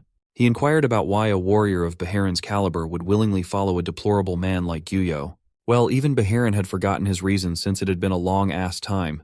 Nevertheless, if Ananta really wants to find the answer, he must survive and look beyond the fist that has the power to destroy everything. As usual, even with multiple power-ups in play, Ananta just wants to see who will kill who first. Beharin's blazing fist versus Ananta's indestructible blade, whoever wins shall be closer to their goal. The incarnation of vengeance against the incarnation of destruction? Who are you betting on? From a distance, a blinding bright light lit up the skies. It's a sign that the final pieces for the world's horizon have all been gathered. Before a victor can be declared in the much-awaited rematch, Gyuyo shows his annoying ass face to spoil the fun, as it is time for them to go back home to their pantheon. From afar, Lupa saw the wings incarnate, carrying Nadia in his arms. Given the missing eyeball, and that she's willingly flying with Gyuyo, it's plain to see who's currently in control of Nadia's body. Still, Chernunos is feeling some instability. Even the incarnation of magic is finding it a bit difficult to suppress Nadia's strong willpower. But soon, even her fragile heart will be broken and blended within. This is the second time Lupa has seen an ally flying with someone they should not be flying with today. Ananta could clearly see Nadia's face, yet she felt like a completely different person. Of course, he blamed Gyuyo for pulling another trick to make this happen. But it does not matter now that Aji Dahaka had sniffed his mortal enemy once more. It's time for Ananta to give way and fulfill the contract he signed with his soul. He must surrender to the anger that will consume everything. Outside of his control, his body painfully contorted and reformed to the image of the black dragon. With a guttural wail, the aura surrounding Ananta dwarfed even that of a demon beast. From above, Chernunos recognized Aji Dahaka's aura. Gyuyo explained that it was just a fool who surrendered everything to his obsession with petty revenge. To be honest, Gyuyo never thought that the kid he left alive after massacring an entire tribe would become such a nuisance. He summoned 6 orbs of light as he taunted Ananta. He asserted that the kid is dreaming of achieving the impossible. He won't be beaten even if the whole world turns upside down. Gyuyo launched the orbs of light and cast Let There Be Radiance. Ananta ate the brunt of the attack as Beharin watched from the sidelines. To the demon beast's surprise, Ananta managed to resist. The black dragon's tail swiped away, narrowly missing Beharin. He emerged from the smoke. Aji Dahaka had taken over once again. For the 3rd time in a row, the evil incarnate is facing the wings incarnate. Inside Ananta's mind, the progenitor of his curse is urging him to surrender to the anger and wail. But the young man refused to give in so easily, stopping the overgrown lizard from running his mouth so carelessly. While it's true that his anger is rising from his whole body to the top of his head, right now, all he can think of is killing Aji Dahaka himself. Finally, the black dragon showed her human form. And the evil incarnate we've been hating on is not a he, but a fine-ass she. She finds it quite amusing to see a fledgling who once crawled meekly in fear acting so boldly now. The land that Ananta formed inside his mind is so barren and desolate. It is nothing but a dead wasteland. It is fitting for a master with a mental realm forged by the desire to burn the whole world. He's threatening the black dragon when he should be baring his fangs on the real enemy outside. Conjuring a magical fire screen, Aji Dahaka gave Ananta the full viewing experience of how she took over the physical world. Ananta, in the material reality, is currently consumed by the curse, succumbing to a state of rampage upon seeing his mortal enemy. He couldn't help it. His whole life had revolved around killing Gyuyo after all. He can still remember the day they met, the day he thought he had finally found someone who understood. But what he remembers most vividly is the betrayal that came soon after. The sight of Ashta's burning corpse, her charred flesh and dried-up frame, his constant nightmares fueling his very purpose in life. Ananta demanded to get back in control and fight. Ajidahaka deemed such a thing impossible, but he is no longer asking. He is demanding. The Black Dragon reckoned that the young man had become so intoxicated by the power of the curse, growing arrogant and forgetting his place. With nothing but an empty shell of power, the Black Dragon rampaging outside is merely a cheap imitation. She believes that the day when his teeth can finally reach the incarnation of wings will never ever come. Courage without power is nothing but baseless arrogance. There is nothing more unsightly than the bravado of the weak. Anata roared. If he can't defeat the wings even if he uses everything in his arsenal, then how can he even achieve his revenge? Ajidahaka's simple advice is for him to rise above being weak. The power of her rampaging divine ability, a malevolent god's force, still resides within his body. That power can transform an ordinary human body into a devourer that truly embodies the incarnation of revenge. If he can unlock that power, he will be a being with a body rivaling a deity capable of unleashing demonic power at will.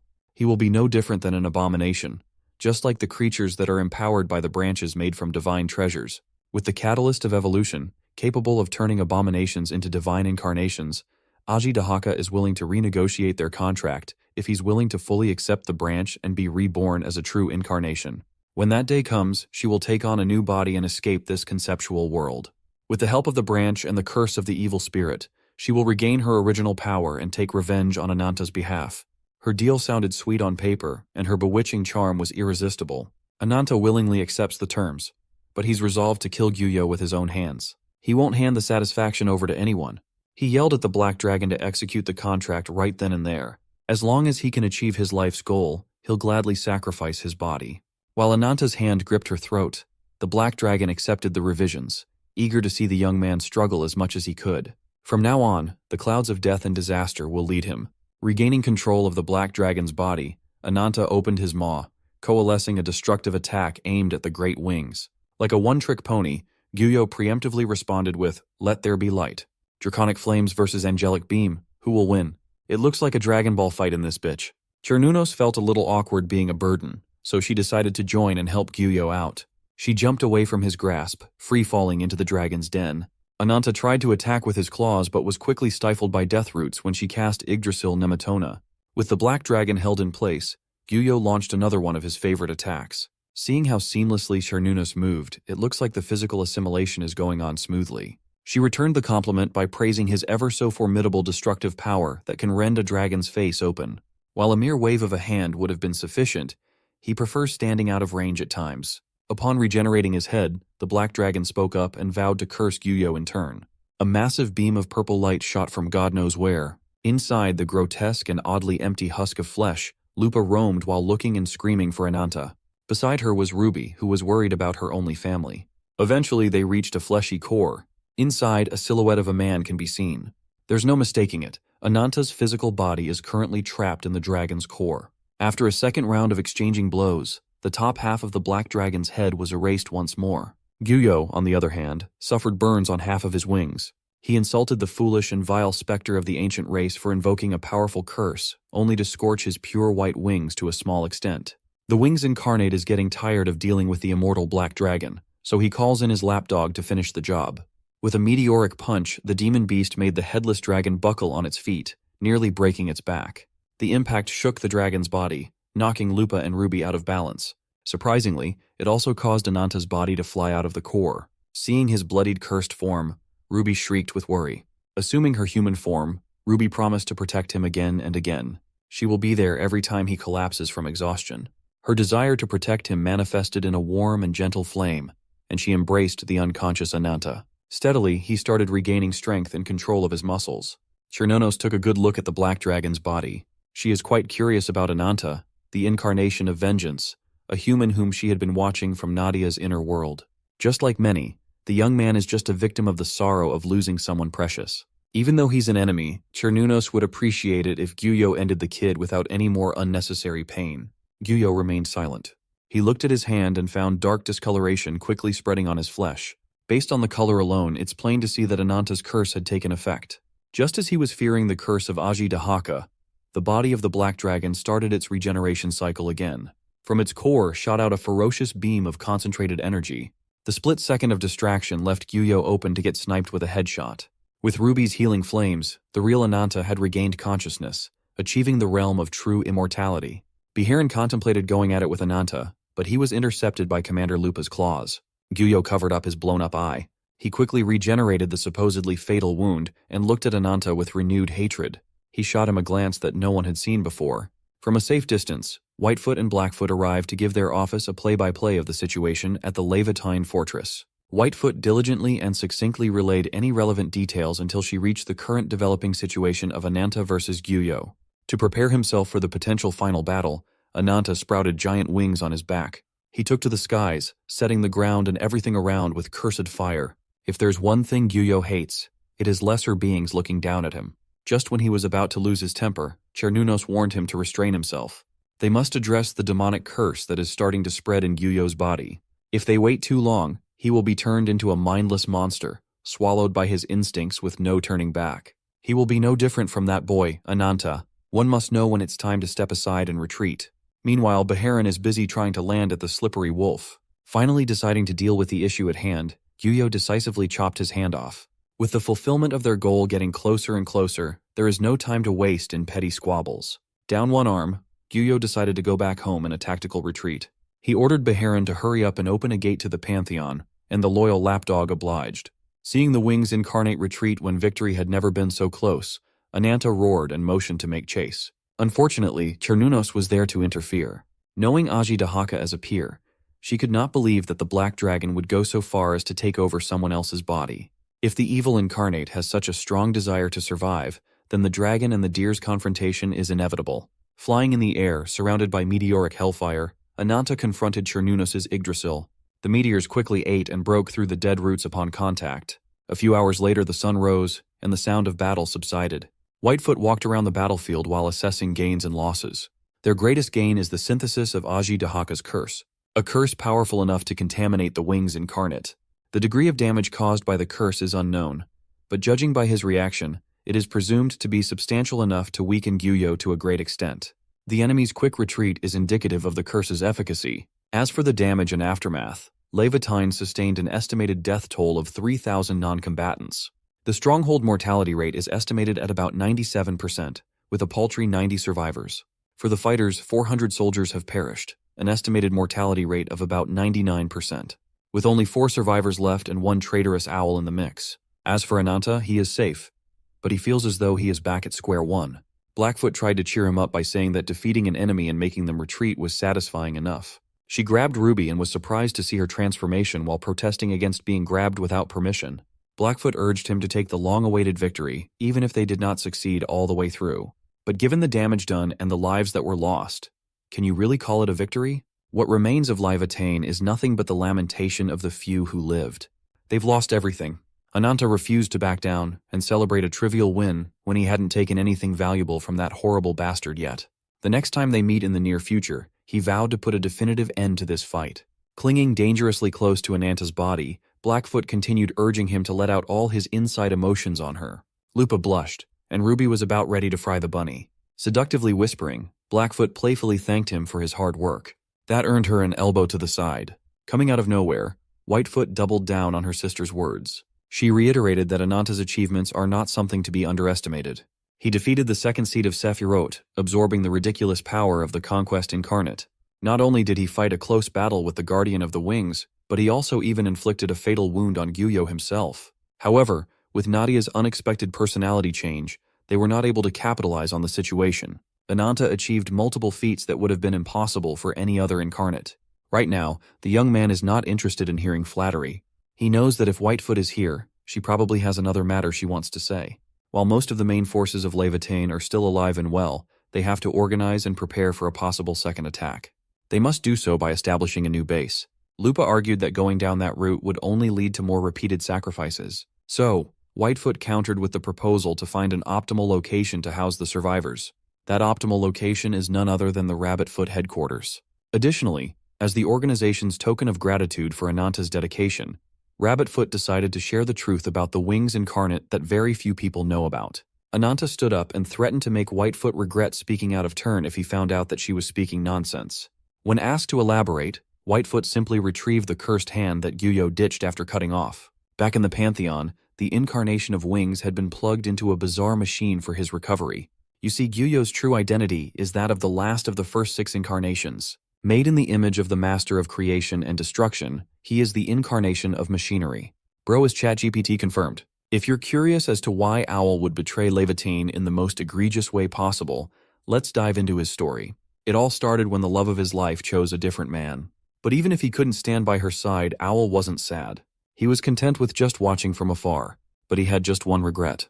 He's afraid he could not wholeheartedly wish for her happiness. That brings us to the present, when Owl is set to appear in the Pantheon of Sephiroth. In there, the remaining Sephiroth members congregated. One of the seats started hurling trash talk at Kishu Olga for barely surviving and running away with her centipede tail tucked between her legs. The scarred swordsman laughed at what a shameful sight that must have been.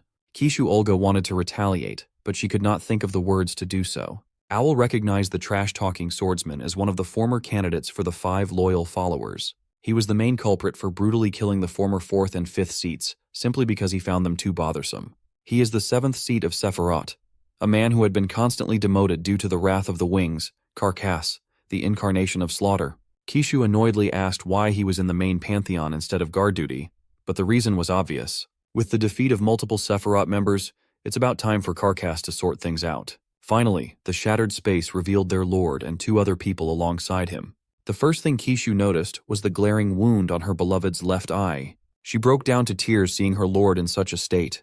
Gyuyo spoke up, prefacing his speech by saying that the invasion was carried out to appease Geihan's spirit. Even though they had free rein to commit a one-sided massacre, the tables turned, and those who were entrusted with branch fragments met their ends instead. Even a member of the 5 loyal subordinates suffered a fatal blow bad enough to force a retreat. In a single excursion, the prestige of Sephiroth had nosedived to the ground. Gyuyo turned his sharp glare towards Kishu Olga. Chernunos interrupted before he could start saying all sorts of things to her. She asserted that it was merely bad luck that the bug girl had to face the incarnation of magic. Holding her accountable for a losing matchup would be far too harsh. Gyuyo easily agreed. Sometimes, rewards rather than punishments lead to group growth. So, from this moment forward, the Great Wings hereby declare the restructuring of their hierarchy. He congratulated Owl for a job well done with his successful operation as a spy. The incarnation of swordsmanship shall be reinstated, and the 6th seat of Sephiroth shall be appointed. Ur, the frost incarnate, shall be expelled from the 5th seat. Carcass, the incarnation of slaughter, shall take his place. As for the 2 vacant seats, Chernunos, incarnation of sorcery and magic, is hereby appointed to the 2nd seat of Sephiroth. As brothers and sisters, they shall welcome the advent of the new history waiting around the corner. Beyond the material world, their journey to invade the land of gods shall commence. As soon as the final preparations are completed, the end of the century-spanning journey shall begin. In a land far, far away, bunny maids and golden globe contraptions awaited our heroes. Lupa, Ruby, and Ananta opened their eyes to a foreign environment unlike anything they had seen before. Whitefoot officially welcomed them to Rabbitfoot's headquarters. This city of endless books and futuristic walls is known as Labyrinthos. Lupa worriedly asked where the queen and the others were transported, but Whitefoot assured her that there was nothing to worry about. Although it was a bit tedious, the Blackfoot helped unite the remaining forces of Leviathan in one place. They will eventually move to Labyrinthos under Blackfoot's guidance. When Ananta asked if her power was still gone, Whitefoot confirmed. They were able to teleport thanks to Rabbit's Foot's unique tech known as the Alcubierre Drive. She used this special method to invite Ananta first at the leader's specific request. Upon seeing a woman tending to the bookshelves, Whitefoot sped up and turned to her guests. A bunny girl with pink hair, round glasses, and big-ass ears. She is the chief of Rabbit's Foot, Serena. At first glance, Serena's uncanny resemblance to the White and Blackfoot sisters is hard to miss. That made a ton of sense, considering she's their big sister. Serena apologized for being a little flustered. Meeting Ananta in person after years of hearing his exploits and stories is a bit bizarre. When asked if she's the leader of these rude rabbits, Serena cheerfully answered. She added that she's also the one who drew Ananta into Rabbitfoot's plan in the first place. It's good to know that she has no intention of hiding the fact that both parties are just using each other. Getting dangerously close to his face, Serena assured Ananta that they were cut from the same cloth, so there was no need to be so cautious. Furthermore, they are bound by a common enemy. They both hold hatred more than anyone in this world. Feeling peeved by how close Serena was getting with Ananta, she urged the chief to get to the main point of this visit. Surely they've been called and teleported to this base. not just for small talk. With a serious expression, Serena invited the guests to another location. In her study, filled with endless rows of books, Whitefoot served refreshments. Serena opened up by asking a question. She asked if they had ever experienced an obsession with knowing everything about the target of their revenge. She certainly has. It's an obsession fueled by pure hatred and loathing. Ananta can relate to that disgusting taste. Serena alleged that the desire for revenge dulls with time. Unlike Ananta, who has the strength to carry out his vengeance, the path she chooses is one of not forgetting. She worked hard to fill as many bookshelves as she could. She read and recorded all history related to the Wings incarnate. And the story she's going to tell them now starts from the journey of a nameless incarnation. In an arid and desolate desert, a soul traveler traversed the sand dunes on top of her camel. With the harshness of the environment, it was only a matter of time before the animal gave in. In a time of uncertainty and hopelessness, she saw a cloaked figure standing in the dunes. See the world in a grain of sand, heaven in a wildflower. Hold infinity in the palm of your hand and eternity in an hour. The nameless incarnate approached the traveler. When the machine god designed its own proxy by hand to live amongst mortals, the highest fundamental principle coded into its algorithm is to benefit the world and humanity. But it started questioning its creator. It asked what the purpose of carrying out this fundamental priority was. An independent logic circuit from the outside and the comprehensive system that maintains it is meant to analyze the consciousness and concepts of organic life in vivid detail. Upon generating emotions and self-awareness within the incarnation of machinery, it eventually came to the conclusion that everything is meaningless. The same as the dagger the traveler held in her hands. Try as she might, a mere blade won't kill the nameless incarnate. Scared and unsure of the cloaked figure's intentions, the traveler panicked. To appease her nerves, the nameless incarnate peeled off his robotic mask and insisted that his fundamental principles include the inability to harm humans. Curious, he asked the name of the first human he'd ever encountered. According to Serena's research, the woman's name was Fiona. This is the first contact between the incarnation of machinery and humanity. Ananta protested that this type of storytelling is way too slow. All he cares about is information relevant to getting rid of Gyuyo. He came here to get some sort of clue to formulate a strategy. It doesn't matter to him what or where that bastard was in the past. Serena criticized him for looking and acting way too anxiously. She then asserted that the origin of machine incarnation is an important turning point, and it eventually became imbued with Gyuyo's will. Knowing everything about the man is also a matter of digging up weaknesses that can be crucial for victory. All Serena asks is for Ananta to listen to her story until the end, for she has no intention of wasting any time either. Ananta gave her a nasty look, but understood that what she was saying made sense. Continuing the story, the machine and the woman decided to camp out together. He posited a question. Within a radius of several hundred kilometers, the chances of survival for a human with normal physical capabilities are extremely slim. So, what could possibly be the reason that would force this woman to move while in a state of severe external injury? She laughed, finding her manner of speaking bizarre. She explained that she is a caravan merchant by trade. She operates among the desert tribes, so this situation was par for the course. Since she was young, she has traveled to many cities with her family. Now she's working to provide water to people in need. There are so many people in this vast desert who need help, but the greedy outlaws only care for themselves. They hunted down merchants, killed them, looted the merchandise, and more. These outlaws are savages that do not care who they target. Fiona's family was unfortunate enough to be attacked by these ruthless outlaws. Her father made sure to send her daughter running before he took an arrow to the spine. Fiona watched as life escaped from her father's eyes. Thinking about the tragedy made her tears pour out, but she had long since grown numb. Curious, the machine asked if the emotions she's feeling right now are the most primal human emotion: sadness. Wiping her tears away, Fiona apologized for showing nothing but unsightly sights to her savior. The machine assured her that it was okay. He's just fascinated by the idea of emotions and the sense of self. As a non-human, he finds the area worth exploring. The machine also mentioned stories of beings that take the form of humans. Fiona had heard of such tales too. Chernunos, Luna, Ajidahaka, Lyoga, Alicorn, as a traveling merchant moving across the continent, had heard those famous names all her life.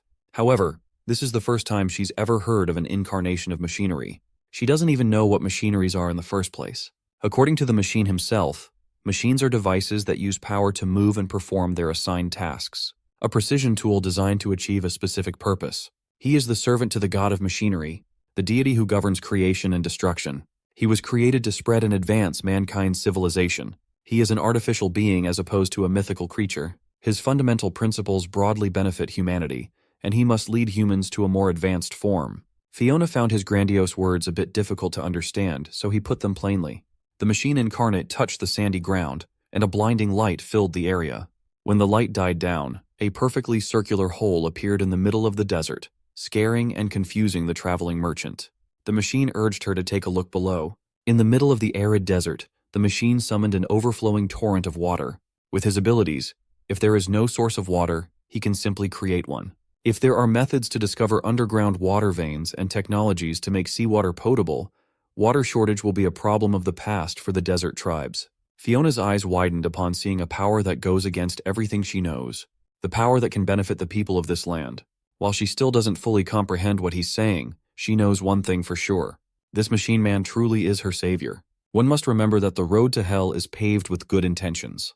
A year later, he found himself in the desert city of Ocean, the Oasis Special Zone, to be specific. In just a year's time, Fiona had established herself as the leader of the prosperous Oasis. With the help of the incarnation of machinery, the technology and prosperity of the city advanced at a rapid pace.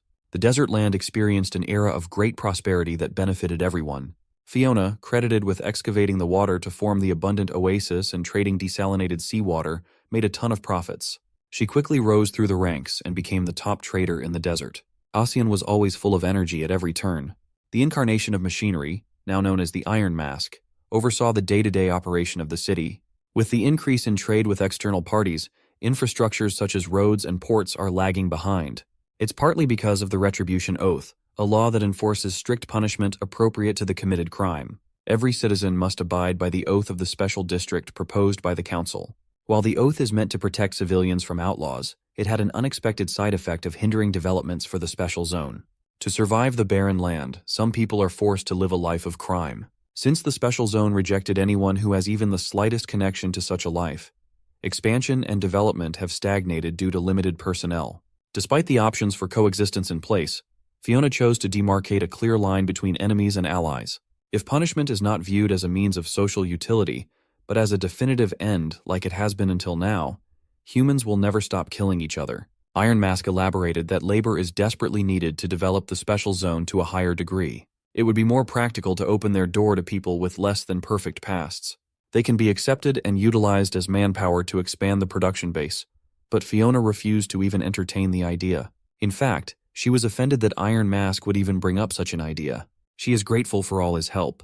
The progress of this land has been solely because of him. After all, Fiona and many people in the city are indebted to this charitable machine man, and they are counting on him in the future too.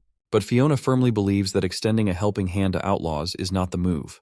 Those with similar stories of cruelty experienced at the hands of criminals will echo Fiona's sentiments. But Iron Mask argued that the dead don't speak. The dead cannot produce any meaningful results in society. The only ones important to him are the living humans that can be observed and utilized for progress. Hearing him speak like a cold and calculating machine angered Fiona. She countered that those who take the lives of innocent people without any hesitation cannot be called humans. Fiona, who cannot let go of her grief and vendetta, holds on to her beliefs while the incarnation of machinery fails to understand the human heart. Before Fiona could notice the issue lurking beneath, Iron Mask's concerns were soon to be proven correct. The outlaws eventually banded together and staged a massive attack on the special zone. Predicting their move, Iron Mask waited outside the city to meet their advance. Seeing a single figure standing in their way, the criminal continued to charge with hopes of killing and looting as much as their heart desired. They are aiming for total annihilation of the despicable special zone bastards. Iron Mask raised his hand and exposed his fucking Iron Man beam while seeking answers to his ultimate question. What defines a human? In a split second, he erased an entire army of outlaws in one fell swoop without expending much effort. The machine dreams of throwing off unreasonable shackles, tying him down, and revealing his true self. Seeing and hearing the commotion outside the city walls, Ocean was plunged into chaos and fear. They all turned to their leader, Fiona, for answers or plans, anything. Some wanted to fight back, some wanted to surrender without a fight. Cutting through the noise, Fiona assured everyone that there was nothing to be afraid of. The land they built with blood, sweat, and tears shall never fall into the hands of outlaws.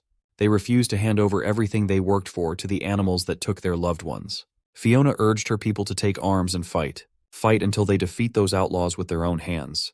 Her impassioned speech certainly lit a fire in the hearts of the Osean people. Just when they were about to fight a bloody war, the light from Iron Mask's attack lit up the dark night. Fiona can recognize that light anywhere and anytime. The incarnation of machinery evaporated hundreds of outlaws into nothing, not even a speck of blood. Fiona hurriedly got on her camel to check on what happened. Upon reaching his friend, she asked him if he killed the incoming threat. He looked Fiona dead in the eye and analyzed an emotion that he hadn't felt from her except when they met for the first time. There is no doubt about it. She's feeling fear. Coincidentally, they are currently standing on the same patch of land where they first met each other. Back then, he had fundamental questions about the principles of his creator. The question of what a human being really is had bugged him for a long time. In a world that distinguishes between incarnations and humans, he had to constantly question the nature of humanity. This experience led the machinery incarnate to embark on a journey to define what it truly means to be human. Hearing Fiona call outlaws less than human had finally freed the incarnate from his unreasonably restricting providence. Without the code blocking him from harming every member of humanity, he is finally free. It was then that Luna found him, labeling the machine as a traitor to the world. Without a hint of regret, the machine incarnates wandered down a distant path without a specific destination in mind. He carefully analyzed the sensations he felt and came to realize some things on his own. He became aware that the sensation he was feeling was joy. However, doubt soon followed. He asked himself what brought this joy. To find the right answer, he blended into the human world once more. He settled in numerous lands to spread technology and advance civilizations. He led humanity to the future and was worshipped as good for many long years. These bouts never lasted long. Over the passage of time, his influence faded away, crumbling into dust. The places he stayed at were not very different from the world he had once encountered Fiona. One constant he witnessed over and over again is humans hurting each other, good people sorrowfully wailing and suffering. Throughout the ages, the machine incarnates held onto the ethos that he who kills a human is not human. They are merely animalistic creatures in human-shaped flesh. People who witnessed his power regarded him as their savior. Curious, he asked why they would even think of worshipping him. Does this mean killing a person makes one a murderer, but killing 1,000,000 makes you a conqueror? Then that must mean killing all people makes you God. Dangerously falling into an unstable frame of mind, the image of the first human he ever met flashed in his mind. The incarnation of machinery silently left the humans and continued his aimless journey. He needed some time to gather his thoughts, somewhere where he could be alone. Then, right before his eyes, Luna, the incarnation of magic, appeared. This woman was the progenitor of Serena's Alcubierre drive. Using its power, she created an ultra-advanced space transfer technology that surprised even the machinery incarnate. But what surprised him even more was her near-infinite pool of energy. Luna brought the Tin Man to a familiar place, Rabbit's Foot's headquarters, Labyrinthos. She properly introduced herself as one of the 6 first incarnates, Luna. The machine replied with a cold introduction of his own. Seeing her as a peer, a sister if you will, he asked how he was supposed to interpret this sudden invitation. As tension rose, a little bunny maid interrupted. Luna ordered her to bring some neat clothes for the guest to wear. The little maid was none other than the current chief, Serena. As soon as Serena reaches that point in the story, Lupa clarifies if she really did meet the Tin Man as a young maid. She did. When asked if she plans to avenge her Lady Luna, Serena answered no. It's true that she was family. Someone more precious than anyone else in the world. The forced visit of the machinery incarnate went smoothly. He was fascinated by the mountains of literature at every turn. Oddly enough, he can't seem to measure the scale of Labyrinthos with any techniques in his arsenal. That's because this place is a hyperdimensional information aggregate. It's kind of like a physical form of the internet, a treasure trove of knowledge where all information since the birth of the world has been recorded, contained in a limitless magical space. That might be true, but there's nothing here that piques his interest. He just wanted to go back to the real world. But Labyrinthos is a dimension divided from the real world. No one can enter or leave without Lady Luna's permission. She assured him that she was just a simple librarian entrusted with managing this place by the god of magic. Fighting her in her home court would just be plain stupid. The Tin Man towered over the bunny lady and insisted that he was no longer bound by anything. He is as free as he can be. Even the providence of gods cannot hold him down. Luna dismissed his thinly veiled threats. She has no intention of arguing about beliefs. She asked if that ethos is the reason he's been killing more and more humans. He argued that a human who kills his kind is no longer one. Unimpressed by such simple reasoning, Luna handed him a book. Given how pragmatic this machine was, she already felt uneasy at the thought of the conversation breaking down. This book is the real reason she forcefully invited him inside Labyrinthos. It is an ancient account that records the horizon of the world that existed right from the beginning. The original functions of the divine relics were also inscribed in the book's pages. It describes the moment when the 6 divine relics are brought together. It will become a catalyst for a seedling that will grow into the world tree. Luna is showing him all this ancient knowledge to induce enlightenment. She is the only one with the power to see through the future. In the not-so-distant future, she's 100% certain that the 6 divine relics will gather, and the world tree will descend. It will produce a world horizon powerful enough to exterminate all life on Earth. With her loved ones in mind, Luna is intent on stopping such an event from happening at all costs. She wanted to enlist the machinery incarnate's help in exchange for whatever wish he desired. Before he could even share his wish, Luna already knew what he had in mind. For years and years, all the Tin Man ever wanted was to become human. Based on the clues laid down, the machine incarnate inquired about Luna's possession of multiple powers. She had spatial teleportation and future foresight in her arsenal. There had been no case where an incarnation was allowed to possess multiple powers at once. In summary, Luna's true power is related to the creation of different abilities. Without prompting, Luna cast an unknown spell. Since it was her first time dealing with an inorganic life form, she wasn't sure what would happen, but her power seemed effective enough. The spell she cast upon the machine turned him into a miniature version of himself. For this special occasion, Luna decided to engrave a special power in his body. Acer Eden has the power to alter the form of the target. It's a technique that forces the concept of a child as perceived by the caster. As the Tin Man theorized, Luna is a woman of many talents. That's precisely the reason why she managed to observe the first 6 incarnations for a long time. Some of them had seamlessly blended among humanity, namely Alicorn and Cernunnos. There were also those who reigned over humans for long stretches of time, like Lyoga and Aji Dahaka. But compared to those 2 classifications, the machinery incarnate took on a different path. He set aside his assigned role and mission and dedicated more time than anyone else to the study of humans. He stuck with it as if it were the primary purpose of his existence. While Luna was giving him the rundown, the miniature Tin Man was speechless. It's not that he does not have anything to add. He just can't think of anything to contradict Luna's observations. However, his bizarre path should not be reason enough for Luna to associate with him. When asked what she was really after, Luna proposed a mutually beneficial transaction. There was really only one thing she wanted: a simple collaboration with someone who can understand.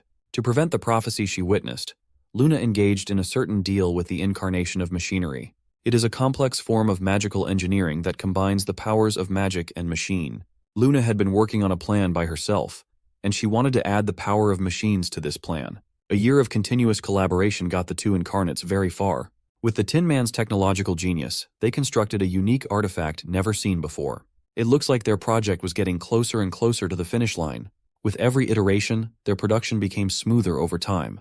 The previous powers underwent numerous trials and errors in the process of stabilization, but today, they have reached a level of perfection close to having 0 flaws. A magical engineering artifact that mechanizes power would not have been possible to produce without the Tin Man's diligent work. On a whim, Luna tasked Serena to hold the finished product. When the golden ball landed on her hand, Lady Luna urged young Serena to recall a place that they often go to together. With the activation of Alcubierre Drive, the 3 of them were swallowed by the ceaseless stream of space and time. The next thing you know, the group had been transported somewhere else, a place that no one can step foot into without special access. It is a forward base constructed to prevent the descent of the World Tree, a lunar base situated on the moon with an observatory made to monitor Earth. The machinery incarnate admitted that the plans of one who can see the future are truly substantial. Throughout the year, he also received some significant upgrades. Thanks to Luna's ideas and 6 magical engineering spheres, he was able to further enhance his combat power. But when it came to abilities like sound manipulation and space transfer, he is miles behind Luna's genius. She is simply a savant when it comes to non-combat applications of magic. Given that he's seeing just how elaborate Luna's plans are for the prophecy, he demands to know the exact future that she sees with her future sight. Luna had accepted that the future is an irreversible realm. Once a decision is made, it cannot be undone. Before recruiting the incarnation of machinery, she was in the process of searching for a competent assistant. She even went as far as to share her vision with another original incarnate. The man she knew was Leo, the warrior incarnate. Luna thought that since he held the most power, his interest would align with protecting the future. But the answer she got back was unexpected, to say the least. While he understood her concerns, he refused to join a mission to meddle with an incomplete prophecy unless he saw clear warning signs with his own 2 eyes. The Honorable Lion called it an incomplete prophecy due to the nature of Luna's foresight. Her eye can only see definite futures. She is certain that her foresight shows a real prophecy, not some mere prediction. Only those who have a clear will can make shit happen. In her vision, she saw an unidentified incarnation equipped with strange wings. Luna is planning to detect the emergence of this being in advance and prevent the theft of the divine treasures. In case of emergency, she placed enough contingencies in place to make sure Serena could survive and carry on her legacy. Today concludes the development of the magical engineering sphere. From this point forward, Luna generously gifted the lunar base operation to her short-time colleague.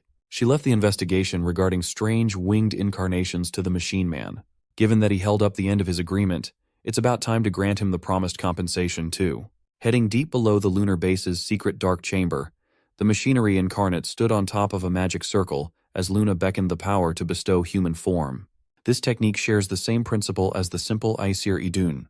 It will imprint power into his body, giving him the control to activate the transformation whenever he feels ready. Come to think of it, Luna never pried him for the real reason for his desire to become human. The machinery incarnate closed his eyes and promised to tell her the answer to that question once the transformation was done. Luna smiled and started the procedure, looking forward to his explanation. Using the ultimate imitation spell, Lady Luna formed flesh and bones that wrapped and warped around the metallic body. Seeing real flesh cover the robotic body was quite a sight to behold. But as the transformation continued, Luna's expression became bleaker. Once flesh and skin revealed the machinery incarnate's human form, Luna felt despair. In her pursuit to stop the end from happening, Luna accidentally created the man she feared most. There's no doubt about it, she had seen this man before. He took on the shape and form of the man at the center of her apocalyptic prophecy. The final nail in the coffin is the manifestation of wings originating from the 6 magical engineering spheres embedded in the metallic body. He looked like a heavenly being, but Luna had seen this man push the world to the brink of destruction. Without wasting another second, he activated Let There Be Light, constricting Luna and young Serena. Gyuyo explained that the incarnation of machinery never wished to become human. Instead, he was always looking beyond mortality. In his journeys, he realized that the law of seeking true freedom from the world stems from intangible rules and laws. He had decided to cast the wings of genuine radiance upon the world. He declared himself the wing that embraces freedom, assumed the title of Wings Incarnate, and picked the name Gyuyo for himself. Little Serena panicked, but she was powerless to resist, let alone save Serena. Gyuyo started his divine artifact collection by plucking Luna's future-seeing eye. With this, he can finally aim to go beyond the current material world. He will be the one to reclaim his dignified freedom from the old gods.